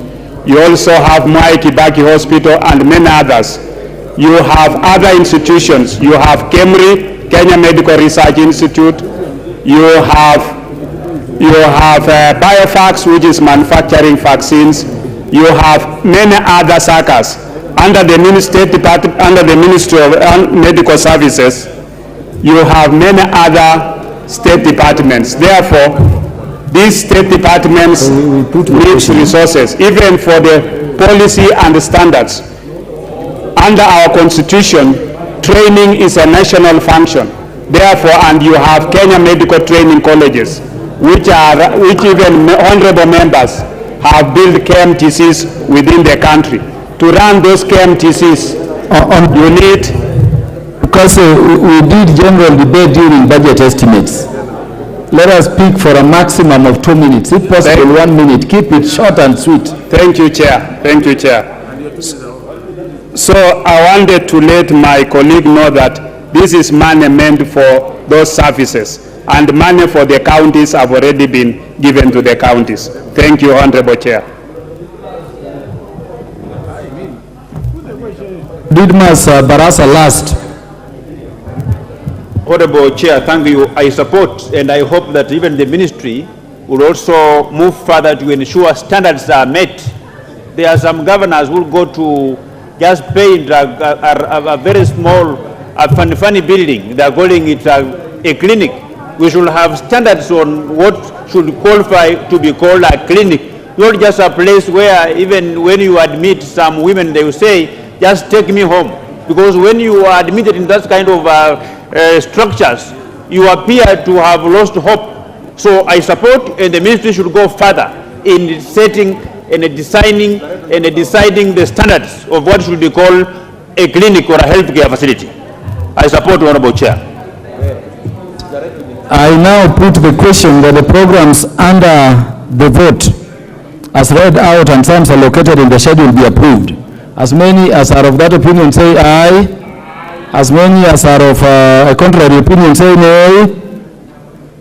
I now put the question that a sum not exceeding 116 billion 592 million 576 million 949 be issued from the consolidated fund to complete the sum necessary to meet the recurring and development expenditure during the year ending 30th June 2024 in respect of vote 1082. As many as are of that opinion say aye. As many as are of the contrary opinion say nay. Next. The ayes have it. Vote 1083. State Department for Public Health and Professional Standards. I propose that a sum not exceeding Kenya shillings 24 billion 593 million 940,000 be issued from the consolidated fund to complete the sum necessary to meet the expenditure, recurrent and development during the year ending 30th June 2024 in respect of vote 1080 for State Department for Public Health and Professional Standards. Programs under vote 1083, preventive and promotive health services, health resources development and innovation, health policy standards and regulations, general administration. I propose the question that the programs under vote 1083 as read out and the sums allocated in the schedule be approved.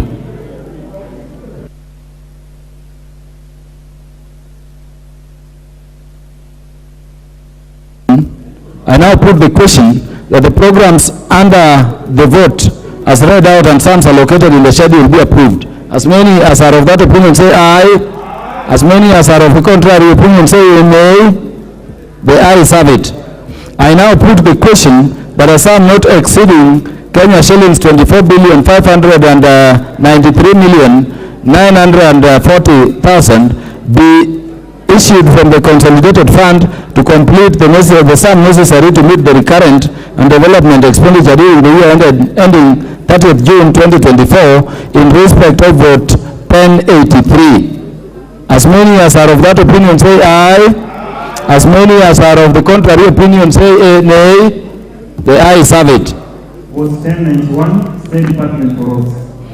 I propose the question that a sum not exceeding 249 billion 744 million 711,993 be issued from the consolidated fund to complete the sum necessary to meet the expenditure, recurrent and development during the year ending 30th June 2024 in respect of vote number 1091 for State Department for Roads. Programs under vote 1091, road transport. I propose the question that the programs under vote 1091 as read out and the sums allocated in the schedule be approved. These are amendments. Who is the first mover? The chair budget. Thank you very much, Honorable Chair. I beg to move that the program be amended as follows. That the schedule be amended in vote 1091 by deleting the figure Kenya shillings 166 billion 851 million in column 7, that is gross capital estimates, under program 0202000, that is road transport, and substituting therefore with the figure 167 billion 951 million, Honorable Chair. The essence of this, Honorable Chair, is to be able to capacitate the department to finish the many ongoing roads, Madam Speaker, Honorable Chair. Honorable Chair, it is also instructive to note that we have allocated an unprecedented figure in the Department for Roads this particular year, with the focus being on completion of the ongoing roads. Honorable Chair, we are no longer allocating monies to new projects because we need, first of all, the Kenyan people to enjoy the utility of the roads that have already, Mr. Speaker, started. Mr. Speaker, out of the 249 billion Kenya shillings allocated to the department, around 83 billion Kenya shillings is from the fuel levy. We have monies around 80 billion, Honorable Chair, from GOK Development, and we have just around 75 billion from development partners. Thank you, Honorable Chair. I now propose the question that the program under road transport as read out and the sums allocated in the schedule be approved. Sorry, I propose the question that the program road transport under vote 1091 be amended as proposed. The chairman, the Departmental Committee on Roads, Honorable GK, George Karaoke.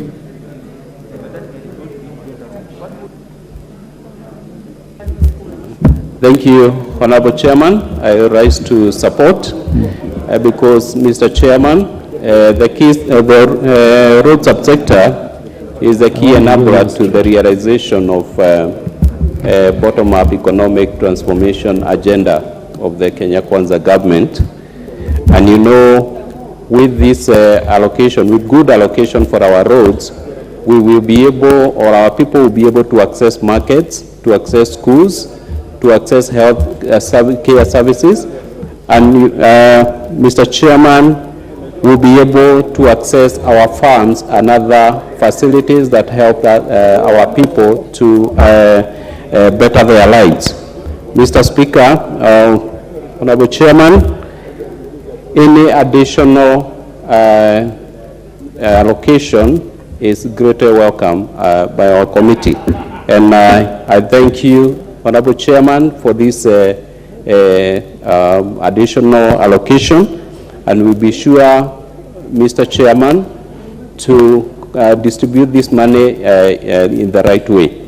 Mr. Speaker, Honorable Chairman, you know, the road subsector has pending bills as of now of about 160 billion. And even this allocation of, I think, 250 billion may look like it's a lot of money, but when you factor in the unpaid bills, when you factor in the payments that are committed for our roads, it is not a lot of money. Would have wanted this committee, this department, to be allocated about $500 billion to be able to carry out the road works that is ongoing. So, Mr. Speaker or Chairman, I support. Thank you. Question that the program road transport under vote 1091 be amended as proposed. Will as many as are of that opinion say aye? Aye. Will as many as are of a contrary opinion say nay? The ayes have it. I put the question that the program under the vote 1091 as amended and sums allocated be approved.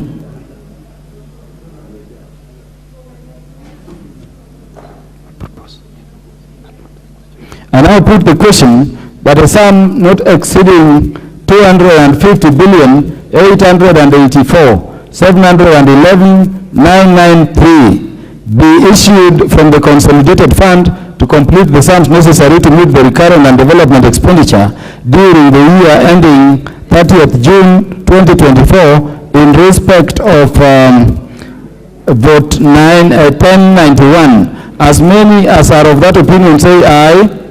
As many as are of a contrary opinion say nay. The ayes have it.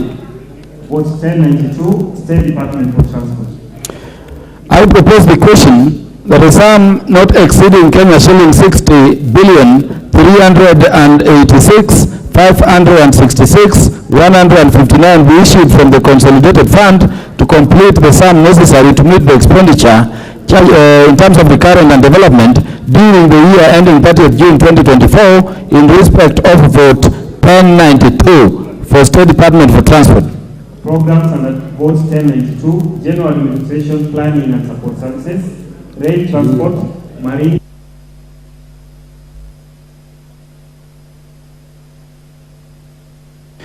I propose the question that the programs under vote 1092 as read out and the sums allocated in the schedule be approved.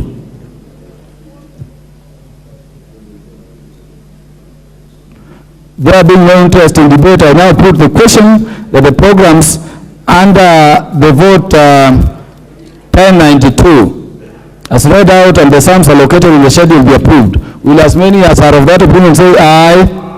Will as many as are contrary opinion say nay? The ayes have it. I now put the question that the sum not exceeding 60,386,566,159 be issued from the consolidated fund to complete the sum necessary to meet the expenditure for current and development during the year ending 30th June 2024 in respect of vote 1092 for the State Department for Transport. Will as many as are of that opinion say aye? As many as are of a contrary opinion say nay? The ayes have it. Vote 1093, State Department for Shipping and Maritime Affairs. I propose the question that a sum not exceeding Kenya shillings 29,702,700,000 be issued from the consolidated fund. Oh, sorry, we jumped. Sorry, honorable members, that part has been expunged. I propose the question that a sum not exceeding Kenya shillings 28,423,521,755 be issued from the consolidated fund to complete the sum necessary to meet the expenditure for recurrent and development during the year ending 30th June 2024 in respect of vote 1093 for State Department for Shipping and Maritime Affairs. Programs under vote 1093, Shipping and Maritime Affairs. There is an amendment on this mover. Thank you very much, Honorable Chair. I beg to move. Just before, sorry, Chair. Let me propose the question first. I propose the question that the program under vote 1093 as read out and the sums allocated in the schedule be approved. Mover. Thank you very much, Honorable Chair. I beg to move that the program be amended as follows. That the schedule be amended to, in vote 1093, by deleting the figure Kenya shillings 27,373,521,755 in column 6, that is gross recurrent estimates, at the program 022-0000, Shipping and Maritime Affairs, and substituting therefore the figure Kenya shillings 2,494,070,000. Honorable Chair, the essence of this is that, Honorable Chair, we are moving Kenya shillings 24.8 billion Kenya shillings from fuel stabilization, Honorable Chair, to be able to cater for the arrears of the fuel subsidy that the Kenyan people enjoyed last this ending financial year. Mr. Chairman, that is why we keep saying, Mr. Chairman, that the other administration promised the people of Kenya subsidy, but it is the current administration that is actually paying for that subsidy. Thank you very much, Mr. Chairman.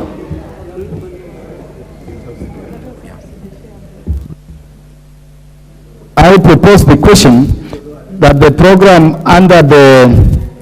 program Shipping and Maritime Affairs under vote 1093 be amended as proposed. Honorable Kangogo.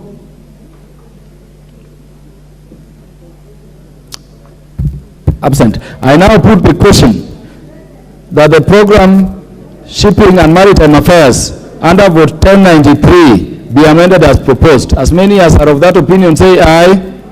As many as are of a contrary opinion say nay. I now put the question that a sum not exceeding Kenya shillings 3,544,070,000 be issued from the consolidated fund to complete the sum necessary to meet the recurrent and development expenditure during the year ending 30th June 2024 in respect of vote Shipping and Maritime Affairs. As many as are of that opinion say aye. As many as are of a contrary opinion say nay. The ayes have it. Vote 1094, State Department for Housing and Urban Development. I propose the question that a sum not exceeding Kenya shillings 24,702,700,000 be issued from the consolidated fund to complete the sum necessary to meet the expenditure, recurrent and development during the year ending 30th June 2024 in respect of vote 1094, State Department for Housing and Urban Development. Programs under vote 1094, Housing Development and Human Settlement, Urban and Metropolitan Development, General Administration, Planning and Support Services. I propose the question that the program under vote 1094 as read out and sums allocated in the schedule be approved. Honorable Wood. Honorable Chair and Honorable Ichungwa, as you left, Honorable Ichungwa, Honorable Chair, I want to suggest that the allocation of 29 billion is well grounded, but with a rider, I would want to suggest that this money be ring-fenced to cushion a sum of about 20 billion.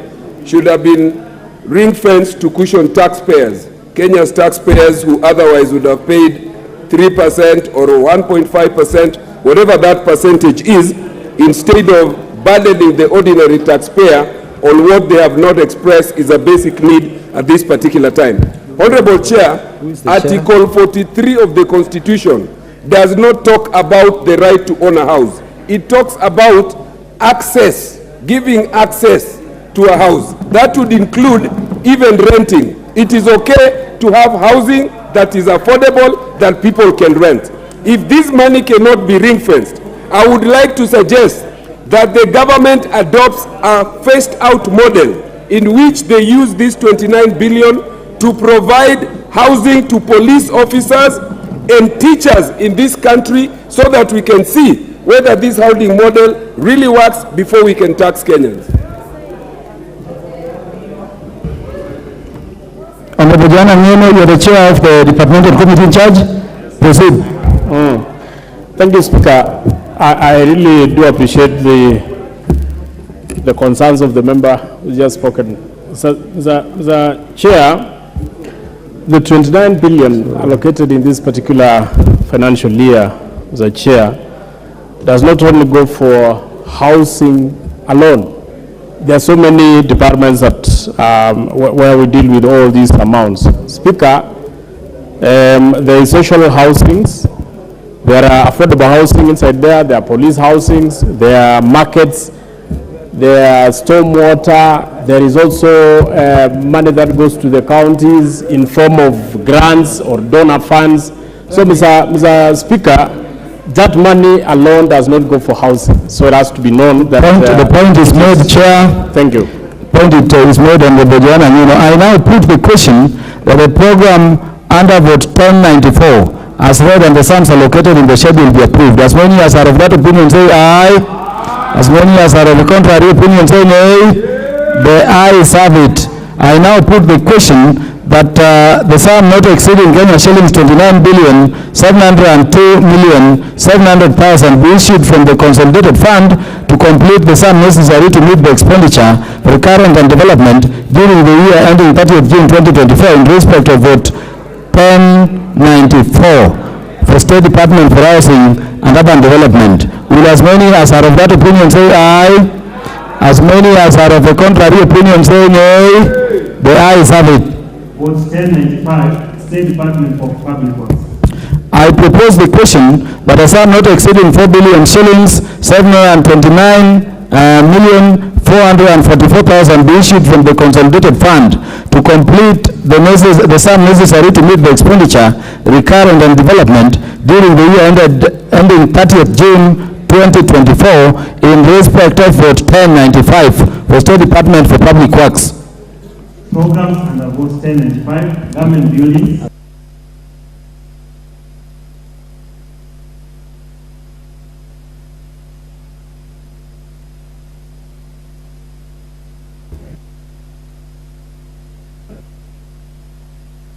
Yes, I propose the question that the program under vote 1095 as read out and the sums allocated in the schedule be approved. There being no interest in contribution, I now put the question that the programs under the vote 1095 as read out and the sums allocated in the schedule be approved. As many as are of that opinion say aye. As many as are of the contrary opinion say nay.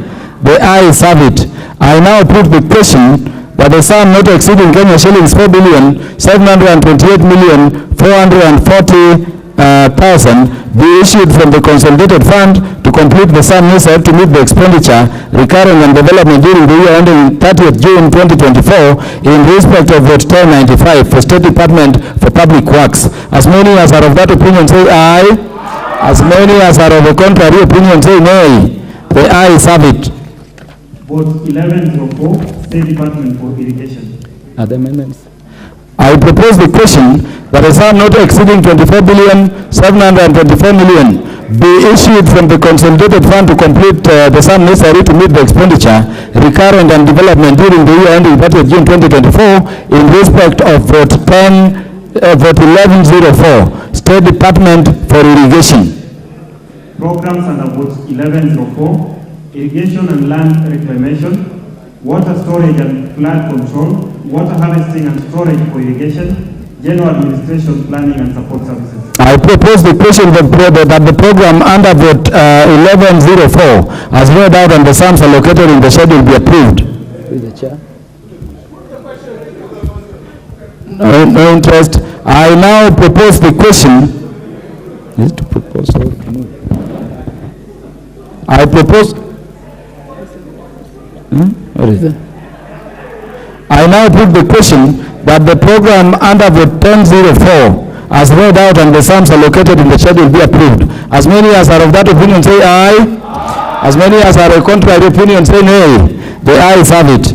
I now put the question that a sum not exceeding Kenya shillings 24,724,000,000 be issued from the consolidated fund to complete the sum necessary to meet the expenditure for recurrent and development during the year ending 30th June 2024 in respect of vote 1104 for State Department for Irrigation. As many as are of that opinion say aye. As many as are of the contrary opinion say nay. The ayes have it. Vote 1109, State Department for Water and Sanitation. I propose the question that a sum not exceeding 61,486,500,000 be issued from the consolidated fund to complete the sum necessary to meet the expenditure for recurrent and development during the year ending 30th June 2024 in respect of vote 1109. Programs. General Administration, Planning and Support Services. I propose. Where is the chair? Yes, Honorable Kambogo Bowen. But I first propose the question, Honorable Kambogo Bowen, that the program under vote 1109 as read out and the sums allocated in the schedule be approved. Honorable Kambogo Bowen. Thank you, Honorable Chair. I want who is the chair budget? The chair of budget is? There is an amendment to this one. Sorry, Honorable Kambogo Bowen, the chair budget will move the amendment first. Chair budget. Thank you very much, Honorable Chair. I beg to move that the program be amended as follows. That the schedule be amended in vote 1109 by A, deleting the figure 70 million in column 7, that is gross capital estimates, under program 1001000, General Administration, Planning and Support Services, by substituting, therefore, the figure Kenya shillings 190 million Kenya shillings. Thank you very much, Honorable. Okay, sorry, let me continue. B, deleting the figure 13,296 million in column 7, gross capital estimates at the program 1004000. Chair, in terms of procedure, we have to finish with the first amendment. Okay. So is it? I therefore propose the question that the program General Administration, Planning and Support Services under vote 1109 be amended as proposed. No interest. I put the question that the program General Administration Planning and Support Services under the vote 1109 be under vote 1109 be amended as proposed. Will as many as are of that opinion say aye? Aye. Will as many as are of the contrary opinion say nay? The ayes have it. Water Services Management. Mover. I then propose the question that the program under the program Water Resource Management under vote 1109 as read out and the sums allocated in the schedule be approved. Mover. Thank you very much, Honorable Chair. I beg to move that we amend the program as below by deleting the figure Kenya shillings 13,296,000,000 in column 7, that is gross capital estimates, under program 1004000, Water Resources Management, and substituting therefore the figure Kenya shillings 12,446,000,000. I propose the question that the program Water Resources Management under vote 1109 be amended as approved. I now put the question that the program Water Resources Management under vote 1109 be amended as approved. As many as are of that opinion say aye. Aye. As many as are of the contrary opinion say nay. The ayes have it. Water and Sewerage Infrastructure Development. I propose the question that the program under vote 1109 Water and Sewerage Infrastructure Development as read out and the sums allocated in the schedule be approved. Mover. Thank you very much, Honorable Chair. I beg to move below amendments on the program, deleting the figure Kenya shillings 42,578,000,000 in column 7, that is gross capital estimates, under program 1017000, Water and Sewerage Infrastructure Development, and substituting therefore the figure Kenya shillings 43,308,000,000 shillings. Thank you very much, Honorable Chair. I propose the question that the program Water and Sewerage Infrastructure Development under vote 1109 be amended as proposed. I now put the question that the program Water and Sewerage Infrastructure Development under vote 1109 be amended as proposed. As many as are of that opinion say aye. Aye. As many as are of our contrary opinion say nay. The ayes have it. I now put the question that the program under vote 1109 as amended and the sums allocated be approved. As many as are of that opinion say aye. As many as are of the contrary opinion say nay. The ayes have it. I now put the question that a sum not exceeding 61,486,500,000 be issued from the consolidated fund to complete the sum necessary to meet the recurrent and development expenditure during the year ending 30th June 2024 in respect of vote 1109. As many as are of that opinion say aye. As many as are of the contrary opinion say nay. The ayes have it. Vote 1112, State Department for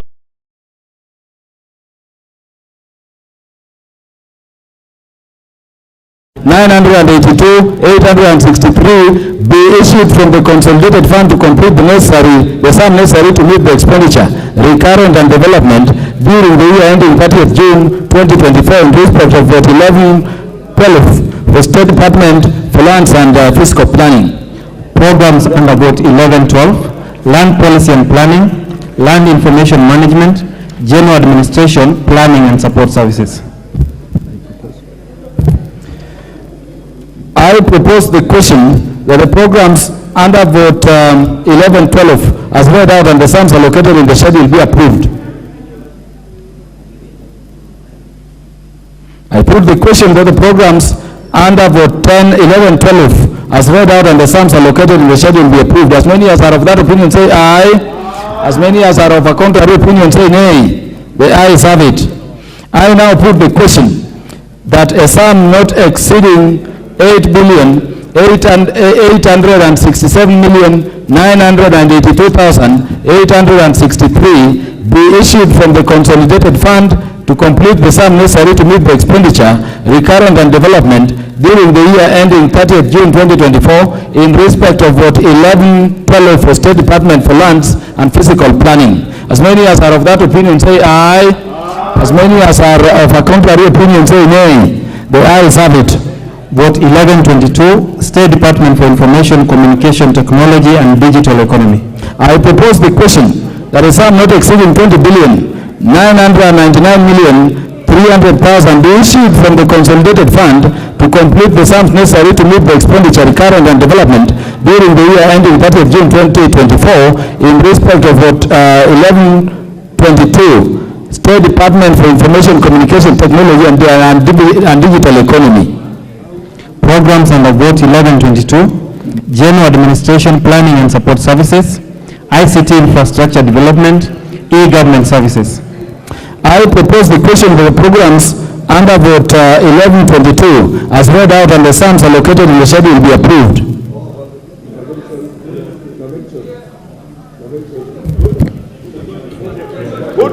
Chair for the relevant committee, is it Honorable KJ?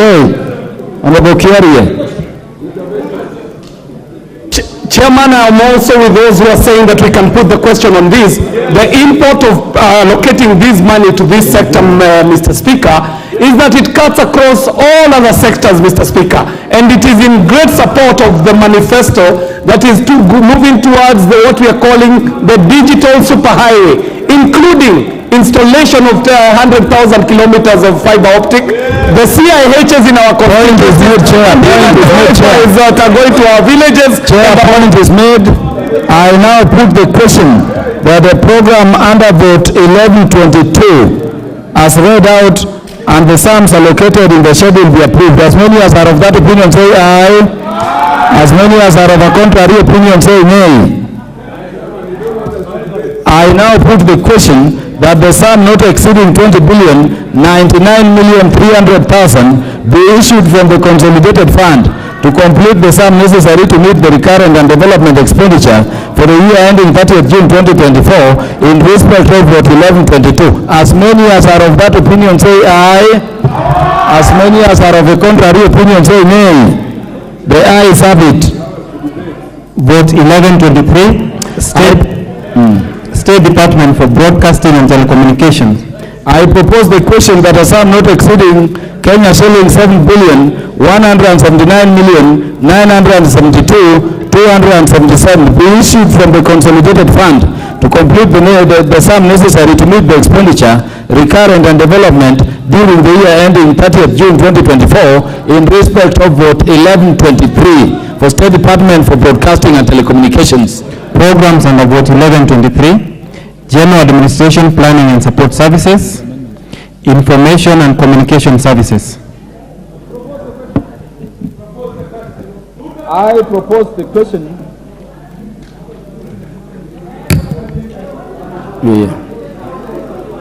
I propose the question that the program under vote 1123 as read out and the sums allocated in the schedule be approved. Mover. Thank you very much, Honorable Chair. I beg to move that the program be amended as below or as follows. At the program 020-8000 Information and Communication Services by deleting the figure Kenya shillings 885,500,000 in column 7, that is gross capital estimates, and substituting therefore the figure Kenya shillings 444,500,000.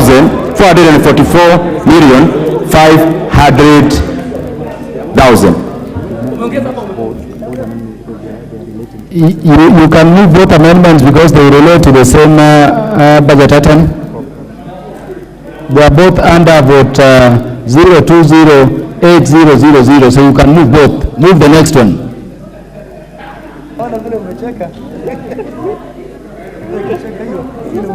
Thank you.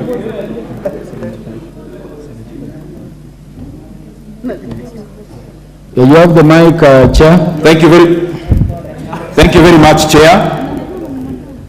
Apologies, I was talking to the chairman in charge of that department, Honorable Chair, I beg to move that the program be amended as follows. At the program 0208000, Information and Communication Services, by deleting the figure Kenya shillings 5,585,833,488 in column 6, gross current estimates, and substituting therefore the figure Kenya shillings 6,34,833,488. Basically, Honorable Chair, we are only rearranging the monies from the current to development and nothing else, Honorable Chair. I propose the question for the program Information and Communication Services under vote 1123 be amended as proposed. The committee chair, Honorable Kiarie. Honorable Chair, I'm in support with the amendment that has been moved by the Chair Budget and Appropriation Committee. And for the information of this House, the import of this does not change the monies allocated to the sector. It is actually a rearrangement to ensure that the money that is allocated, the right amount goes to development and a sizable good amount goes into medium monitoring recurrent expenditure. I'm in support, Mr. Chair. I now put the question for the program Information and Communication Services under vote 1123 be amended as proposed. As many as are of that opinion say aye. As many as are of a contrary opinion say nay. The ayes have it. Additional program under vote 1123, mass media skills development. Mover. There is no amendment. Yes, so we go. I propose the question that the program under vote 1123 as read out and the sums allocated in the schedule be approved. I now put the question that the program under vote 1123 as read out and the sums allocated in the schedule be approved. As many as are of that opinion say aye. As many as are of a contrary opinion say nay. I now put the question that a sum not exceeding Kenya shillings 7,179,972,277 be issued from the consolidated fund to complete the sum necessary to meet the expenditure, recurrent and development during the year ending 30th June 2024 in respect of vote 1123, State Department for Broadcasting and Telecommunications. As many as are of that opinion say aye. As many as are of a contrary opinion say nay. The ayes have it. Vote 1132, State Department for Sports. I propose the question that a sum not exceeding Kenya shillings 17,723,769,939 be issued from the consolidated fund to complete the sum necessary to meet the expenditure, recurrent and development during the year ending 30th June 2024 in respect of vote 1132. Programs under vote 1132, sports. I propose the question that the program under vote 1132 as read out and the sums allocated in the schedule be approved. Honorable Anthony Elok. Chair, I actually want to support this. This is an important intervention for constituencies such as mine, where you have a lot of talented young people who earn a living from sports, but I want to suggest that there is an undersupply in this particular allocation, and which perhaps the committee could check that in future could be realized. You remember that in the last parliament, we took the sports lottery from this ministry and took it to the Ministry of Treasury. I want to suggest that that particular Nini should be brought back to this so that we can have proper allocations and to ensure that our constituency have sports stadiums and our young people are able to benefit from their skills in sports. I support it. I now put the question that the program under vote 1132 as read out and the sums allocated in the schedule be approved. As many as are of that opinion say aye.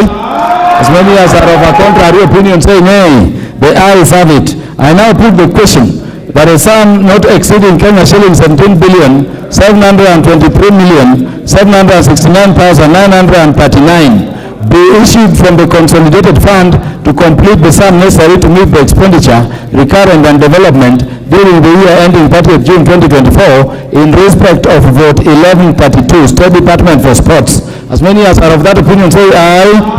As many as are of contrary opinion say nay. The ayes have it.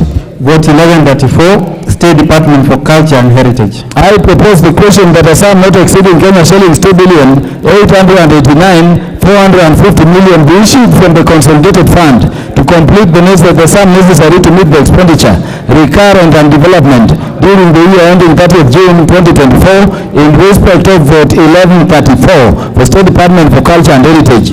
Programs under vote 1134. Culture and Heritage, General Administration, Planning and Support Services. I propose the question that the program under vote 1134 as read and the sums allocated in the schedule be approved. Mover. This one as amendments. Mover. Thank you very much, Honorable Chair. Thank you very much, Honorable Chair. I beg to move that the program be amended as below.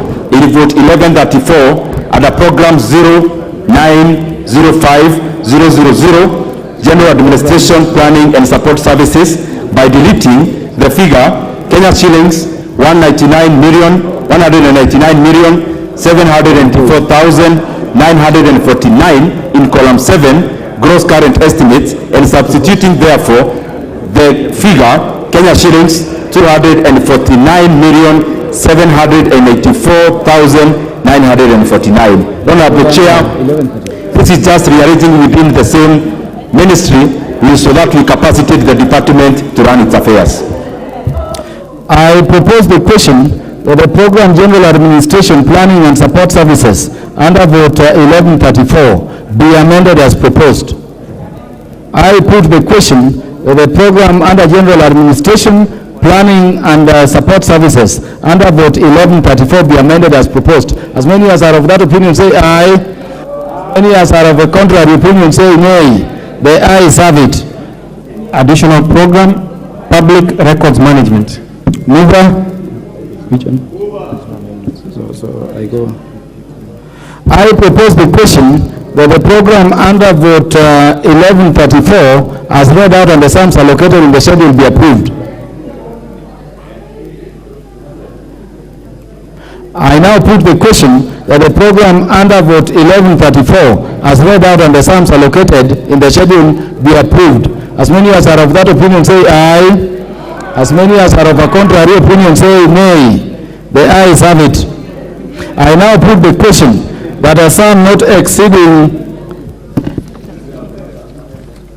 2,939,450,000 be issued from the consolidated fund to complete the sum necessary to meet the recurrent and development expenditure during the year ending 30th June 2024 in respect of vote 1134. Will as many as of that opinion say aye?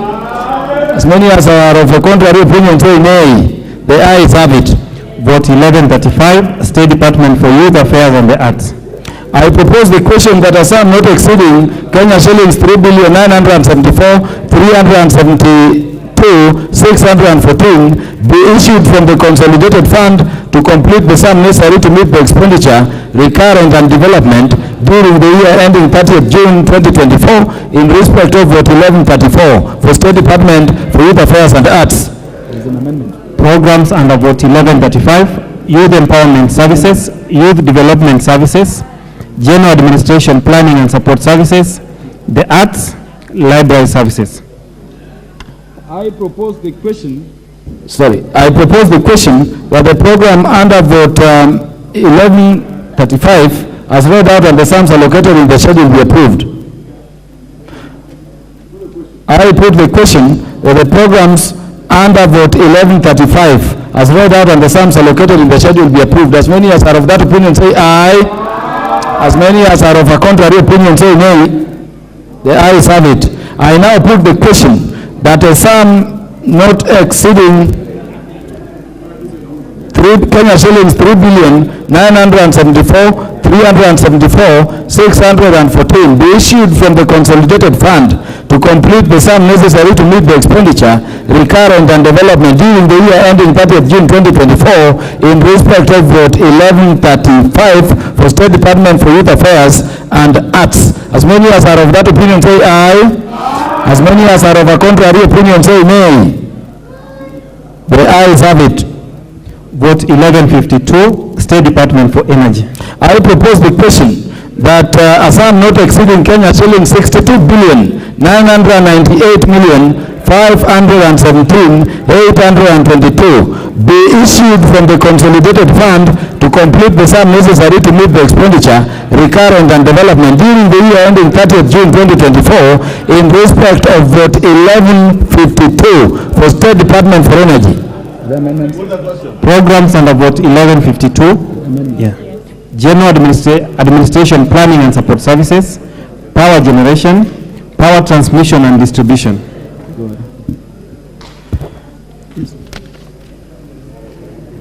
I propose the question that the program under vote 1152 as read out and the sums allocated in the schedule be approved. Mover to move amendment. Thank you very much, Honorable Chair. I beg to move that the program be amended as follows. In vote 1152, under the program 0213000, Power Transmission and Distribution, by deleting the figure Kenya shillings 41,076 million in column 7, gross capital estimates, and substituting therefore the figure Kenya shillings 41,190 million, Honorable Chair, under the alignment within the department, Honorable Chair, and additional of some few resources with consultation with the Chair in charge of that department. I propose the question, the program Power Transmission and Distribution under vote 1152 be amended as proposed. I put the question. Chair, you want to speak to this? Honorable Vincent Musyoki. Yeah, basically, Chair, to concur with the Chair budget and also to thank the Budget Committee for the consideration of the increments, because you understand this is one of the votes that has a lot of interest with members. This is where your transformers are. This is where your last mile projects are. This is where your street lighting projects are. The point is made, Chair. The point is made, Chair. I now put the question that the program Power Transmission and Distribution under vote 1152 be amended as proposed. As many as are of that opinion say aye. As many as are of a contrary opinion say nay. The ayes have it. Additional programs, alternative energy technologies. There's no amendment. I propose the question that the program under vote 1152 as read out and the sums allocated in the schedule be approved. I put the question that the program under the vote 1152 as amended and the sums allocated be approved. As many as are of that opinion say aye. As many as are of a contrary opinion say nay. The ayes have it. I now put the question that a sum not exceeding Kenya shilling 63 billion 112,517,820 be issued from the consolidated fund to complete the sum necessary to meet the recurrent and development expenditure during the year ending 30th June 2024 in respect of vote 1152. As many as are of that opinion say aye. As many as are of a contrary opinion say nay. The ayes have it. Vote 1162, State Department for Livestock. I propose the question that a sum not exceeding Kenya shillings 18,800,740,000 be issued from the consolidated fund to complete the sum necessary to meet the expenditure recurrent and development during the year ending 30th June 2024 in respect of vote 1162. Programs under vote 1162, Livestock Resources Management and Development. I propose the question that the programs under vote 1162 as read out and the sums allocated in the schedule be approved. I put the question that the programs under vote 1162 as read out and the sums allocated in the schedule be approved. As many as are of that opinion say aye. As many as are of the contrary opinion say nay. The ayes have it. I now put the question that a sum not exceeding Kenya shillings 18,800,740 be issued from the consolidated fund to complete the sum necessary to meet the expenditure, recurrent and development during the year ending 30th June 2024 in respect of vote 1162. As many as are of that opinion say aye. As many as are of a contrary opinion say nay. The ayes have it. Vote 1166, State Department for Blue Economy and Fisheries. I propose the question that a sum not exceeding Kenya shillings 11,854,222,000 be issued from the consolidated fund to complete the sum necessary to meet the expenditure, recurrent and development during the year ending 30th June 2024 in respect of vote 1166. Are there amendments? Programs under vote 1166, Fisheries Development and Management, General Administration, Planning and Support Services, Development and Coordination of the Blue Economy. I propose the question for the programs under vote 1166 as read out and the sums in the schedule be approved.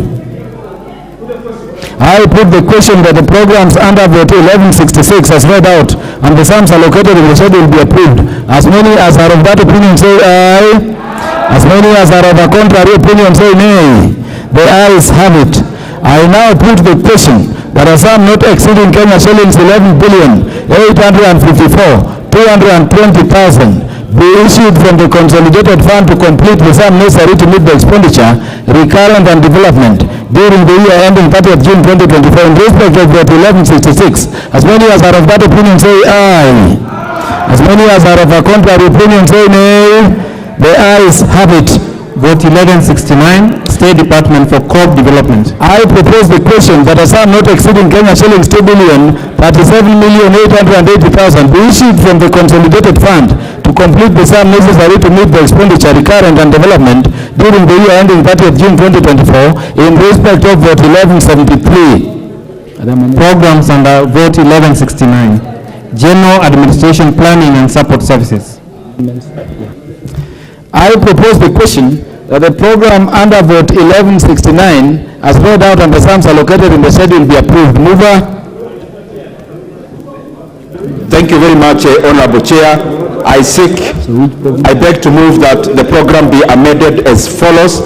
Under program 0107-000, General Administration, Planning and Support Services, by deleting the figure Kenya shillings 1,466 million in column 7, gross capital estimates, and substituting therefore figure Kenya shillings 1,533 million. Thank you very much, Honorable Chair. I propose the question that the program General Administration, Planning and Support Services under vote 1169 be amended as proposed.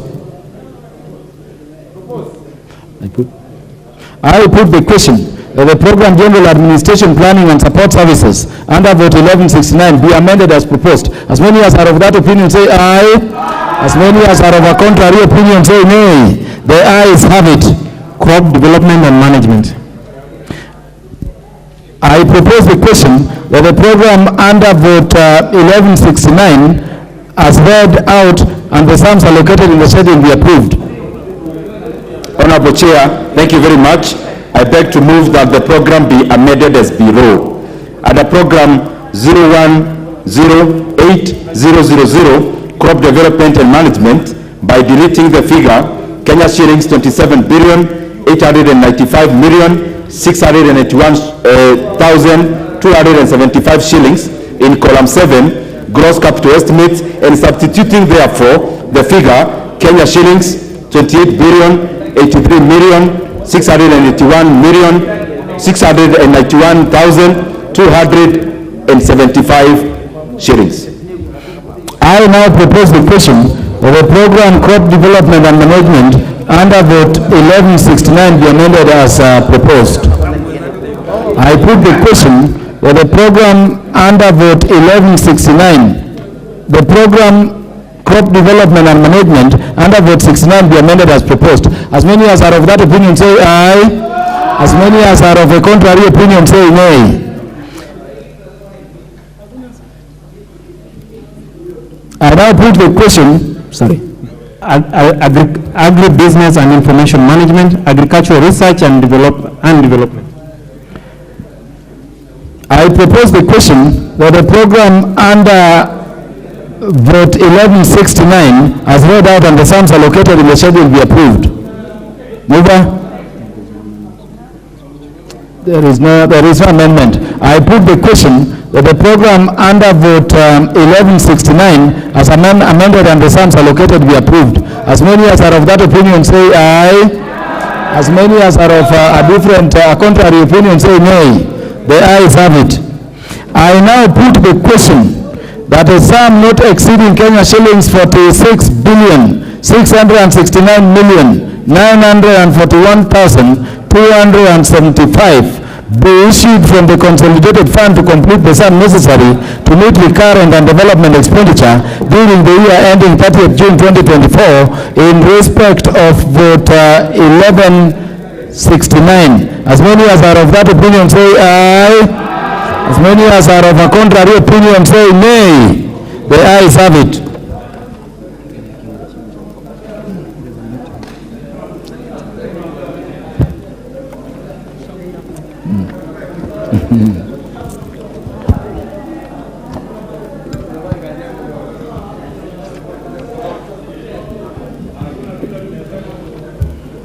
We are going to 1173. Call it. Does it have amendments? No, cooperatives law. Okay. For 1173, State Department for Cooperatives. I propose that a sum not exceeding Kenya shillings 2,37,880,000 be issued from the consolidated fund to complete the sum necessary to meet the expenditure, recurrent and development during the year ending 30th June 2024 in respect of vote 1173. Programs under vote 1173, cooperative development and management. I propose the question that the programs under vote 1173 as read out and the sums allocated in the schedule be approved. I put the question that the programs under vote 1173 as read out and the sums allocated in the schedule be approved. As many as are of that opinion say aye. As many as are of a contrary opinion say nay. The ayes have it. I now put the question that a sum not exceeding Kenya shillings 2,37,880,000 be issued from the consolidated fund to complete the sum necessary to meet the expenditure, recurrent and development during the year ending 30th June 2024 in respect of vote 1173. As many as are of that opinion say aye. As many as are of a contrary opinion say nay. The ayes have it. For 1174, State Department for Trade. I propose the question that a sum not exceeding Kenya shillings 2,412,900,000 be issued from the consolidated fund to complete the sum necessary to meet the expenditure, recurrent and development during the year ending 30th June 2024 in respect of vote 1174. Programs under vote 1174, domestic trade and enterprise development, fair trade practices and compliance of standards, international trade development and promotion, general administration, planning and support services. I propose the question that the programs under vote 1174 as read out and the sums allocated in the schedule be approved. I now put the question that the programs under vote 1174 as read out and the sums allocated in the schedule be approved. As many as are of that opinion say aye. As many as are of a contrary opinion say nay. The ayes have it. I now put the question that a sum not exceeding Kenya shillings 2,412,900,000 be issued from the consolidated fund to complete the sum necessary to meet the expenditure, recurrent and development during the year ending 30th June 2024 in respect of vote 1174. As many as are of that opinion say aye. As many as are of a contrary opinion say nay. The ayes have it. For 1175, State Department for Industry. I propose a question that a sum not exceeding Kenya shillings 5,261,820,000 be issued from the consolidated fund to complete the sum necessary to meet the expenditure recurrent and development during the year ending 30th June 2024 in respect of vote 1175. Program under vote 1175, General Administration, Planning and Support Services. Just amendments. Yeah. Industrial Promotion and Development. I propose the question that the program under vote 1175 as read out and the sums allocated in schedule be approved. Mover. Thank you very much, Honorable Chair. I beg to move that the program be amended as follows. In vote 1175, under program 0320000, Industrial Promotion and Development, by deleting the figure Kenya shillings 448,960,000 in column 7, gross capital estimates, and substituting therefore the figure Kenya shillings 5,148,960,000. Honorable Chair, basically what we are doing, we are moving the industrial and aggregation centers from the Department of Trade to the right Department of Industry. I propose the question that the program Industrial Promotion and Development under vote 1175 be amended as proposed. I put the question that the program Industrial Promotion and Development under vote 1175 be amended as proposed. As many as are of that opinion say aye. As many as are of a contrary opinion say nay. The ayes have it. I put the question that the program under vote 1175 as read and the sums allocated as approved and the sums allocated be approved. As many as are of that opinion say aye. As many as are of that opinion say nay. The ayes have it. I now put the question that the sum not exceeding Kenya shillings 9,961,820,000 be issued from the consolidated fund to complete the sum necessary to meet the recurrent and development expenditure during the year ending 30th June 2024 in respect of vote 1175. As many as are of that opinion say aye. As many as are of a contrary opinion say nay. The ayes have it. Vote 1176, State Department for Micro, Small and Medium Enterprises Development. I propose the question that a sum not exceeding Kenya shillings 13,133,170,000 be issued from the consolidated fund to complete the sum necessary to meet the expenditure, recurrent and development during the year ending 30th June 2024 in respect of vote 1176. Programs under vote 1176, Product and Market Development for MSMEs, Digitization and Financial Inclusion for MSMEs, General Administration, Planning and Support Services. I propose the question that the programs under vote 1176 as read out and the sums allocated in the schedule be approved. I put the question that the programs under vote 1176 as read out and the sums allocated in the schedule be approved. As many as are of that opinion say aye.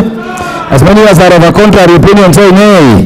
The ayes have it. I now put the question that a sum not exceeding Kenya shillings 13,133,170,000 be issued from the consolidated fund to complete the sum necessary to meet the recurring and development expenditure during the year ending 30th June 2024 in respect of vote 1176. As many as are of that opinion say aye.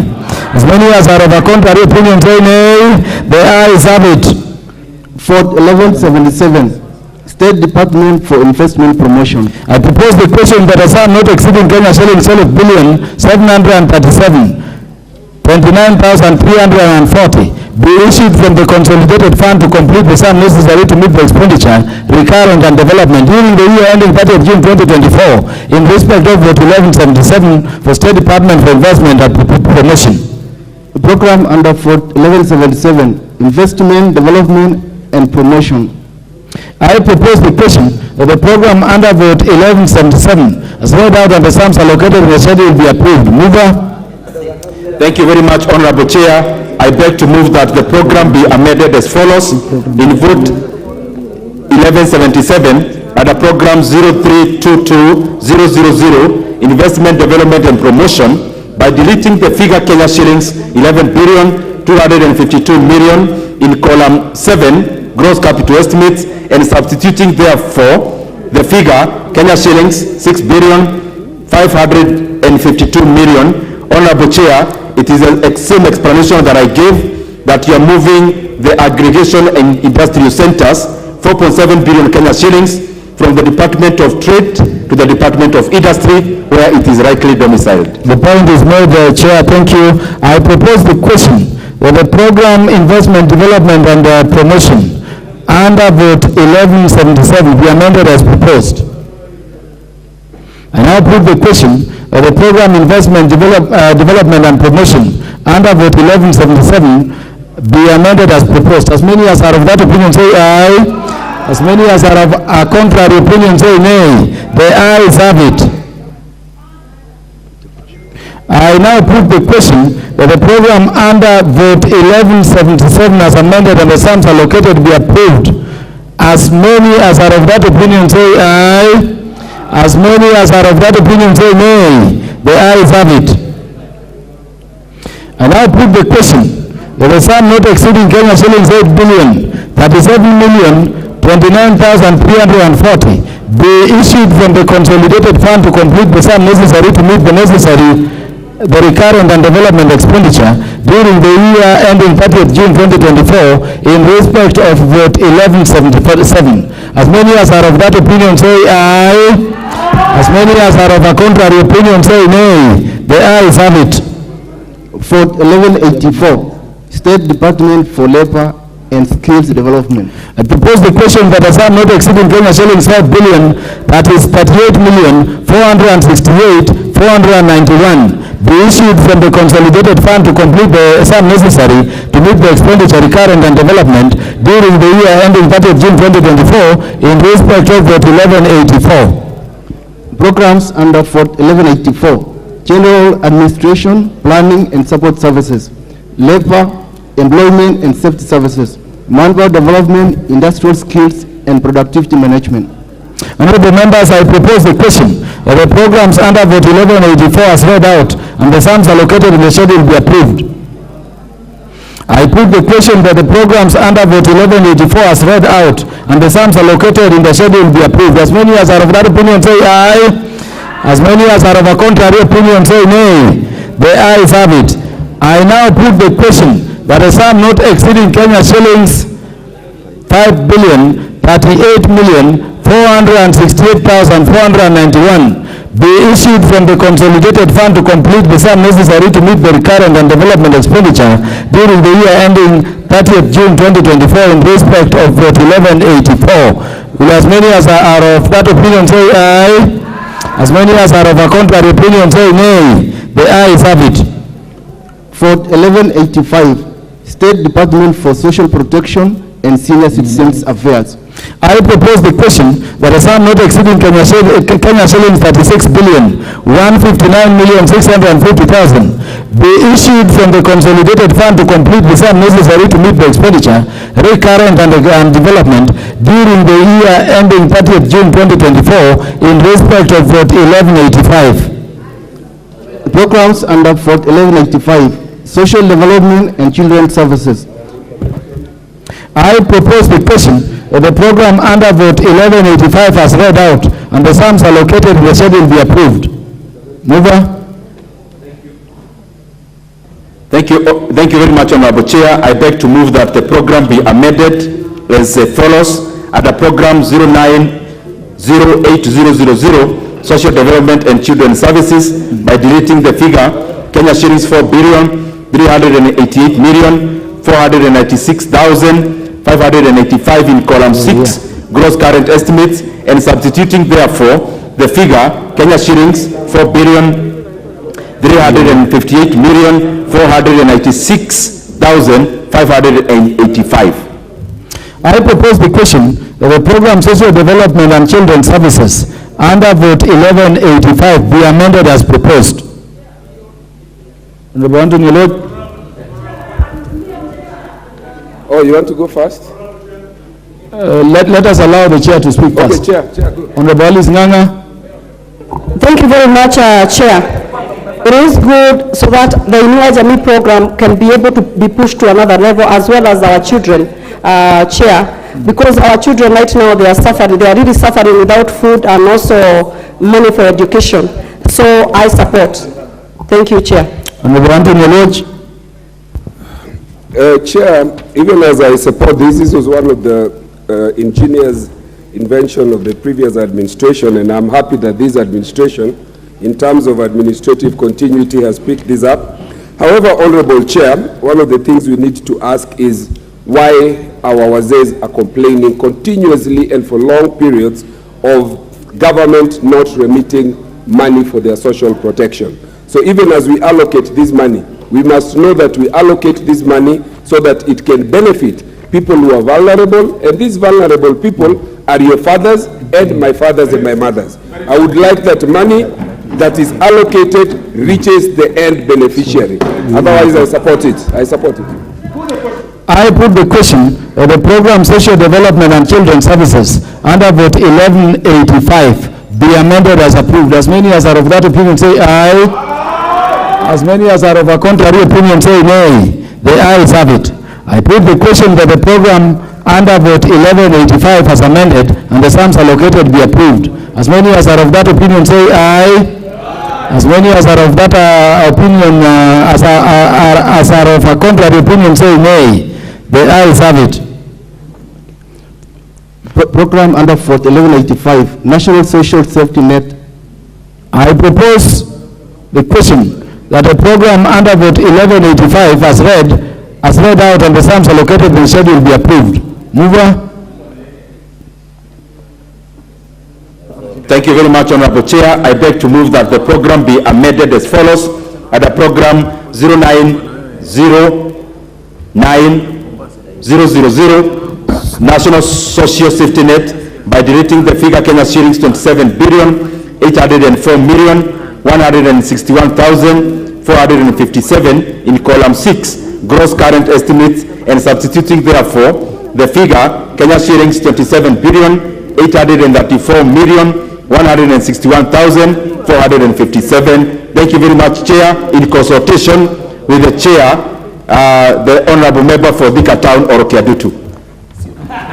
I propose the question that the program National Social Safety Net under vote 1185 be amended as proposed.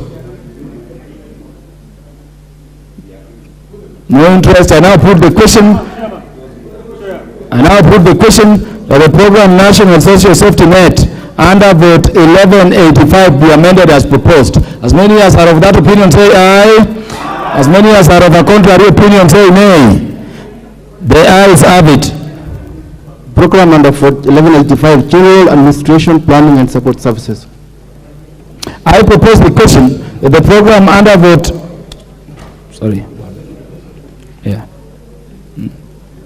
I propose the question that the program under vote 1185 as read out and the sums allocated in the schedule be approved. I now put the question that the program under vote 1185 as read out and the sums allocated in the schedule be approved. As many as are of that opinion say aye. As many as are of a contrary opinion say nay. I now put the question that the sum not exceeding Kenya shillings 36,159,650,000 be issued from the consolidated fund to complete the sum necessary to meet the recurrent and development expenditure during the year 30th June 2024 in respect of vote 1185. As many as are of that opinion say aye. As many as are of a contrary opinion say nay. The ayes have it.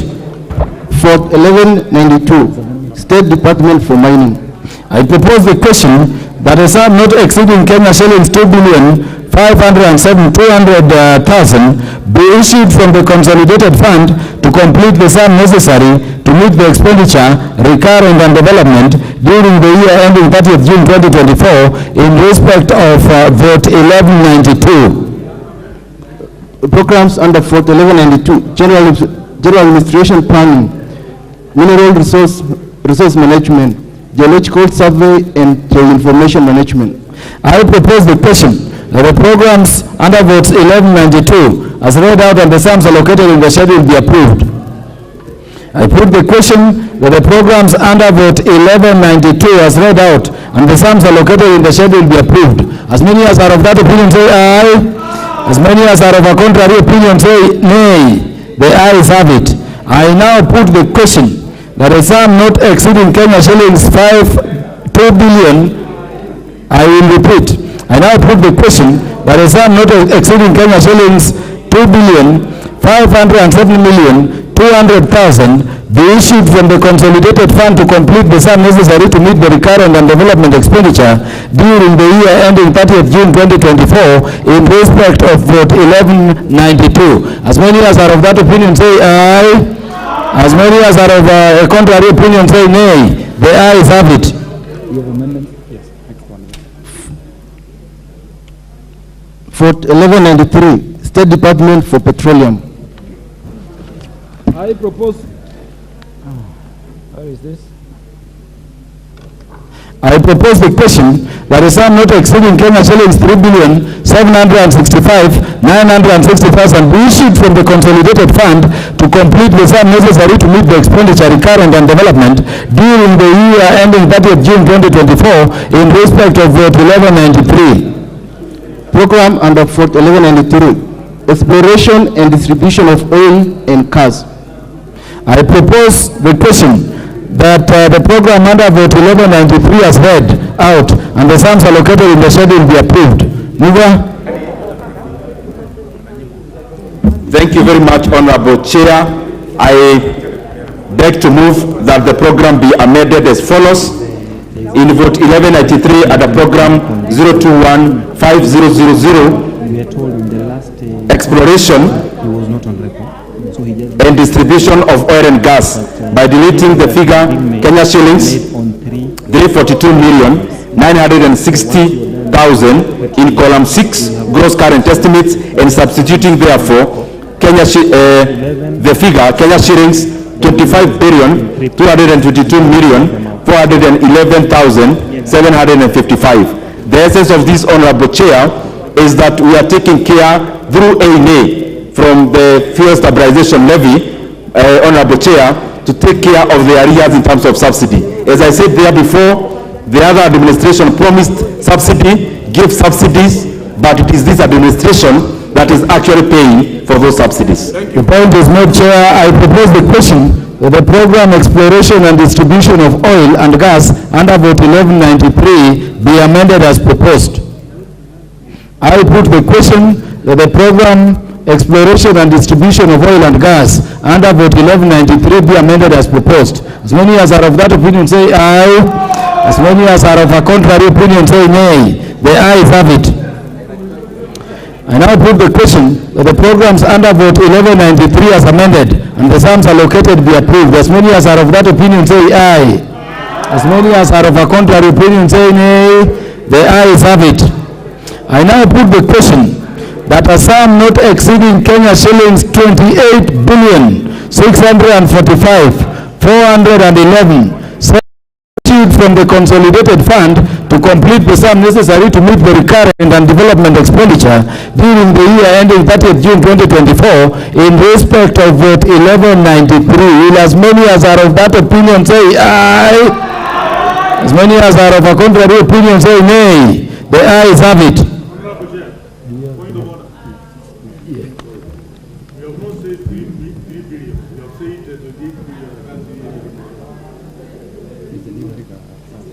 There is a new figure following amendment. Move apace with the chair and with the House. There was an amendment moved by the chair. Budget and Appropriations Committee. Proceed. You say we deal with it? We deal with it totally? Yeah, let's deal with it. It was under which vote? It was under which vote? 1169. Yeah, Chair, Budget and Appropriations Committee, I want you to formally go on record in respect of the amendments made on vote 1169, so that the answer can be clear on that. Thank you very much, Honorable Chair. 1160. Apologies. Honorable Chair, in regards to the State Department for Crop Development, and we appreciate the kind of speed that you are taking us in this session. Madam Chair, I want to go on record that we are moving an amendment on the program by deleting the figure Kenya shillings 314 million in column 7, that is gross capital estimates, at the program 0120000 agricultural research and development, and substituting therefore the figure Kenya shillings 259 million. That is at the State Department for Crop and Development, Honorable Chair. That is now clear, Chair, and the vote having been passed, the clarification is noted. Vote 1102, State Department for Tourism. Is it vote 1202 or vote 1102? Go on record again. Vote 1202, State Department for Tourism. I propose the question that a sum not exceeding 9,219,940,000 be issued from the consolidated fund to complete the sum necessary to meet the expenditure, recurrent and development during the year ending 30th June 2024 in respect of vote 1202.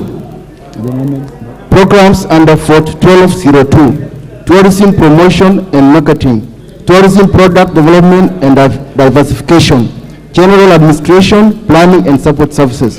I propose the question that the program under vote 1202 as read out and the sums allocated in the schedule be approved.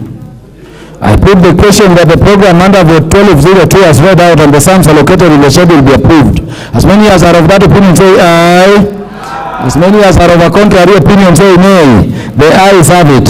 I now put the question that a sum not exceeding 9,219,940,000 be issued from the consolidated fund to complete the sum necessary to meet the recurrent and development expenditure during the year ending 30th June 2024 in respect of the 1202. As many as are of that opinion say aye. As many as are of a contrary opinion say nay. The ayes have it. For 1203. State Department for Wildlife. I propose the question that a sum not exceeding Kenya shillings 11,226,020,000 be issued from the consolidated fund to complete the sum necessary to meet the expenditure, recurrent and development during the year ending 30th June 2024 in respect of vote 1203 for State Department for Wildlife. Program under for 1203, Wildlife Conservation and Management. I propose the question that the programs under vote 1203 as read out and the sums allocated in the schedule be approved. I put the question that the programs under vote 1203 as read out and the sums allocated in the schedule be approved. As many as are of that opinion say aye. As many as are of a contrary opinion say nay. The ayes have it. I now put the question that a sum not exceeding 11,226,020,000 be issued from the consolidated fund to complete the sum necessary to meet the recurrent and development expenditure during the year ending 30th June 2024 in respect of vote 1203. As many as are of that opinion say aye. As many as are of a contrary opinion say nay. The ayes have it. Vote 1212. State Department for Gender and Affirmative Action. I propose the question where a sum not exceeding Kenya shillings 4,807,240,000 be issued from the consolidated fund to complete the sum necessary to meet the expenditure, recurrent and development during the year ending 30th June 2024 in respect of the 1212. Programs under 1212, Community Development, Gender Empowerment and General Administration, Planning and Support Services. I propose the question that the programs under the 1212 as read out and the sums allocated in the schedule be approved. I now put the question that the programs under the 1212 as read out and the sums allocated in the schedule be approved. As many as are of that opinion say aye. As many as are of a contrary opinion say nay. I now put the question that a sum not exceeding Kenya shillings 4,807,240,000 be issued from the consolidated fund to complete the sum necessary to meet the recurrent and development expenditure during the year ending 30th June 2024 under the 12-12. As many as are of that opinion say aye. As many as are of a contrary opinion say nay. The ayes have it. For 12-13, State Department for Public Service. I propose the question that a sum not exceeding 24,131,500,000 be issued from the consolidated fund to complete the sum necessary to meet the expenditure recurrent and development during the year ending 30th June 2024 in respect of the 12-13 for State Department for Public Service. Programs under for 12-13, Public Service Transformation, General Administration Planning and Support Services, and National Youth Service. I propose the question that the program under the 12-13 as read out and the sums allocated in the schedule be approved. And now put the question that the program under the 12-13 as read out and the sums allocated in the schedule be approved. As many as are of that opinion say aye. As many as are of a contrary opinion say nay. The ayes have it. I now put the question that a sum not exceeding 24,131,500,000 be issued from the consolidated fund to complete the sum necessary to meet recurrent and development expenditure during the year ending 30th June 2024 in respect of the 2013. As many as are of that opinion say aye. As many as are of that opinion, contrary opinion say nay. The ayes have it. For 12-21, State Department for East African Community. I propose the question that a sum not exceeding Kenya shilling 718,373,820 be issued from the consolidated fund to complete the sum necessary to meet the recurrent and development expenditure during the year ending 30th June 2024 in respect of the 12-21. Programs under 12-21, East African Affairs and Regional Integration. I propose the question that the programs under the 2021 as read out and the sums allocated in the schedule be approved. Chair of the committee, Honorable Wanjiku Muya.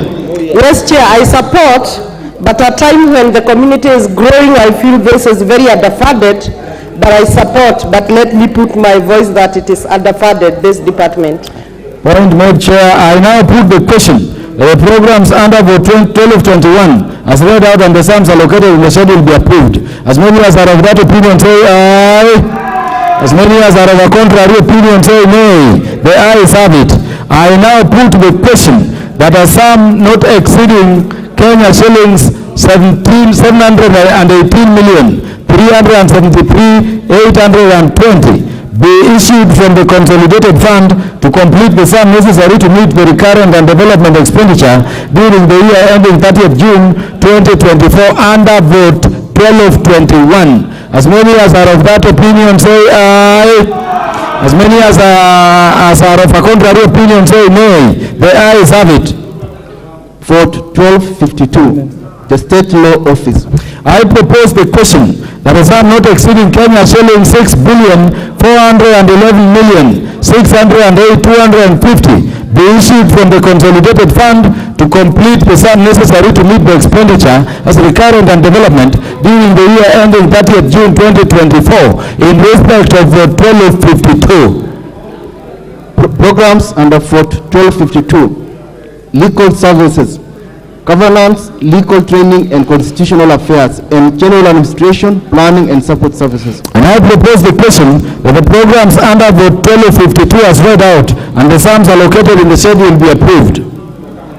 I put the question that the program under the 12-52 as read out and the sums allocated in the schedule be approved. As many as are of that opinion say aye. As many as are of a contrary opinion say nay. I now put the question that a sum not exceeding Kenya shillings 6,411,608,250 be issued from the consolidated fund to complete the sum necessary to meet the recurrent and development expenditure during the year ending 30th June 2024 in respect of the 12-52. As many as are of that opinion say aye. As many as are of a contrary opinion say nay. The ayes have it. Do you have amendments? No. Vote 12-71. I propose the question. Yes. Ethics and Anti-Corruption Commission. I propose the question that a sum not exceeding Kenya shillings 3,891,760,000 be issued from the consolidated fund to complete the sum necessary to meet the expenditure for recurrent and development during the year ending 30th June 2024 in respect of 1271. Program under 1271, Ethics and Anti-Corruption. I propose the question that the programs under 1271 as read out and the sums allocated in the schedule be approved. I put the question that the programs under 1271 as read out and the sums allocated in the schedule be approved. As many as are of that opinion say aye. As many as are of a contrary opinion say nay. The ayes have it. I now put the question that the sum not exceeding Kenya shillings 3,891,760,000 be issued from the consolidated fund to complete the sum necessary to meet recurrent and development expenditure during the year ending 30th June 2024 in respect of 1271. As many as are of that opinion say aye. As many as are of a contrary opinion say nay. The ayes have it. Vote 1281, National Intelligence Service. I propose the question that a sum not exceeding Kenya shillings 44,301,000,000 be issued from the consolidated fund to complete the sum necessary to meet the expenditure for recurrent and development during the year ending 30th June 2024 in respect of 1281. Program under 1281, National Security Intelligence. I propose the question that the programs under vote 1281 as read out and the sums allocated in the schedule be approved. I now put the question that the programs under vote 1281 as read out and the sums allocated in the schedule be approved. As many as are of that opinion say aye. As many as are of a contrary opinion say nay.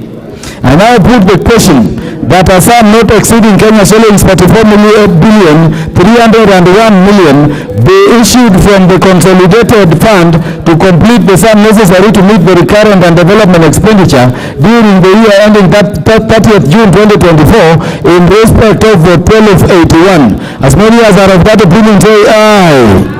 As many as are of a contrary opinion say nay. The ayes have it. Vote 1291. Office of the Director of Public Prosecution. I propose the question that a sum not exceeding Kenya shillings 3,642,040,000 be issued from the consolidated fund to complete the sum necessary to meet the expenditure recurrent and development during the year ending 30th June 2024 in respect of 1291. Proceed. Program under 1291, Public Prosecution Services. I propose the question that the program under vote 1291 as read out and the sums allocated in the schedule be approved. I put the question that the program under vote 1291 as read out and the sums allocated in the schedule be approved. As many as are of that opinion say aye. As many as are of a contrary opinion say nay. I now put the question that the ayes have it. The ayes have it. Sorry, members. I now put the question that a sum not exceeding Kenya shillings 3,642,040,000 be issued from the consolidated fund to complete the sum necessary to meet the recurrent and development expenditure during the year ending 30th June 2024 in respect of vote 1291. As many as are of that opinion say aye. As many as are of a contrary opinion say nay. The ayes have it. Vote 1311, Office of the Registrar of Political Parties. I propose the question that a sum not exceeding Kenya shillings 1,972,563,233 be issued from the consolidated fund to complete the sum necessary to meet recurrent and development expenditure during the year ending 30th June 2024 in respect of vote 1311. Program under 1311, Registration, Regulation and Funding of Political Parties. I propose the question that the program under vote 1311 as read out and the sums allocated in the schedule be approved. Mover. Thank you very much, Honorable Chair. I beg to move that the program be amended as follows. That the schedule be amended in vote 1311 by deleting the figure Kenya shillings 1,972,563,233 shillings in column 6, gross current estimates under program 06-14000, registration, regulation, and funding of political parties, and substituting therefore the figure Kenya shillings 2,72,563,233. Thank you very much, Honorable Chair. Which one are we amending this one? I propose the question that the program registration, regulation, and funding of political parties under vote 1311 be amended as proposed. I put the question that the program registration, regulation, and funding of political parties under vote 1311 be amended as proposed. As many as are of that opinion say aye. As many as are of a contrary opinion say nay. I now put the question that the program under vote 1311 as amended and the sums allocated be approved. As many as are of that opinion say aye. As many as are of a contrary opinion say nay. I now put the question that a sum not exceeding Kenya shillings 2,072,563,233 be issued from the consolidated fund to complete the sum necessary to meet the recurrent and development expenditure during the year ending 30th June 2024 in respect of vote 1311. As many as are of that opinion say aye. As many as are of a contrary opinion say nay. The ayes have it. Vote 1321. I propose the question that a sum not exceeding Kenya shillings 633. Let me repeat. Yeah. Vote 1321. Witness protection agents. Yes, sir. I propose the question that a sum not exceeding Kenya shillings 744,740,000 be issued from the consolidated fund to complete the sum necessary to meet the recurrent and development expenditure during the year ending 30th June 2024 in respect of vote 1321. Program under vote 1321. Witness protection. I propose the question that the program under vote 1321 as read out and the sums allocated in the schedule be approved. I now put the question that the programs under vote 1321 as read out and the sums allocated in the schedule be approved. As many as are of that opinion say aye. The majority whip, you are distracting members from voting and making decisions. And then I will repeat the question. I put the question. As many as are of that opinion say aye. As many as are of a contrary opinion say nay. The ayes have it. I now put the question that a sum not exceeding Kenya shillings 744,740,000 be issued from the consolidated fund to complete the sum necessary to meet the recurrent and development expenditure during the year ending 30th June 2024 in respect of vote 1321. As many as are of that opinion say aye. As many as are of a contrary opinion say nay. The ayes have it. Vote 1331. I propose the yes. Vote 1331. State Department for Environment and Climate Change. I propose the question that a sum not exceeding Kenya shillings 237 million. Let me repeat that, members, for clarity of figures. I propose the question that a sum not exceeding Kenya shillings 6,237 million be issued from the consolidated fund to complete the sum necessary to meet the expenditure for recurrent and development during the year ending 30th June 2024 in respect of vote 1331. Programs under vote 1331. Environment Management and Protection, General Administration, Planning and Support Services, Meteorological Services, and Forest Management and Water Towers Conservation. I propose the question that the programs under vote 1331 as read out and the sums allocated in the schedule be approved. I put the question that the programs under vote 1331 as read out and the sums allocated in the schedule be approved. As many as are of that opinion say aye. As many as are of a contrary opinion say nay. The ayes have it. I now put the question that a sum not exceeding Kenya shillings 6,231,000,000 be issued from the consolidated fund to complete the sum necessary to meet the recurrent and development expenditure during the year ending 30th June 2024 in respect of vote 1331. As many as are of that opinion say aye. As many as are of a contrary opinion say nay.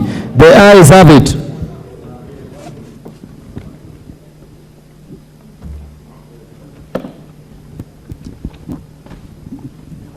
Yeah, good. Vote 1332, State Department for Forestry. I propose the question that a sum not exceeding Kenya shillings 14,379,000,000 be issued from the consolidated fund to complete the sum necessary to meet the expenditure as recurrent and development during the year ending 30th June 2024 in respect of vote 1332. Programs under vote 1332, Forests and Water Towers Conservation. I propose the question that the programs under vote 1332 as read out and the sums allocated in the schedule be approved. I put the question that the programs under vote 1332 as read out and the sums allocated in the schedule be approved. As many as are of that opinion say aye. As many as are of a contrary opinion say nay. I now put the question that a sum not exceeding Kenya shillings 14,379,000,000 be issued from the consolidated fund to complete the sum necessary to meet the recurrent and development expenditure during the year ending 30th June 2024 in respect of vote 1332. As many as are of that opinion say aye. As many as are of a contrary opinion say nay. The ayes have it. Vote 2011, Kenya National Commission on Human Rights. I propose the question that a sum not exceeding Kenya shillings 509,800,000 be issued from the consolidated fund to complete the sum necessary to meet the recurrent and development expenditure during the year ending 30th June 2024 in respect of vote 2011. Programs under vote 2011, Protection and Promotion of Human Rights. I propose the question that the programs under vote 2011 as read out and the sums allocated in the schedule be approved. I now put the question that the programs under vote 2011 as read out and the sums allocated in the schedule be approved. As many as are of that opinion say aye. As many as are of a contrary opinion say nay. The ayes have it. I now put the question that the sum not exceeding Kenya shillings 529,800,000 be issued from the consolidated fund to complete the sum necessary to meet the recurrent and development expenditure during the year ending 30th June 2024 in respect of vote 2011. As many as are of that opinion say aye. As many as are of a contrary opinion say nay. The ayes have it. Vote 2021, National Land Commission. I propose the question that a sum not exceeding Kenya shillings 1,748,600,000 be issued from the consolidated fund to complete the sum necessary to meet the expenditure for recurrent and development during the year ending 30th June 2024 in respect of vote 2020. Programs under vote 2021, Land Administration and Management. I now propose the question that the program under vote 2021 as read out and the sums allocated in the schedule be approved. I put the question that the programs under vote 2021 as read out and the sums allocated in the schedule be approved. As many as are of that opinion say aye. As many as are of a contrary opinion say nay.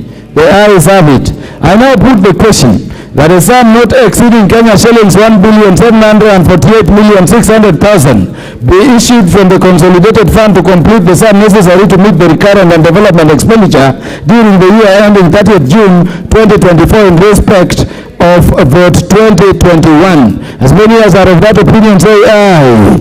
As many as are of a contrary opinion say nay. The ayes have it. Vote 2031, Independent Electoral and Boundaries Commission. I propose the question that a sum not exceeding Kenya shillings 4,648,340,000 be issued from the consolidated fund to complete the sum necessary to meet the expenditure for current and development during the year ending 30th June 2024 in respect of vote 2031.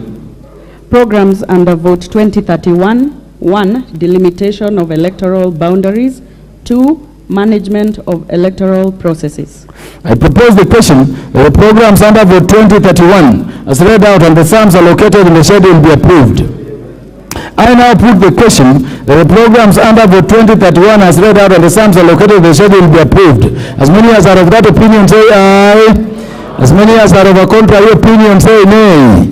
The ayes have it. I now put the question that a sum not exceeding Kenya shillings 4,648,340,000 be issued from the consolidated fund to complete the sum necessary to meet the recurrent and development expenditure during the year ending 30th June 2024 in respect of vote 2031. As many as are of that opinion say aye. As many as are of a contrary opinion say nay. The ayes have it. Vote 2061, the Commission on Revenue Allocation. I propose the question that a sum not exceeding Kenya shillings 516,450,000 be issued from the consolidated fund to complete the sum necessary to meet the recurrent and development expenditure during the year ending 30th June 2024 in respect of vote 2061. Program under vote 2061, intergovernmental transfers and financial matters. I propose the question that the programs under vote 2061 as read out and the sums allocated in the schedule be approved. I put the question that the programs under vote 2061 as read out and the sums allocated in the schedule be approved. As many as are of that opinion say aye. As many as are of a contrary opinion say nay.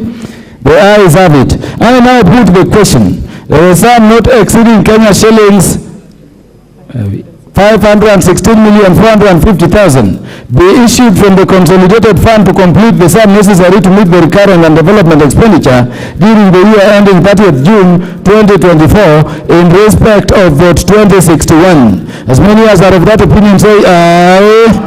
As many as are of a contrary opinion say nay. The ayes have it. Vote 2071, Public Service Commission. I propose the question that the sum not exceeding Kenya shillings 3,720,800,000 be issued from the consolidated fund to complete the sum necessary to meet the expenditure for recurrent and development during the year ending 30th June 2024 in respect of vote 2071. Programs under vote 2071, General Administration Planning and Support Services, Human Resource Management and Development, Governance and National Values, Performance and Productivity Management, and Administration of Quasi-Judicial Functions. I now propose the question that the programs under vote 2071 as read out and the sums allocated in the schedule be approved. I put the question that the programs under vote 2071 as read out and the sums allocated in the schedule be approved. As many as are of that opinion say aye. As many as are of a contrary opinion say nay. The ayes have it. I now put the question that a sum not exceeding Kenya shillings 3,720,800,000 be issued from the consolidated fund to complete the sum necessary to meet the recurrent and development expenditure during the year ending 30th June 2024 in respect of vote 2071. As many as are of that opinion say aye. As many as are of a contrary opinion say nay. The ayes have it. Vote 2081, Salaries and Remuneration Commission. I propose the question that a sum not exceeding Kenya shillings 562,190,000 be issued from the consolidated fund to complete the sum necessary to meet the expenditure for recurrent and development during the year ending 30th June 2024 in respect of vote 2081. Programs under vote 2081, Salaries and Remuneration Management. I now propose the question that the programs under vote 2081 as read out and the sums allocated in the schedule be approved. I put the question that the programs under vote 2081 as read out and the sums allocated in the schedule be approved. As many as are of that opinion say aye. As many as are of a contrary opinion say nay. The ayes have it. Vote 2091. No, we are not yet done. We are not yet done. I now put the question that a sum not exceeding Kenya shillings 562,190,000 be issued from the consolidated fund to complete the sum necessary to meet the recurrent and development expenditure during the year ending 30th June 2024 in respect of vote 2081. As many as are of that opinion say aye. As many as are of a contrary opinion say nay. The ayes have it. Vote 2091, Teachers Service Commission. I propose the question that a sum not exceeding Kenya shillings 327,560,000 be issued from the consolidated fund to complete the sum necessary to meet the recurrent and development expenditure during the year ending 30th June 2024 in respect of vote 2091. Programs under vote 2091, Teacher Resource Management, Governance and Standards, and General Administration, Planning and Support Services. I propose the question that the programs under vote 2091 be as read out and the sums allocated in the schedule be approved. I now put the question that the programs under vote 2091 as read out and the sums allocated in the schedule be approved. As many as are of that opinion say aye. As many as are of a contrary opinion say nay. The ayes have it. I now put the question that a sum not exceeding Kenya shillings 323,827,560,000 be issued from the consolidated fund to complete the sum necessary to meet the recurrent and development expenditure during the year ending 30th June 2024 in respect of 2091. As many as are of that opinion say aye. As many as are of a contrary opinion say nay. The ayes have it. Vote 2101, National Police Service Commission. I propose the question that a sum not exceeding Kenya shillings 1,193,510,000 be issued from the consolidated fund to complete the sum necessary to meet the expenditure for recurrent and development during the year ending 30th June 2024 in respect of vote 2101. Programs under vote 2101, National Police Service, Human Resource Management. I propose the question. The programs under vote 2101 as read out and the sums allocated in the schedule be approved. I now put the question. The programs under vote 2001 as read out and the sums allocated in the schedule be approved. As many as are of that opinion say aye. As many as are of a contrary opinion say nay. The ayes have it. I now put the question that a sum not exceeding Kenya shillings 1,193,510,000. Sorry, I will repeat it for clarity. I now put the question that a sum not exceeding Kenya shillings 1,193,510,000 be issued from the consolidated fund to complete the sum necessary to meet the recurrent and development expenditure during the year ending 30th June 2024 in respect of vote 2101. As many as are of that opinion say aye. As many as are of a contrary opinion say nay. The ayes have it. Vote 2111, Auditor General. I propose the question that a sum not exceeding 7,988,880,000 be issued from the consolidated fund to complete the sum necessary to meet the recurrent and development expenditure during the year ending 30th June 2024 in respect of vote 2111. Program under vote 2111, Audit Services. I now propose the question that the programs under vote 2111 as read out and the sums allocated in the schedule be approved. I put the question that the programs under vote 2111 as read out and the sums allocated in the schedule be approved. As many as are of that opinion say aye. As many as are of a contrary opinion say nay. The ayes have it. I now put the question that the sum not exceeding Kenya shillings 7,988,880,000 be issued from the consolidated fund to complete the sum necessary to meet the recurrent and development expenditure during the year ending 30th June 2024 in respect of vote 2111. As many as are of that opinion say aye. As many as are of a contrary opinion say nay. The ayes have it.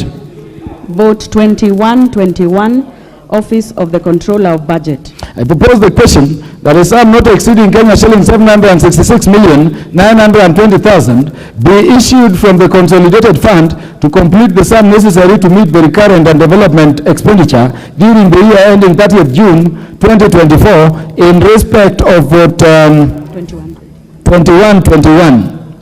Program under vote 2121, control and management of public finances. I propose the question that the programs under vote 2121 as read out and the sums allocated in the schedule be approved. I will put the question that the programs under vote 2121 as read out and the sums allocated in the schedule be approved. As many as are of that opinion say aye. As many as are of a contrary opinion say nay. The ayes have it. I now put the question that a sum not exceeding Kenya shillings 766,920,000 be issued from the consolidated fund to complete the sum necessary to meet the recurrent and development expenditure during the year 30th June 2024 in respect of vote 2121. As many as are of that opinion say aye. As many as are of a contrary opinion say nay. The ayes have it. Vote 2131, Commission on Administrative Justice. I propose the question that a sum not exceeding Kenya shillings 767,510,000 be issued from the consolidated fund to complete the sum necessary to meet the recurrent and development expenditure during the year ending 30th June 2024 in respect of vote 2131.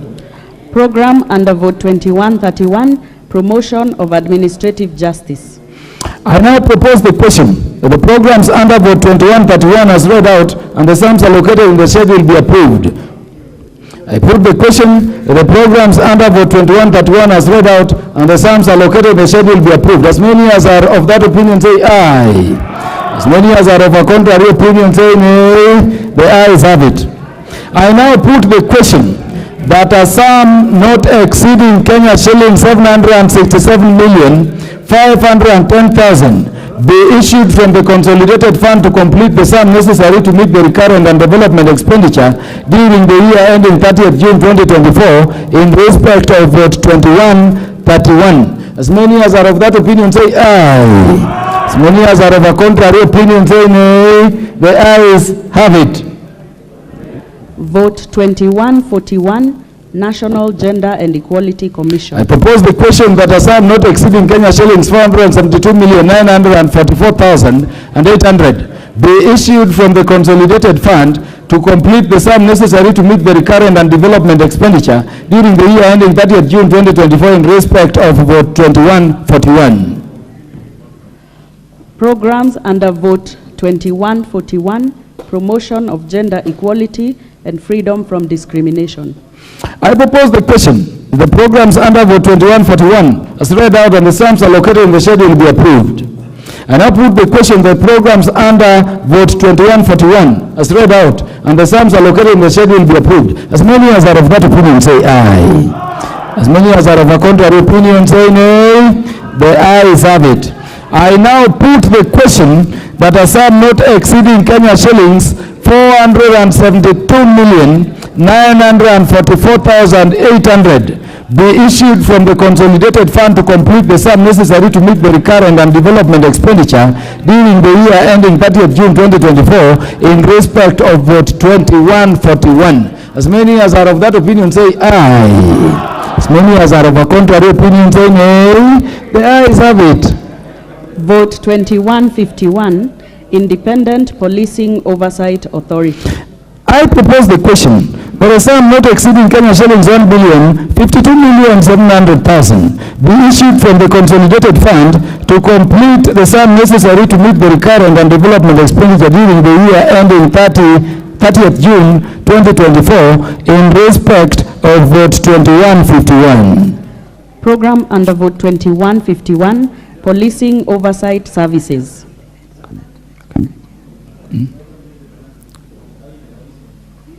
I propose the question that the program under vote 2151 as read out and the sums allocated in the schedule be approved. Where is the chair of Justice and Legal Affairs Committee? Or this is the chair Administration and Internal Affairs Committee? Anybody from the committee to say something about this vote? The majority whip, there is no interest in the matter. I therefore put the question. The program under vote 2151, as read out on the sums allocated in the schedule, will be approved. As many as are of that opinion say aye. As many as are of a contrary opinion say nay. The ayes have it. I now put the question that a sum not exceeding Kenya shillings 1,052,700,000 be issued from the consolidated fund to complete the sum necessary to meet the recurrent and development expenditure during the year ending 30th June 2024 in respect of vote 2151. As many as are of that opinion say aye. As many as are of a contrary opinion say nay. The ayes have it. The judiciary, vote 1261. The judiciary. I propose that a sum not exceeding Kenya shilling 22,152,400,000 be issued from the consolidated fund to complete the sum necessary to meet the recurrent and development expenditure during the year ending 30th June 2024 in respect of vote 1261. Program under vote 1261, dispensation of justice. I propose the question that the programs under vote 1261 as read out and the sums allocated in the schedule be approved. Chair.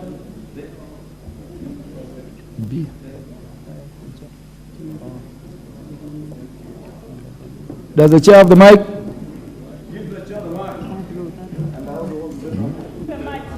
Thank you very much, Honorable Chair. I beg to move that the program be amended as follows.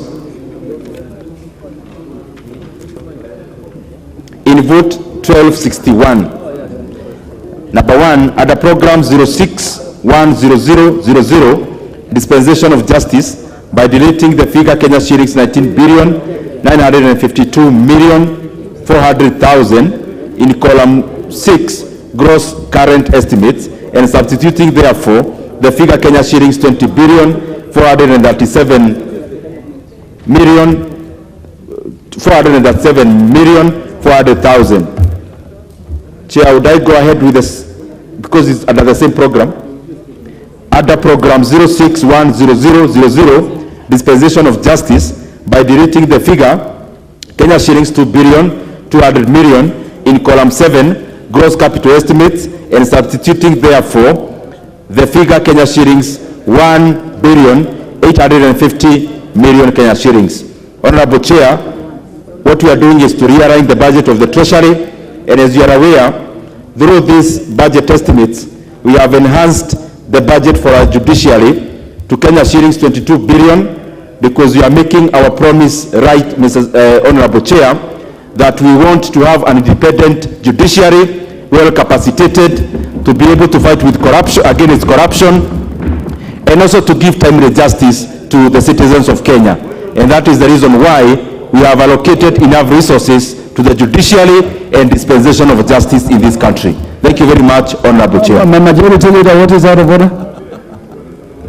Honorable Speaker, you know the Chair is talking about reallocating this amount from here to the judiciary, from there to there, but he needs to explain to members so that they understand exactly how much, where are you getting that money from, because you know, Honorable Speaker, at some point in my life in this House, there's a time there was an amendment during third reading that whose import was to ensure that members of parliament who did not hold degrees would not run in the subsequent election. And Honorable Speaker, you remember, many of the members who had no university degrees were here and voted in the affirmative. And it is only after they voted aye, they realized that they have actually debarred themselves from running for parliament. So the chair budget might also be drawing money from our constituencies without disclosing exactly from what vote are you moving this money from that you're increasing in the judiciary. You know, you might be reallocating money from parliament or from CDF to to the judiciary. When you talk about national treasury, I just wanted the chair to be specific so that we also don't shoot ourselves in the foot, Honorable Chair, by just reallocating money without knowing from what vote to the judiciary. And I do not have any problem with the judiciary. Indeed, I am a firm supporter of the judiciary, and we want more resources to go to the judiciary so that they can be independent financially, as we promised during the campaign. And I say this, Honorable Speaker, because I moved around this country with the President and the Honorable Manyora, our chair budget, and we did indicate to the people of Kenya that we shall ensure that the judiciary is financially independent. And I support the judicial independence of the judiciary. But it is important, the chair, to tell us where is this money coming from that you are increasing to the judiciary. Chair, Budget and Appropriations Committee. Sorry.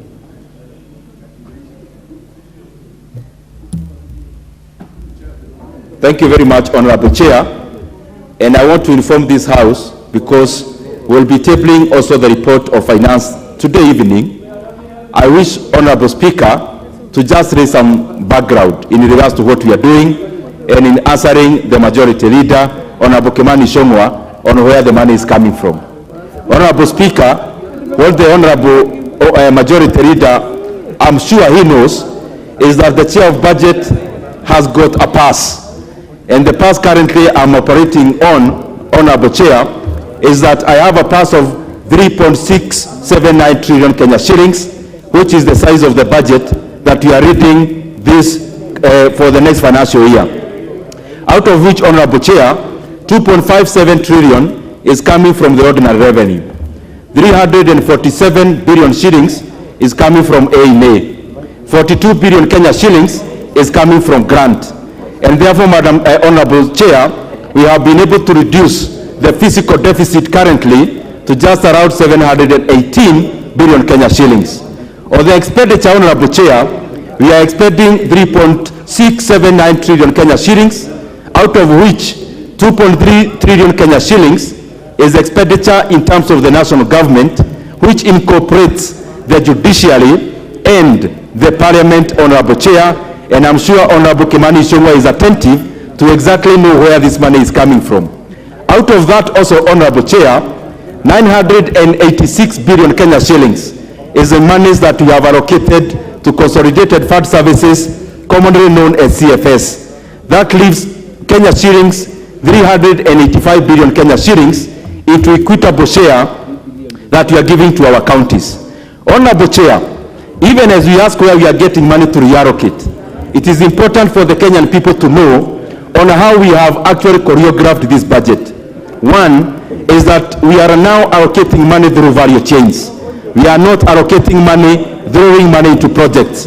Honorable Chair, on the same, education sector is taking up the lion's share of the national government expenditure because we are allocating Kenya shillings, 630 billion Kenya shillings, Honorable Chair, which is actually 30% of the entire national government expenditure. Honorable Chair, we have allocated Kenya shillings, 247 billion Kenya shillings, an unprecedented figure, which we have allocated into our roads. Because, Honorable Chair, we want our roads, which are ongoing, to be completed. Honorable Chair, we have allocated 10 billion Kenya shillings into CDF. We have actually also doubled the monies that we are giving into HELB. Honorable Chair, the exiting financial year, HELB had an allocation of 15 billion. We have now allocated Kenya shillings 30 billion so that our brothers and sisters who are in universities can have an easy time. Honorable Chair, also, we have allocated monies for hiring of 20,000 teachers. We have allocated and actually doubled monies that the PSC expects in terms of hiring interns. And Honorable Chair, we have doubled that from 1 billion to 2 billion because we anticipate to actually double the number of interns. Honorable Chair, this budget that we have made is the budget for the Kenyan people. And that is why we have allocated monies 5 billion Kenya shillings into fertilizer subsidy. And Honorable Chair, even cognizant of the falling prices of fertilizer globally, that is not enough for us. We have gone ahead and actually allocated Kenya shillings 5 billion to our farmers to to get cheap fertilizer. Honorable Chair, I am sure the majority leader now is well answered, and Mr. Honorable Chair, I thank you. Chair, budget and appropriations. Without clarification, I want to propose the question so that the members can debate. I'm pleased by the interest I'm seeing on this. Allow me to propose the question first. I propose the question, program under vote 1261. Allow me repeat. I propose the question, program administration of justice under vote 1261 as amended, be amended as proposed. Let me repeat it. And that is the danger in intervening with debate before proposal. I propose the question that the program administration of justice under vote 2161 as amended, be amended as proposed. Did I see Honorable Robert Bukose? Chair, thank you. Chair, I think for the first time we can see that the budget for the judiciary has actually been increased, and I think this is a very good move in terms of our government to make sure that the judiciary is able to expand and expand into areas. And we expect that counties that did not have courts will now be able to construct courts and justice be delivered to many Kenyans. I'm also happy with the committee's retention of the subsidy on fertilizer of 5 billion, because many of our farmers actually, especially in terms of food security, I think that has been a big challenge, and we have a lot of food now being grown within our country, and I know that this year we'll have a bumper harvest, and moving forward, once we continue retaining the fertilizer subsidy, we'll make sure that our country is food secure and has also food in abundance. Thank you, Chair. I didn't know your baptismal name is David. Thank you, Mr. Chair. Mr. Chair, I want to support the increment of judiciary budget. And Honorable Chair, I think I want to call upon the Committee of Justice and Legal Affairs. Mr. Speaker, the backlog in judiciary is worrying. There are cases which is as old as almost 20 years. There are people who have been in the courts and the corridors of the courts for the last over 30 years. Mr. Speaker, we are seeking that the increment of the budget to judiciary will help even in the recruitment of more judges, so that the cases in the judiciary are fast-tracked. I support, Honorable Speaker.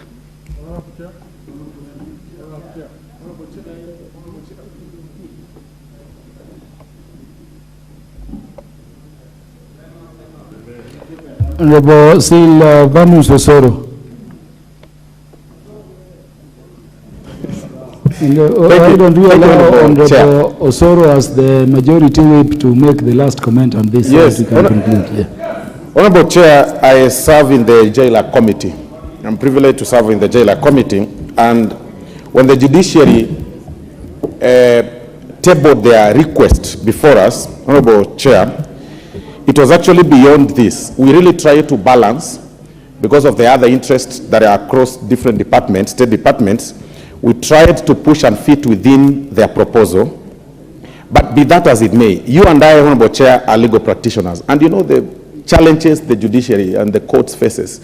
And one of it, of course, as Honorable Kangoga has said, is the matter of backlog because of understaffing.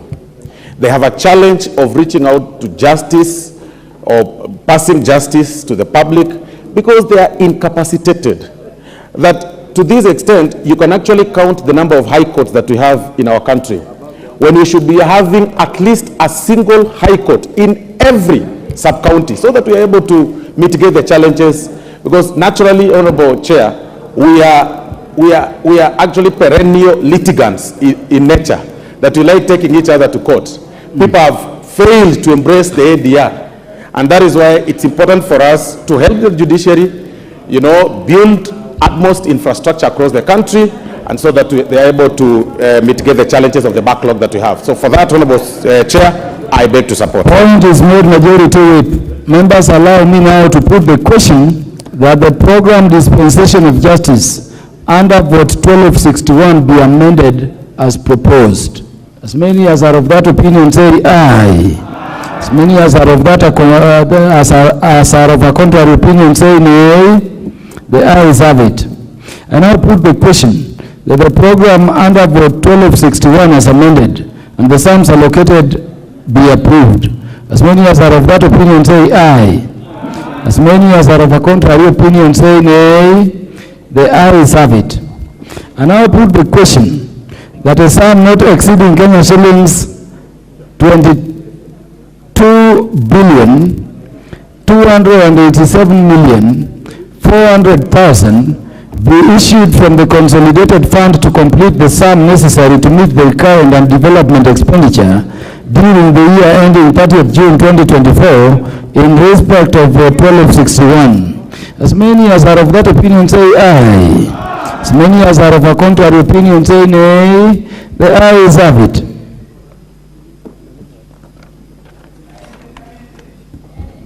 Vote 2051, Judicial Service Commission. I propose the question that a sum not exceeding Kenya shillings 896 million, let me repeat. I propose the question that a sum not exceeding Kenya shillings 896,600,000 be issued from the consolidated fund to complete the sum necessary to meet the recurrent and development expenditure during the year ending 30th June 2024 in respect of vote 2051. Program under vote 2051, General Administration, Planning and Support Services. I now propose the question that the programs under vote 2051 as read out and the sums allocated in the schedule be approved. I put the question that the programs under vote 2051 as read out and the sums allocated in the schedule be approved. As many as are of that opinion say aye. As many as are of a contrary opinion say nay. The ayes have it. I now put the question that a sum not exceeding Kenya shillings 896,600,000 be issued from the consolidated fund to complete the sum necessary to meet the recurrent and development expenditure during the year ending 30th June 2024 in respect of vote 2051. As many as are of that opinion say aye. As many as are of a contrary opinion say nay. The ayes have it. Parliament, vote 2041, Parliamentary Service Commission. Honorable members, I propose the question that a sum not exceeding Kenya shillings 911 million be issued from the consolidated fund to complete the sum necessary to meet the recurrent and development expenditure during the year ending 30th June 2024 in respect of vote 2041. Programs under vote 2041, General Administration, Planning and Support Services, and Human Resource Management and Development. I now propose the question that the programs under vote 2041 as read out and the sums allocated in the schedule be approved. Honorable members, I put the question that the programs under vote 2041 as read out and the sums allocated in the schedule be approved. As many as are of that opinion say aye. As many as are of a contrary opinion say nay. The ayes have it. Honorable members, I now put the question that a sum not exceeding Kenya shillings 911 million be issued from the consolidated fund to complete the sum necessary to meet the recurrent and development expenditure during the year ending 30th June 2024 in respect of vote 2041. As many as are of that opinion say aye. As many as are of a contrary opinion say nay. The ayes have it. Vote 2042, National Assembly. Honorable members, I propose the question that a sum not exceeding Kenya shillings 24,552 million be issued from the consolidated fund to complete the sum necessary to meet the recurrent and development expenditure during the year ending 30th June 2024 in respect of vote 2042. Program under vote 2042, national legislation, representation, and oversight. I propose the question that the programs under vote 2042 as read out and the sums allocated in the schedule be approved. I put the question that the programs under vote 2042 as read out and the sums allocated in the schedule be approved. As many as are of that opinion say aye. As many as are of a contrary opinion say nay. The ayes have it.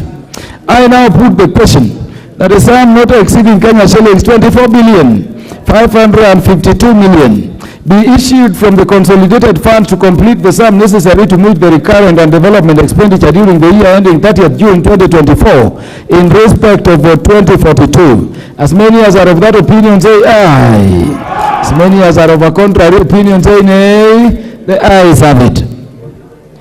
Vote 2043, Parliamentary Joint Services. I propose the question that a sum not exceeding Kenya shillings 8,380 million be issued from the consolidated fund to complete the sum necessary to meet the recurrent and development expenditure during the year ending 30th June 2024 in respect of 2043.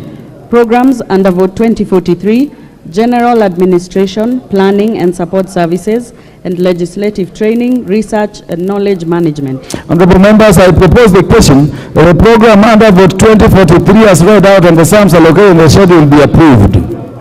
Honorable members, I put the question that the programs under vote 2043 as read out and the sums allocated in the schedule be approved. As many as are of that opinion say aye. As many as are of a contrary opinion say nay. The ayes have it. I now put the question that a sum not exceeding 8,380 million be issued from the consolidated fund to complete the sum necessary to meet the recurrent and development vote during the year ending 30th June 2024 in respect of vote 2043. As many as are of that opinion say aye. As many as are of a contrary opinion say nay. The ayes have it. Vote 2044, Senate. I propose the question that a sum not exceeding Kenya shillings 7,159 million be issued from the consolidated fund to complete the sum necessary to meet the recurrent and development expenditure during the year ending 30th June 2024 in respect of vote 2044. Programs under vote 2044, Senate Legislation and Oversight, Senate Representation, Liaison and Intergovernmental Relations, and General Administration, Planning and Support Services. I now propose the question that the programs under vote 2044 as read out and the sums allocated in the schedule be approved. Honorable members, I put the question that the programs under vote 2044 as read out and the sums allocated in the schedule be approved. As many as are of that opinion say aye. As many as are of a contrary opinion say nay. The ayes have it. I now put the question that a sum not exceeding Kenya shillings 7,159 million be issued from the consolidated fund to complete the sum necessary to meet the recurrent and development expenditure during the year ending 30th June 2024 in respect of vote 2044. As many as are of that opinion say aye. As many as are of a contrary opinion say nay. The ayes have it. Mover. Mover to move reporting. What happens from here? Thank you very much, Honorable Chair. Honorable Chairperson, I beg to move that the Committee of Supply do report to the House its consideration of the budget estimates for financial year 2023-2024 and its approval thereof with amendments. Thank you very much, Honorable Chair.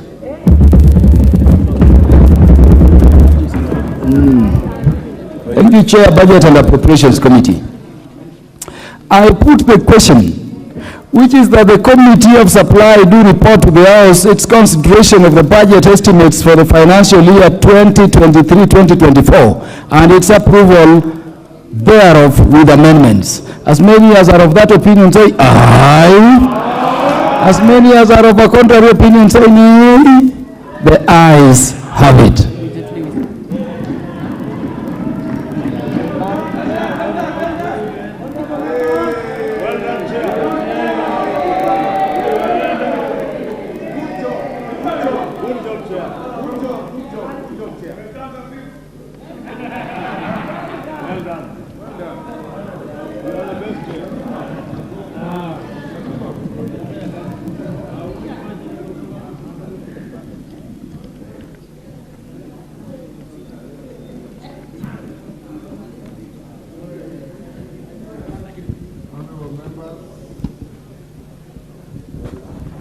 card.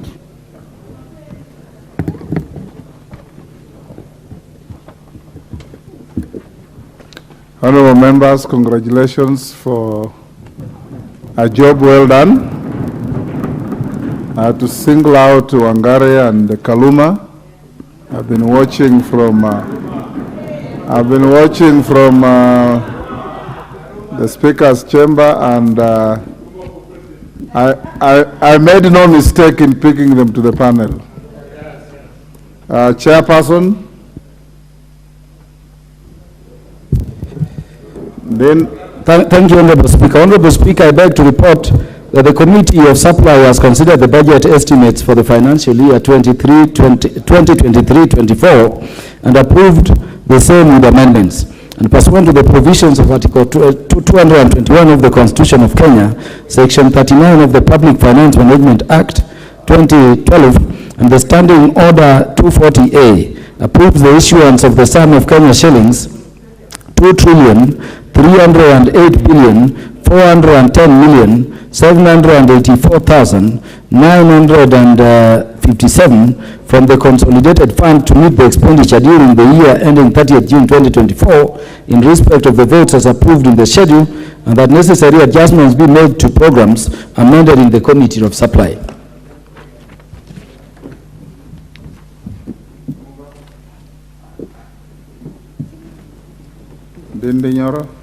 Thank you very much, Honorable Speaker.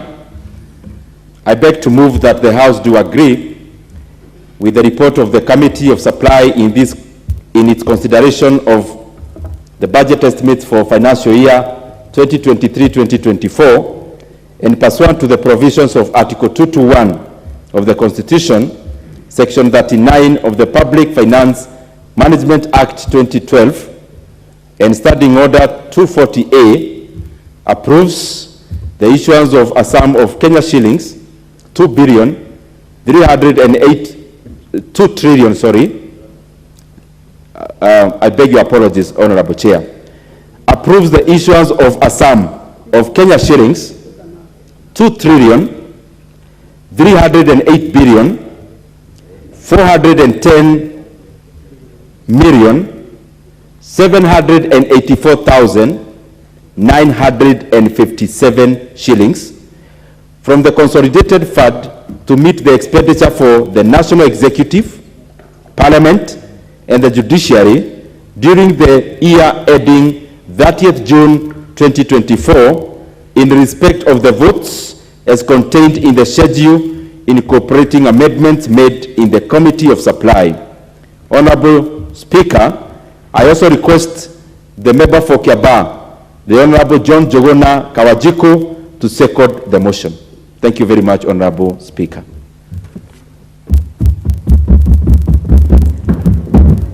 Thank you, Honorable Speaker, for giving me this opportunity. I also want to take this opportunity to congratulate and also to thank the Committee of the whole House for making sure that they have gone through the whole budget of 2023-2024 and the amendments they are in.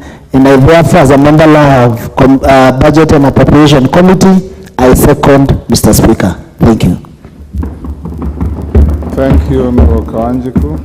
I now propose the question, which is that the House do agree with the report of the Committee of Supply on its consideration of the budget estimates for the financial year 2023-24, and pursuant to the provisions of Article 221 of the Constitution and Section 39 of the Public Finance Management Act 2012 and the Standing Order 240A, approves the issuance of a sum of Kenya shillings 2,308,410,784,957 shillings from the Consolidated Fund to meet the expenditure for the National Executive, Parliament, and the Judiciary during the year ending 30th June 2024, in respect of the votes as contained in the schedule incorporating amendments made in the Committee of Supply. Honorable members, I'm satisfied that there is a requisite quorum in the House to put the question, and I now put the question, which is that The House do agree with the report of the Committee of Supply on its consideration of the budget estimates for the financial year ending financial year 2023-2024, and pursuant to the provisions of Article 221 of the Constitution, Section 39 of the Public Finance Management Act 2012, and Standing Order 240A approves the issuance of a sum of Kenya shillings 2,308,410,784,957 shillings from the Consolidated Fund to meet the expenditure for the National Executive, Parliament, and the Judiciary during the year ending 30th June 2024 in respect of the votes as contained in the schedule incorporating amendments made in the Committee of Supply. As members of that opinion say aye. Aye. Will those of the contrary opinion say nay? The ayes have it.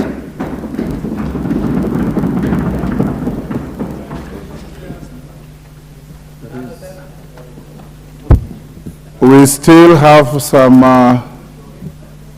additional business. It's not on the order paper, but I'll call the chairperson, Committee of Finance, to lay your paper on the table. Thank you, Honorable Speaker. Honorable Speaker, I beg to lay the following paper on the table of the House. Today, Tuesday, the 13th of June, 2023, the report on the Departmental Committee on Finance and National Planning on its consideration of the Finance Bill, National Assembly Bill number 14 of 2023. And I thank you, Honorable Speaker. Go ahead and lay.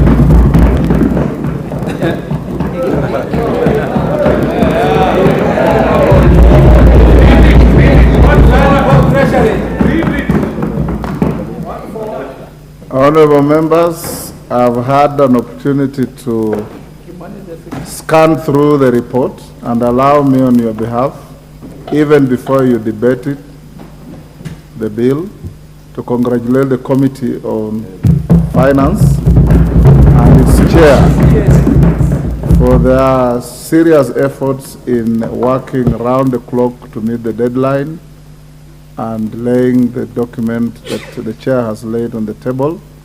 This is the spirit we want to encourage of all chairmen and or chairpersons in prosecuting your work. The level of industry you have put in the document speaks for itself. And tomorrow morning, as you are told, members' business has been vacated on the order of the House Business Committee, and we will in the morning after the preliminaries go straight to the finance bill. And I want to urge members, especially my good members who have been prosecuting the finance bill at funerals, to be available in the House tomorrow so that we can hear them, because a debate on bills lies in this House, not at funerals.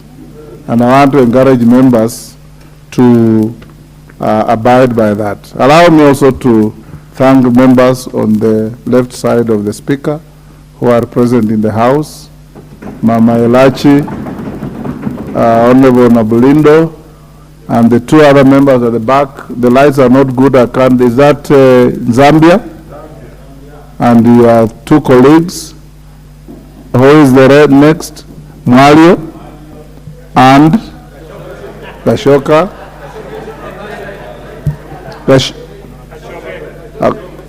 Congratulations for sitting in the House and participating in debate. But I started with Elachi. Having watched the proceedings throughout, I salute Mother Wangare and the Honorable Kaluma for that sterling performance. And honorable members, on that, I now ask you to be upstanding. And it's now time to adjourn the House to tomorrow, Wednesday, the 14th of June, 2023, at 9:30 a.m.